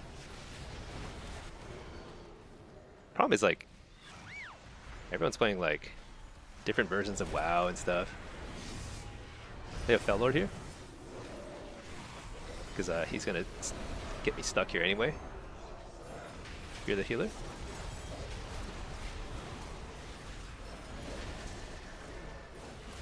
What is going on? Nobody. They have not used a single kick yet, despite all my best efforts to get them to kick me. There we go. Pummel. Problem is like. The problem is, I have a Resto Shaman healer, and they just cannot keep up with a bunch of melee damage. There's Lei. That's pretty good. Interrupt the healer. Get some damage out. I'm trying to hit both, basically. Oh, I should have done something about that. That repentance. Searing Glare. So I'll just eat. Yeah, nice. I ate both kicks during Searing Glare, so that's actually nice because I can't cast anything anyway during Glare. Fear the healer. Oh, he's kind of close though. Get a nice Tyrant. I need a wall here. Oh shoot, he used Spirit Link as well. That's too many cooldowns. But we're definitely gonna be out of options here soon. Support for a second. Don't die. Okay.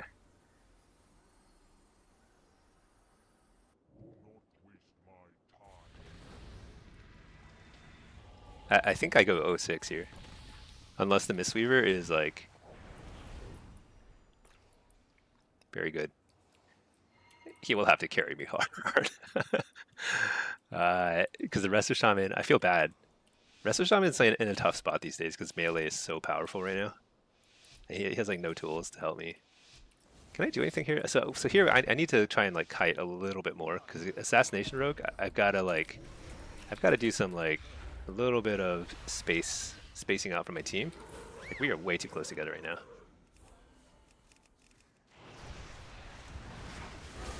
Stun this guy.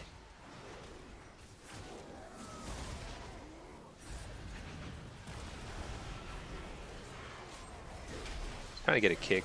There's a kick. Port. Great tyrant.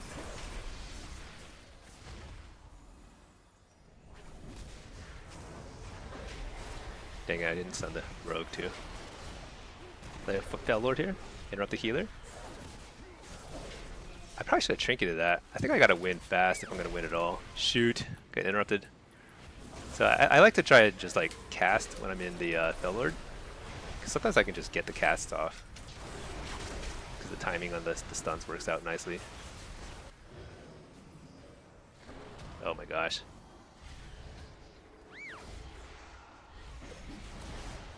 This warrior is like very good at kicking. He's got that late kick.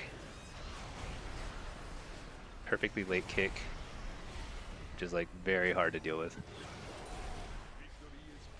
Whoa, that guy almost died. What did he die to almost? Interrupt the healer? Oh my gosh, I'm silenced. Oh, trinket that. Fear. Die. Dang it. I put everything into that. Oh wait, what? I thought I walled earlier.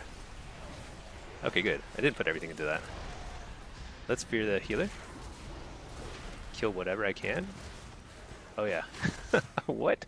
My wall's over already? It's so short. Oh, I'm super dead. Port.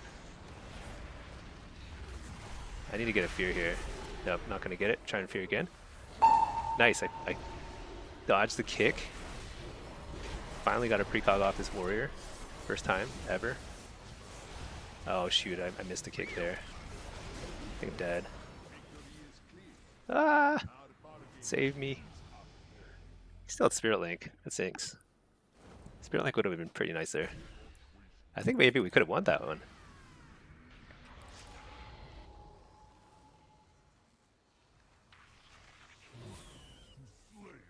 Yeah. I've only faced Hansel a couple times in Blitz. He's really good. Oh, and your character's name is, you told me a second ago. Casimir. Oh yeah. I don't think I've faced you yet. But I haven't played a whole lot of high lobbies this season. I got stuck in like the 2700 range for a long time. Because my high rated guy was just sitting all season long. And I was just like, nobody was queuing the high rated games for so long. Except at like crazy hours. Nice, I got a precog. Let's get a pretty good tyrant here, maybe. Yeah, I got it. Let's drop a Fell Lord here. Because we have a lot of pressure. This is a nice I'm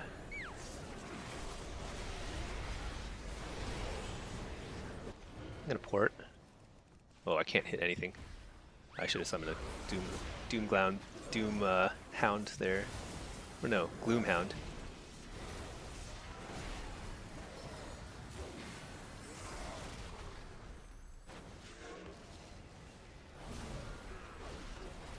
I feel like these guys are... Everyone in this lobby is unusually good at kicking. Much better than your usual 3K players. Weird. Port. I guess a wall. I don't know. Kind of toast here. Stun the healer. Fear healer. Hope this warrior pulls some magical, crazy damage out of his butt. So we're in trouble. Nice. Kick shadow. Oh, I'm gonna die still. Right?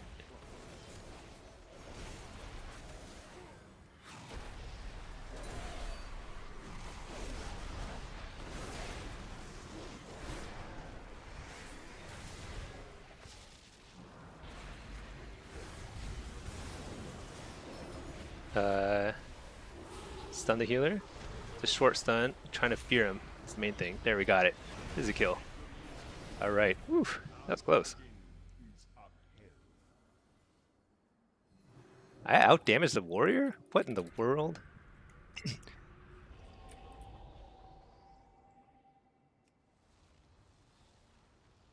He bopped himself and still lay? Oh yeah, that's true. He didn't lay. Oh well. It happens. I feel like that happened to me too. Alright.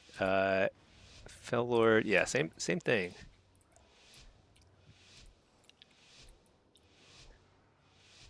Why was the warrior's damage so low? Did they have that much CC on him? Bizarre.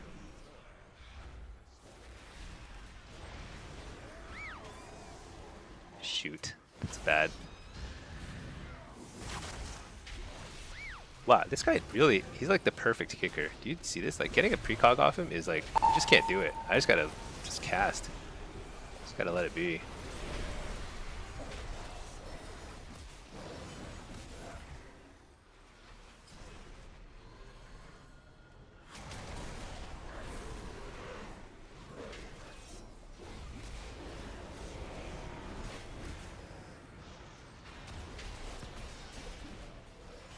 Bell Lord.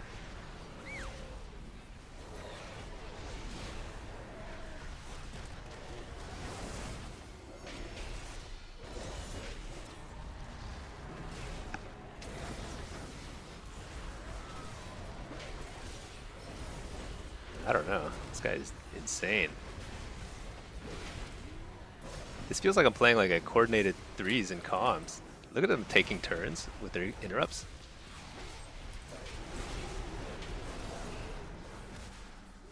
Gonna kick it perfectly. Nothing I can do about that. Perfect stun. What is this? I'm like kind of amazed. I'm not even like watching the game. It's like, what is going on? Okay. Let's just keep pressure up here. Coil. Just. There we go. Get precog. Alright, let's get serious here. We have to kill him here or we die. For sure. Trinket that. We simply send it.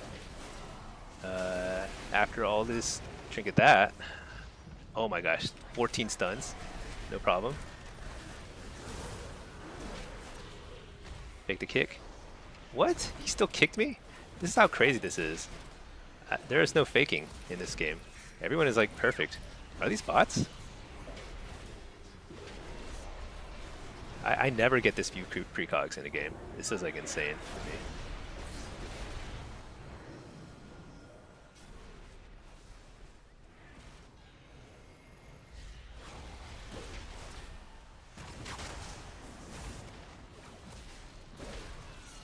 I'm gonna pop my wall here. This is it.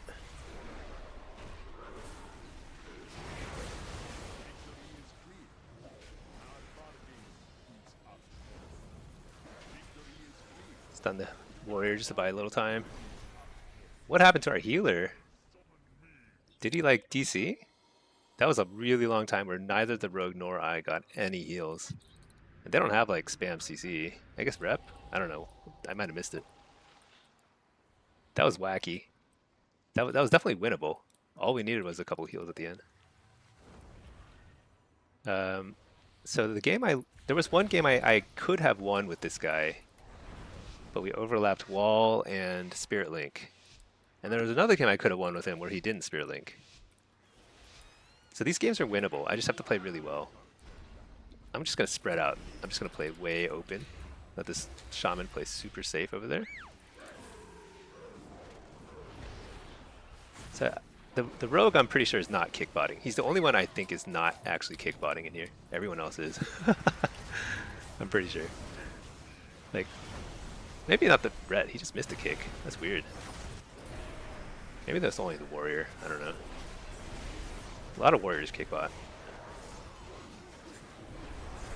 Which I wouldn't have accused them of it before, but after seeing what I saw yesterday, I feel like there's probably more cheaters than I imagined before. I'm fine, I think. Oh my gosh.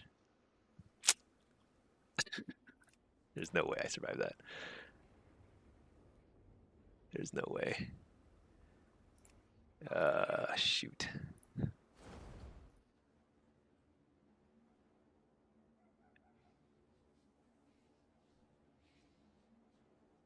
Sometimes when you take a gateway, it sends you out of the realm. It takes you out of existence. I'm just like gone. Oh boy. What round was that? That was a really horrible lobby. I think I was going 06 anyway, so it's not a big deal. But let's see if I get minus 150 or if I actually get back in the game. Crazy. Crazy, crazy, crazy. Urmol is a troll? Oh, hey, I'm here. What? Dude, I'm just gonna stay here. Can I port? I can't lay a port here. Oh my gosh, everything's bugged out. Look at that. They couldn't even get a good opener because I was like hiding up there. All right, I don't have a port anywhere, so spam silence, no problem. What the? Oh my gosh.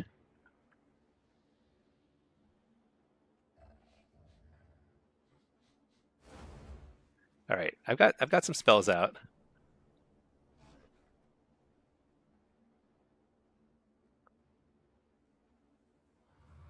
I've got to try and win fast because something is wacky about. Where's my port? It didn't lay earlier.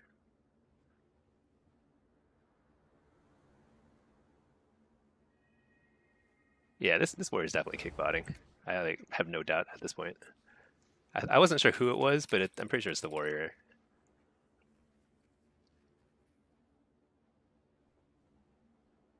It's fine, whatever. There's a lot of warriors and DHs who do it. Oh shoot, I don't have a pet.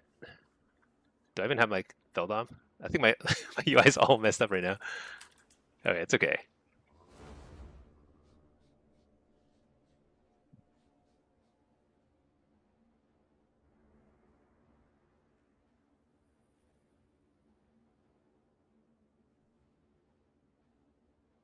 A wall here? Oh, nice. Do you think I can just like sneakily get this through? All right, we got a pet. We're back in it. All right, I have a port over here. Something at least.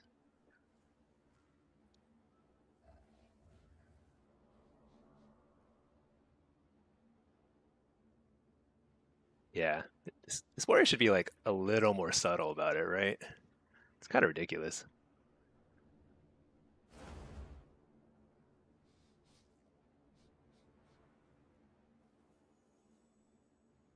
So the rogue finally cloaked, which is good for us.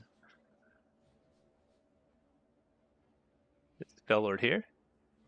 This is some pressure. Stun the healer. Fear the healer. Let's kill the Spirit Link real quick.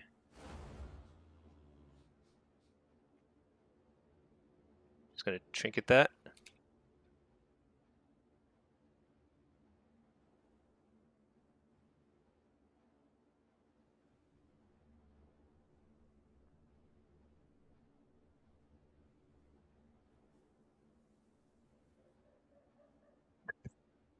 I haven't seen this blatant of kickbot in a while.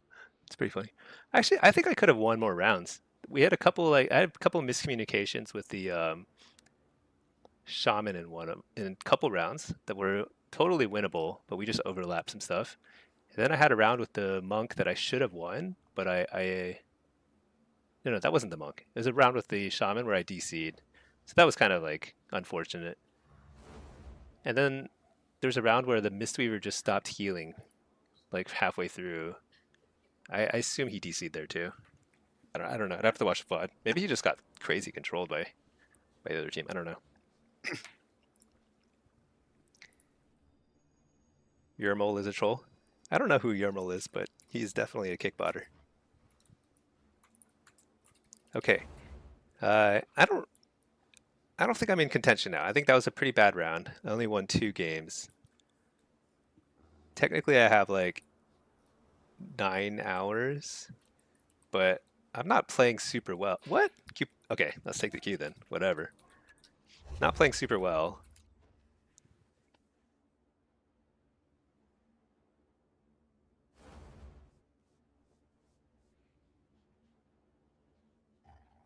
I feel like if I get rank 1 in solo shuffle this season, it's just sheer luck. I don't think it's gonna happen. I think I played really well for most of the season, but I kind of had a rough few lobbies today and yesterday.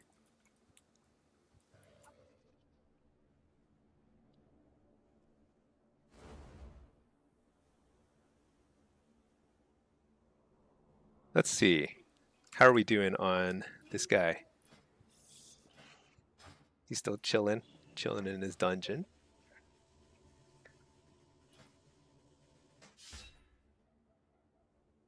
Number 3. We're good. Oh, we got in. Okay, here we go. Okay, we've got a. Oh man, Warrior Marks Frost Mage. I guess. Dang, I got this guy again. The rest of Shaman. He's not bad. It's just that rest of Shaman doesn't offer the kind of tools that I need to survive against warriors and stuff.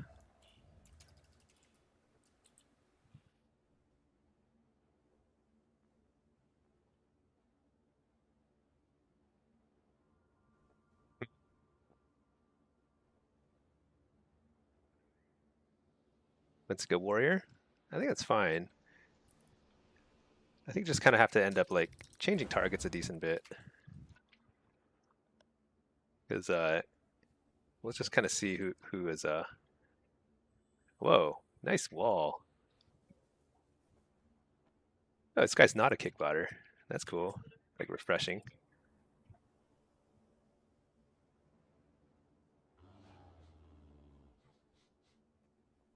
This is like insane the kind of CC we're getting right now.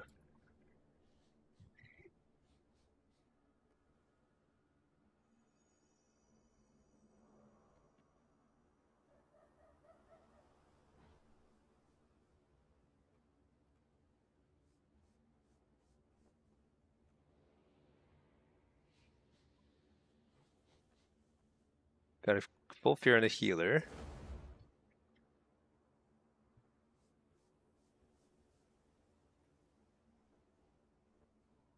Nice.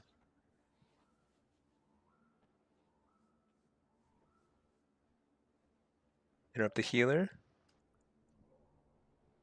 Just getting a bunch of damage out. I'm gonna put an amp curse of weakness on the hunter so he can't crit me. Alright, there's pain sub, so let's eat some kicks here.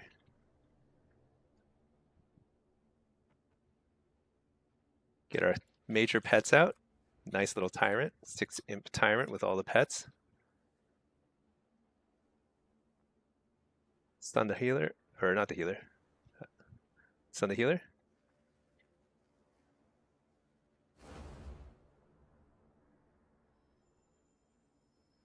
Healthstone. Oh shoot. Should I trinket? No, I don't have trinket. What am I talking about? Die. Coil this guy. Nice kick. Alright. Mage managed to finish off the priest. That was unfortunate for them because they swapped right as he did turtle form. And the mage had his snowdrift, the big AoE stun thing, all at the same time. So it's like pretty killer combo. I don't think there's much they could do about that. Let's get reflect here, and let's skip Fell Lord and go with Soul Rip. Hey Matt, you're 1700 on DH right now. Gonna push rank 1 after work. Should we kick? Yeah. All you have to do is pay somebody buttloads of money and they will get it for you, and then hopefully you'll get banned. I'm just kidding. I mean, like, Blizzard doesn't ban people for that. That would be absurd. It'd be so good. But I do remember Blizzard making some announcement like a while ago about how like they would like ban all these like bad actors and stuff, and I don't know if they still do that. Whoa, that was a big hit. Oh man. Okay, I used Void Elf to get past the this is bad. But at least it's a short stun. I'm causing us to lose a lot of pressure this way. I've got to get back into the mix. Can't play so scared.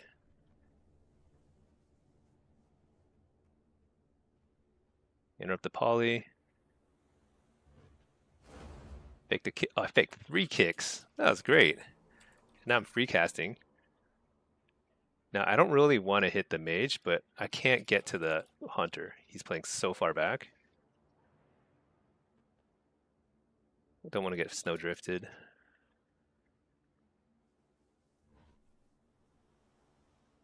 Let's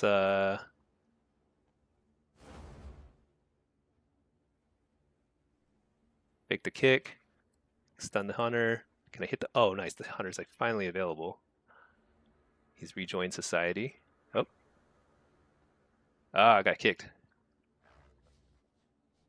Stun the mage. Fear the mage. This warrior wants to go on the hunter. I actually think the mage is a better target. But we'll do what we can. I gotta pour it out of there. Oh, shoot. Coil him. See if I can fake a kick. Oh, no. Oh, he's gone. Stun him. Oh, shoot. Dude is super dead. He went so deep. He was so deep. The thing is, like, if he had pivoted back and like hit the mage a few times, like every time the mage went 1v2 against us, I think that probably would have been better. But that's a tough call to make. Let's get Fell Lord and Impish Instincts. I'm pretty sure I'll be the target here. Can you just pay it directly to Blizzard? Is Frank one in the shop yet? Man, that would be so funny. Actually, it's kind of interesting. I'm surprised they don't sell, I mean, not rank 1 titles, but some sort of titles, like some sort of like cool sounding title. It's actually kind of nice that they don't have like, not everything is microtransactions, you know, in the game yet. Someday it will be, I'm sure. Interrupt the poly. I probably should not have interrupted poly, to be honest.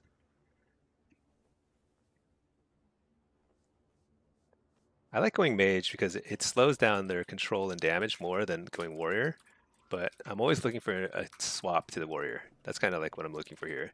Never going to kill the healer. That's not going to happen.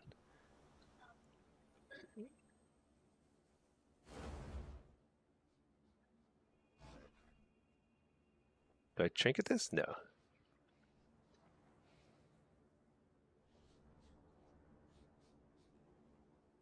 Dang, I missed my Shadow Fury. Okay, fear the... Oh, nice. I'll fear after that. We kind of overlapped our trap and everything. Fake the kick. Nice, faked it. This is a really good spot. Stun the healer, fear the healer. Oh no, he did the thingy. The fade. Coil. I've got to hit this warrior too, at least occasionally, so that I can swap to him more easily. Let's hit the warrior now.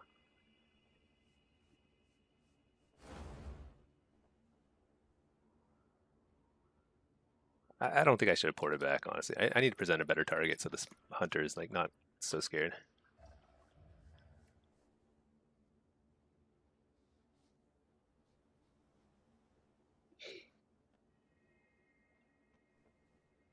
Oh, shoot. Nice, I snuck it in. This is actually great. So I'm behind the ice wall, so they're on me, but I'm not scared. Okay, there's one block. I think it's the first one. It's taking a while. Okay, here I'll port. Stun. This guy. Tyrant. Not a great tyrant, but I got a stun on the healer. It's huge. I can't chase, so I immediately pivot. Hit the guy that's closer. Got the precog. Got the kill. All right. I think I played that pretty well towards the end. Stinky the Purchaser? Yeah. I have purchased a few things in the shop. I've gotten some some of these are like 6 month rewards. I think this is the 6 month reward. I actually bought this guy. I like this guy a lot. It's a pretty nice mount. It's very small and cool. Okay. Warrior and Hunter. Shopaholic would be a title. Yeah. Or like just some sort of Blizzard theme, you know? Like, I don't know. Stun this guy, coil him out of that. Fear, fake the fear. Fake that. I did not fake it. Nope, didn't fake anything. Port.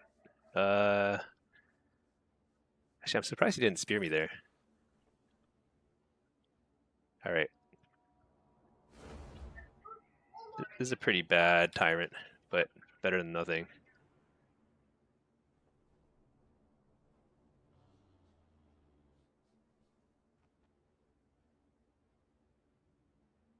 They have Fellord here. Nice. And got the precog. Got a fear out of that Hellstone.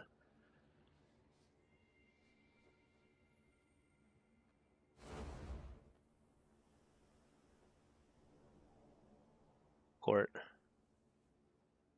It's nice. It's like this wall is like, there's a little window for us. Although, I kind of want to get rid of the wall now. Shoot, this wall is kind of trolling us.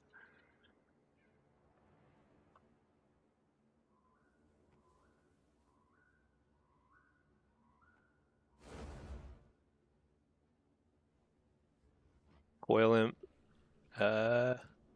This is actually not great. I'm gonna get kicked here. No, not.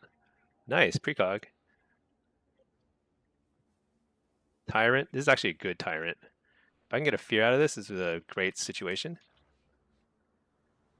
Snowdrift into fear. Okay, and kill. He was just outside Spearling too. Hey, Jub. One in the pinky stinky dinky over here. Yeah. So my wife plays. So for those of you who don't know, my wife and I play WoW together quite often. Her name is Pinky. Pinky the priest. We hit we hit 23.99 this season in twos. Actually, Pinky, do you want to play some twos? Actually, that's because I'm not even like queuing anything main right now. There's no way I'm getting rank one in Legend. I'm like too poopy this season. Falling apart, stress. This warrior is kind of interesting then the way he kicks. It's very unpredictable, which is good. Because it's if you're not kickbotting, you have to be unpredictable. Should I have trinketed that? I'm not sure. I'll interrupt the high ice wall though. Ice wall's scary. Oh, there it is. Oh, it's gone. Precog. Stun that guy. Hit that guy. Fear the nothing. Fear the nothing. Yeah, nothing. There's a wall. Amp Curse of Weakness on the warrior.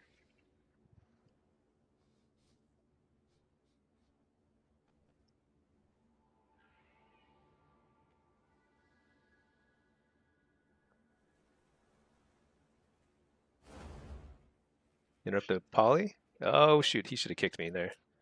I'm surprised he didn't. Just fear that guy real quick. Yeah, let's just hit the warrior then. He's in my Fell Lord, taking damage. Swipes. Oh shoot, that kick was I mistimed it by like a second. Maybe he's shifting power and I didn't see. Oh my gosh, I'm getting wrecked now. Poured out of there. Interrupt the healer? No, he got stunned. So, oh, and trapped. This is a huge opportunity here. Oh, the second block. Okay, it's fine. Fake the kick. Fake another kick. Nope. Fake that kick. Nope. Sooner or later. Do I wall here? I think I wall here. I don't want to die. But I do want him alone with me. I want him to think that he's in control, but he's the one who's locked in here with me. All right, actually, I'm out of here. Never mind. Hellstone. I think I can cast this off. Yeah, here we go. There's an interrupt on Shadow. I just have to get through the wind shear. I think we're good here. Interrupt the Poly. Okay, now he kicked. This is going to be a pretty decent Tyrant. Port Tyrant. Yeah, this is a great Tyrant. Coil this guy. Just turn on the Warrior for now because the Mage is playing hide and seek. There we go. Stinky and Pinky. That's us, Glaxon. We terrorize the twos ladder. Sometimes we feed the twos ladder, depending on who's queuing. These days, honestly, whenever we run into a Mistweaver, this overwhelming feeling of despair just kind of washes over us. We just like sit there and like in shock when we lose so horribly to any Mistweaver. Crazy. Nathaxian, any thoughts on Warlock demo next season? Will it be better or the same? On paper, it's better. On paper, it's a lot better. It's like, which is crazy because it's actually pretty decent right now. There's a number of reasons. Oh my god, I have to stun this guy. What the? Oh, guy. This is like deja vu. This happened last time too. He went super aggro and died behind a wall.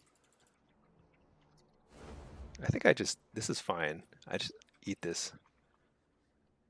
I will bide my time. I'll get this really bad Tyrant out. He's not buffing anything. But I just need to get some damage out.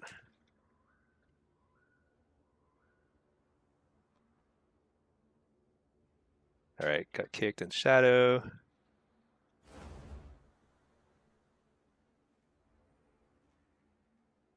Oh, I didn't get in there in time, shoot. Coil this guy. You know, he keeps going for the Hunter. I'm going to go Mage. I don't believe in this Hunter business. So I fake the fear. Fake the fear again.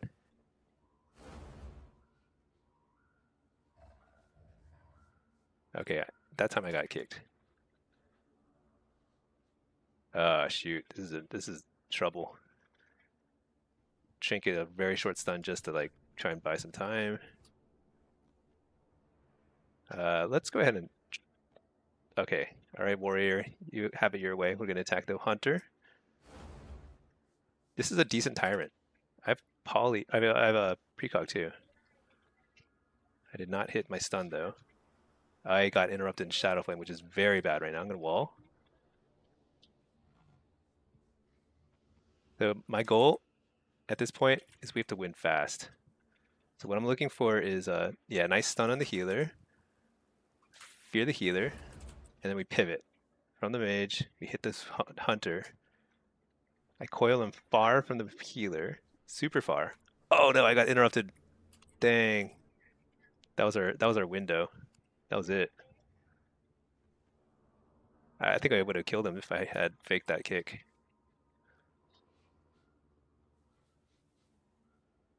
Shoot. Nothing can be done about this aim shot. Yeah, curse of weakness him at least. Oh boy.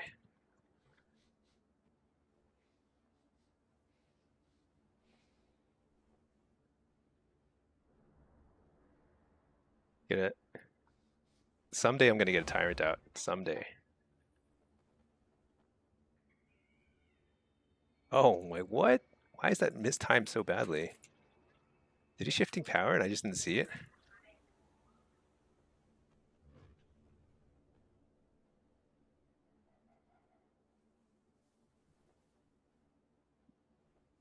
It's good for us. I just need to not get interrupted in Shadow Flame.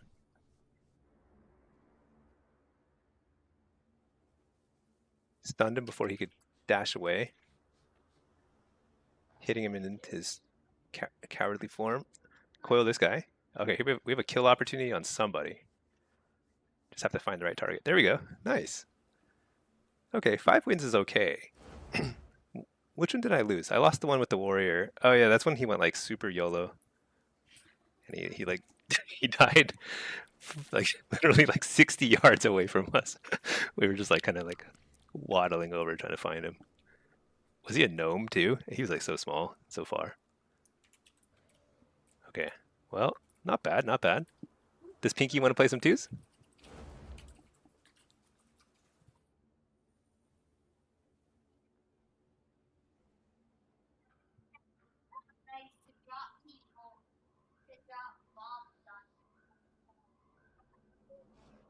All right, actually, we're gonna do some twos. We're gonna do some pinky stinky twos. While let me just check my check the status of Inky on the thingy, the ladder. Matt, wasn't the bunny a Chinese New Year mount? You know, it might have been, but I think I actually bought it. I don't think it was a free mount. Oh, did it come with a subscription? Oh, actually, my wife is saying that she didn't buy it. It might have come with a subscription.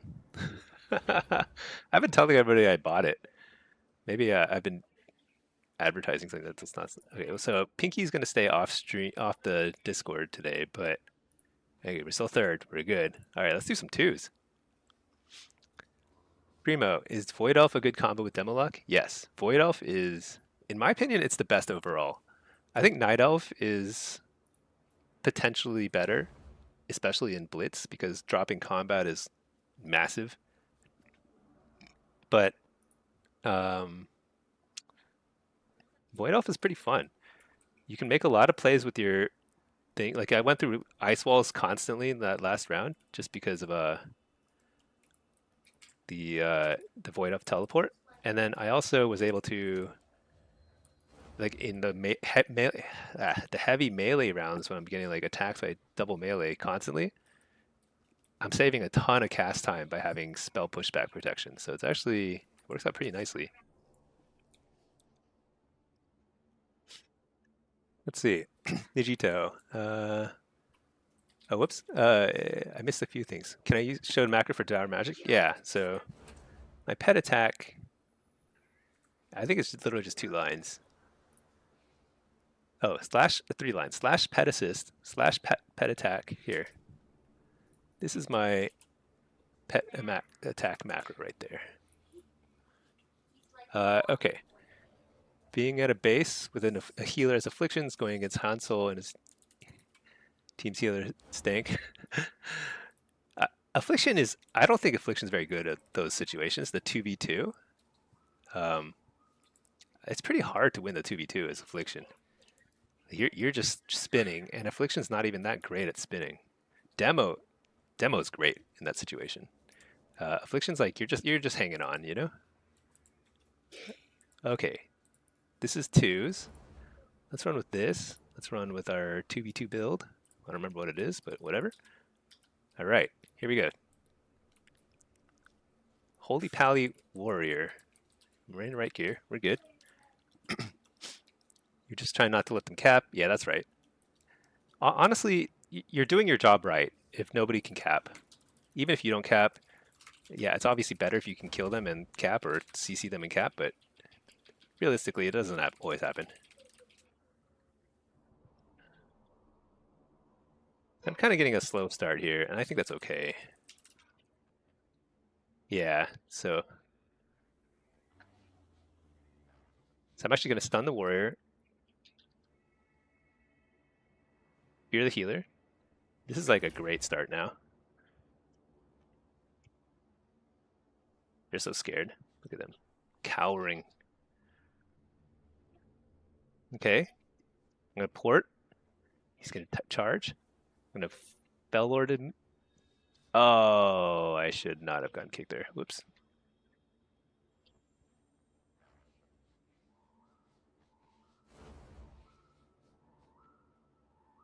Interrupt the healer. Fear healer. Fake the kick. Nope, didn't fake it. Fake that kick. Dude, this guy's teleporting. I can't can't get a line on him. Port out of that.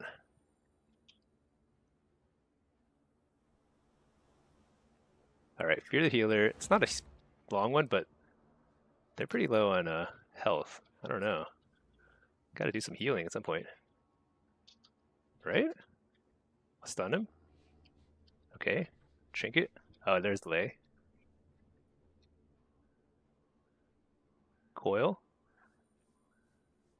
I'm just waiting for a Fear DR, which is now off. So I'm gonna fake the kick. Oh, he stunned it anyway. There, fake the kick. Fear the Healer. This is like a kill, right? Oh, he trinkets. That's right. Port. Huh. Maybe I should have walled there. Shoot, I took a lot of damage. My bad. Short Fear. Amp Curse of Weakness on him. Nice. Got the fake. Stun him. Stun the healer. Fear the healer. Ah, shoot. He's like, oh, nice. Nice dispo. Porting.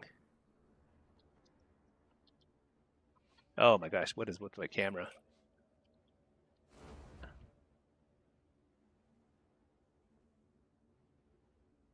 Coil him.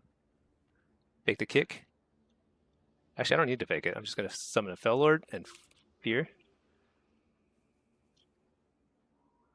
Stun the warrior just to keep him in place. At some point, this becomes unhealable.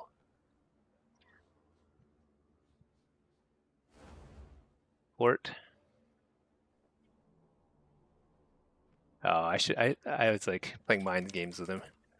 I should have just faked that. Fear the healer.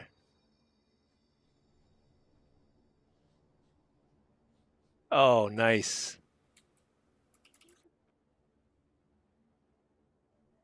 That's okay.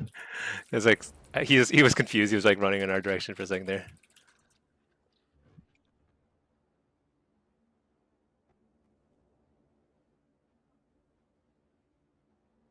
What? Oh yeah, I forgot I laid a new port here. Oh, I thought I could cast that. Shoot, that was pretty important. Inter no, I coil, and we get a tyrant.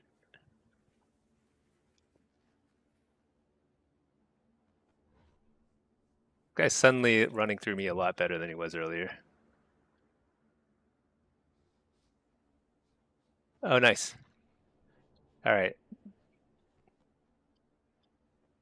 Uh-oh. This might be the end of Stinky and Pinky. I misplayed it pretty badly there. I got a little excited when they ran over to the boxes. I kind of like threw it. That's okay. I should have relayed a port. That was a lot closer. And I should have simply sent the pets in. Like they can't recover. I didn't need to like dive in and start demon bolting or whatever I did there. So. Oh well.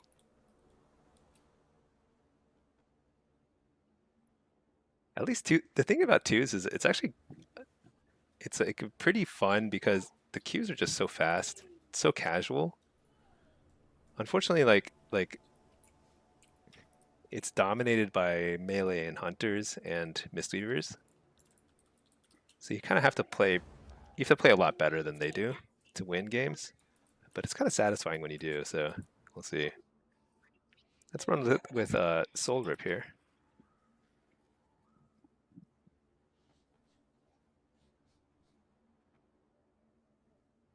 I wonder if next season. So next season, one of the big changes to demonology tree is you're going to skip something over here and take immutable hatred, I believe, and probably not that, but demonic brutality, increased crit damage.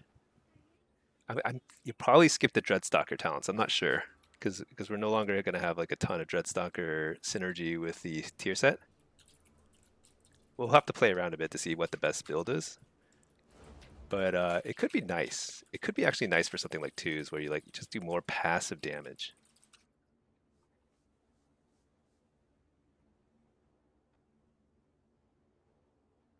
That's a really fast spell bop. I don't know. I feel okay about that.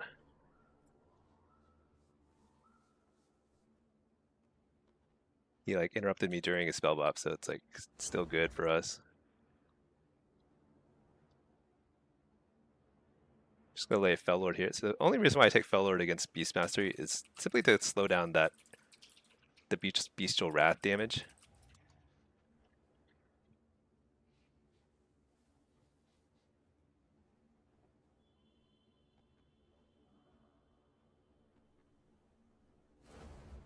But like we're like way ahead. You can see in damage and pressure.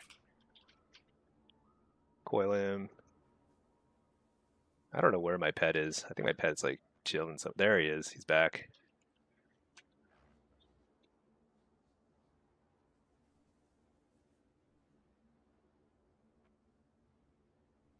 Hellstone.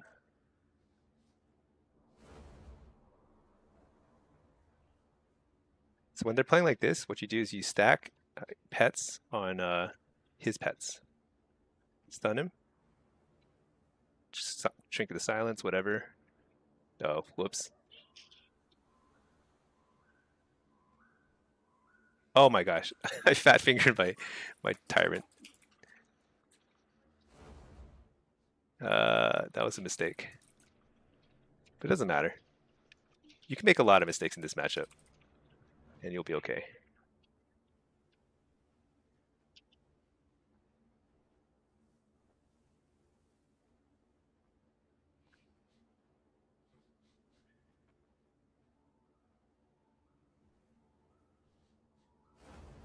Coil. Wall.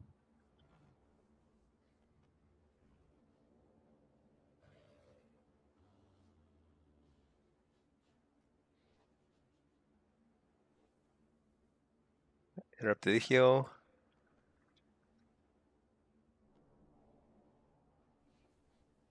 Quite annoying. Thing is, like, it's inevitable. We've got like so much damage and control here.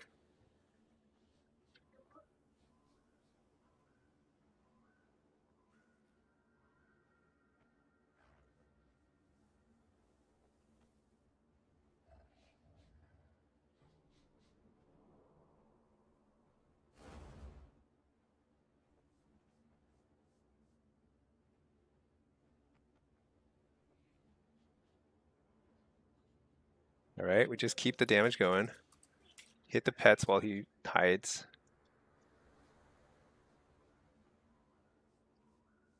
Coil. Stun him. Oh, he's on me too. Shoot.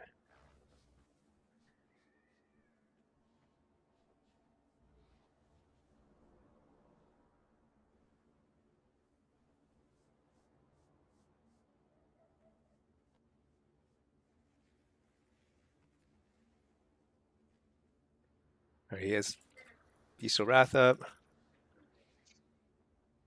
Hellstone.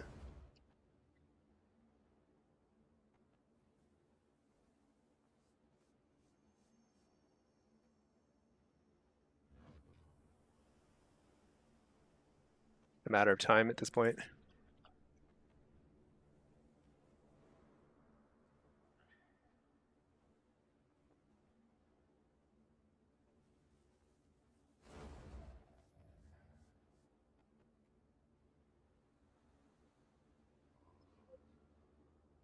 Did I get him? I think I got him. All right. Yeah, he's dead. Yay. It's not super exciting gameplay, but it feels great. Because sometimes hunters are they just dominate the twos ladder. I think they're very good right now, actually, against most matchups, but against Demo just simply does more damage and control in a very similar type of matchup. Of course, it's a different story if they're paired with a Mistweaver, because Mistweavers will make up for all that difference in some, but it's all good. Wait, then what have I bought from the shop? Maybe I've only gotten all the 6 month stuffs just for having the subscription or whatever. I feel like I bought this guy. No? These I would never buy. You know what I did buy? I did buy this, the romper, and I never use it. Oh yeah, you got it for me. That's right, a gift. Is that the birthday gift? I don't remember. You know, I think so I went to BlizzCon many years ago, like 2012 or 13 or something, and I got a pet code for it, and it's buried somewhere in my like stuff. You know, it's like in storage somewhere. That'd be cool to find. Dig up an old Murloc pet.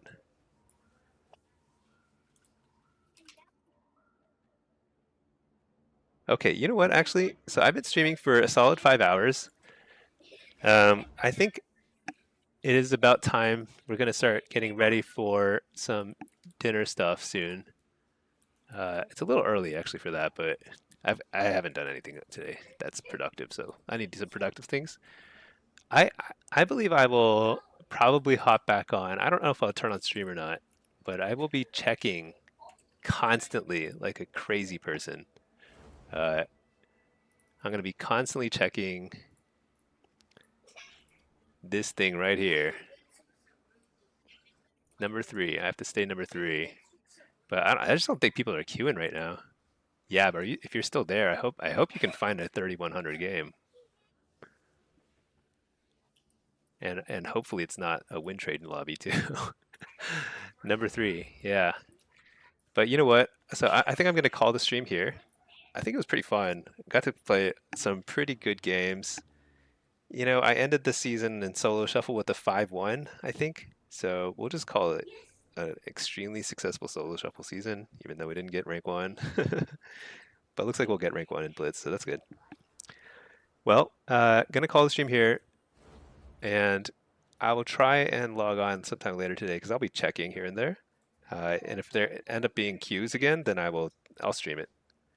And if otherwise, pretty excited about tomorrow. Tomorrow is the great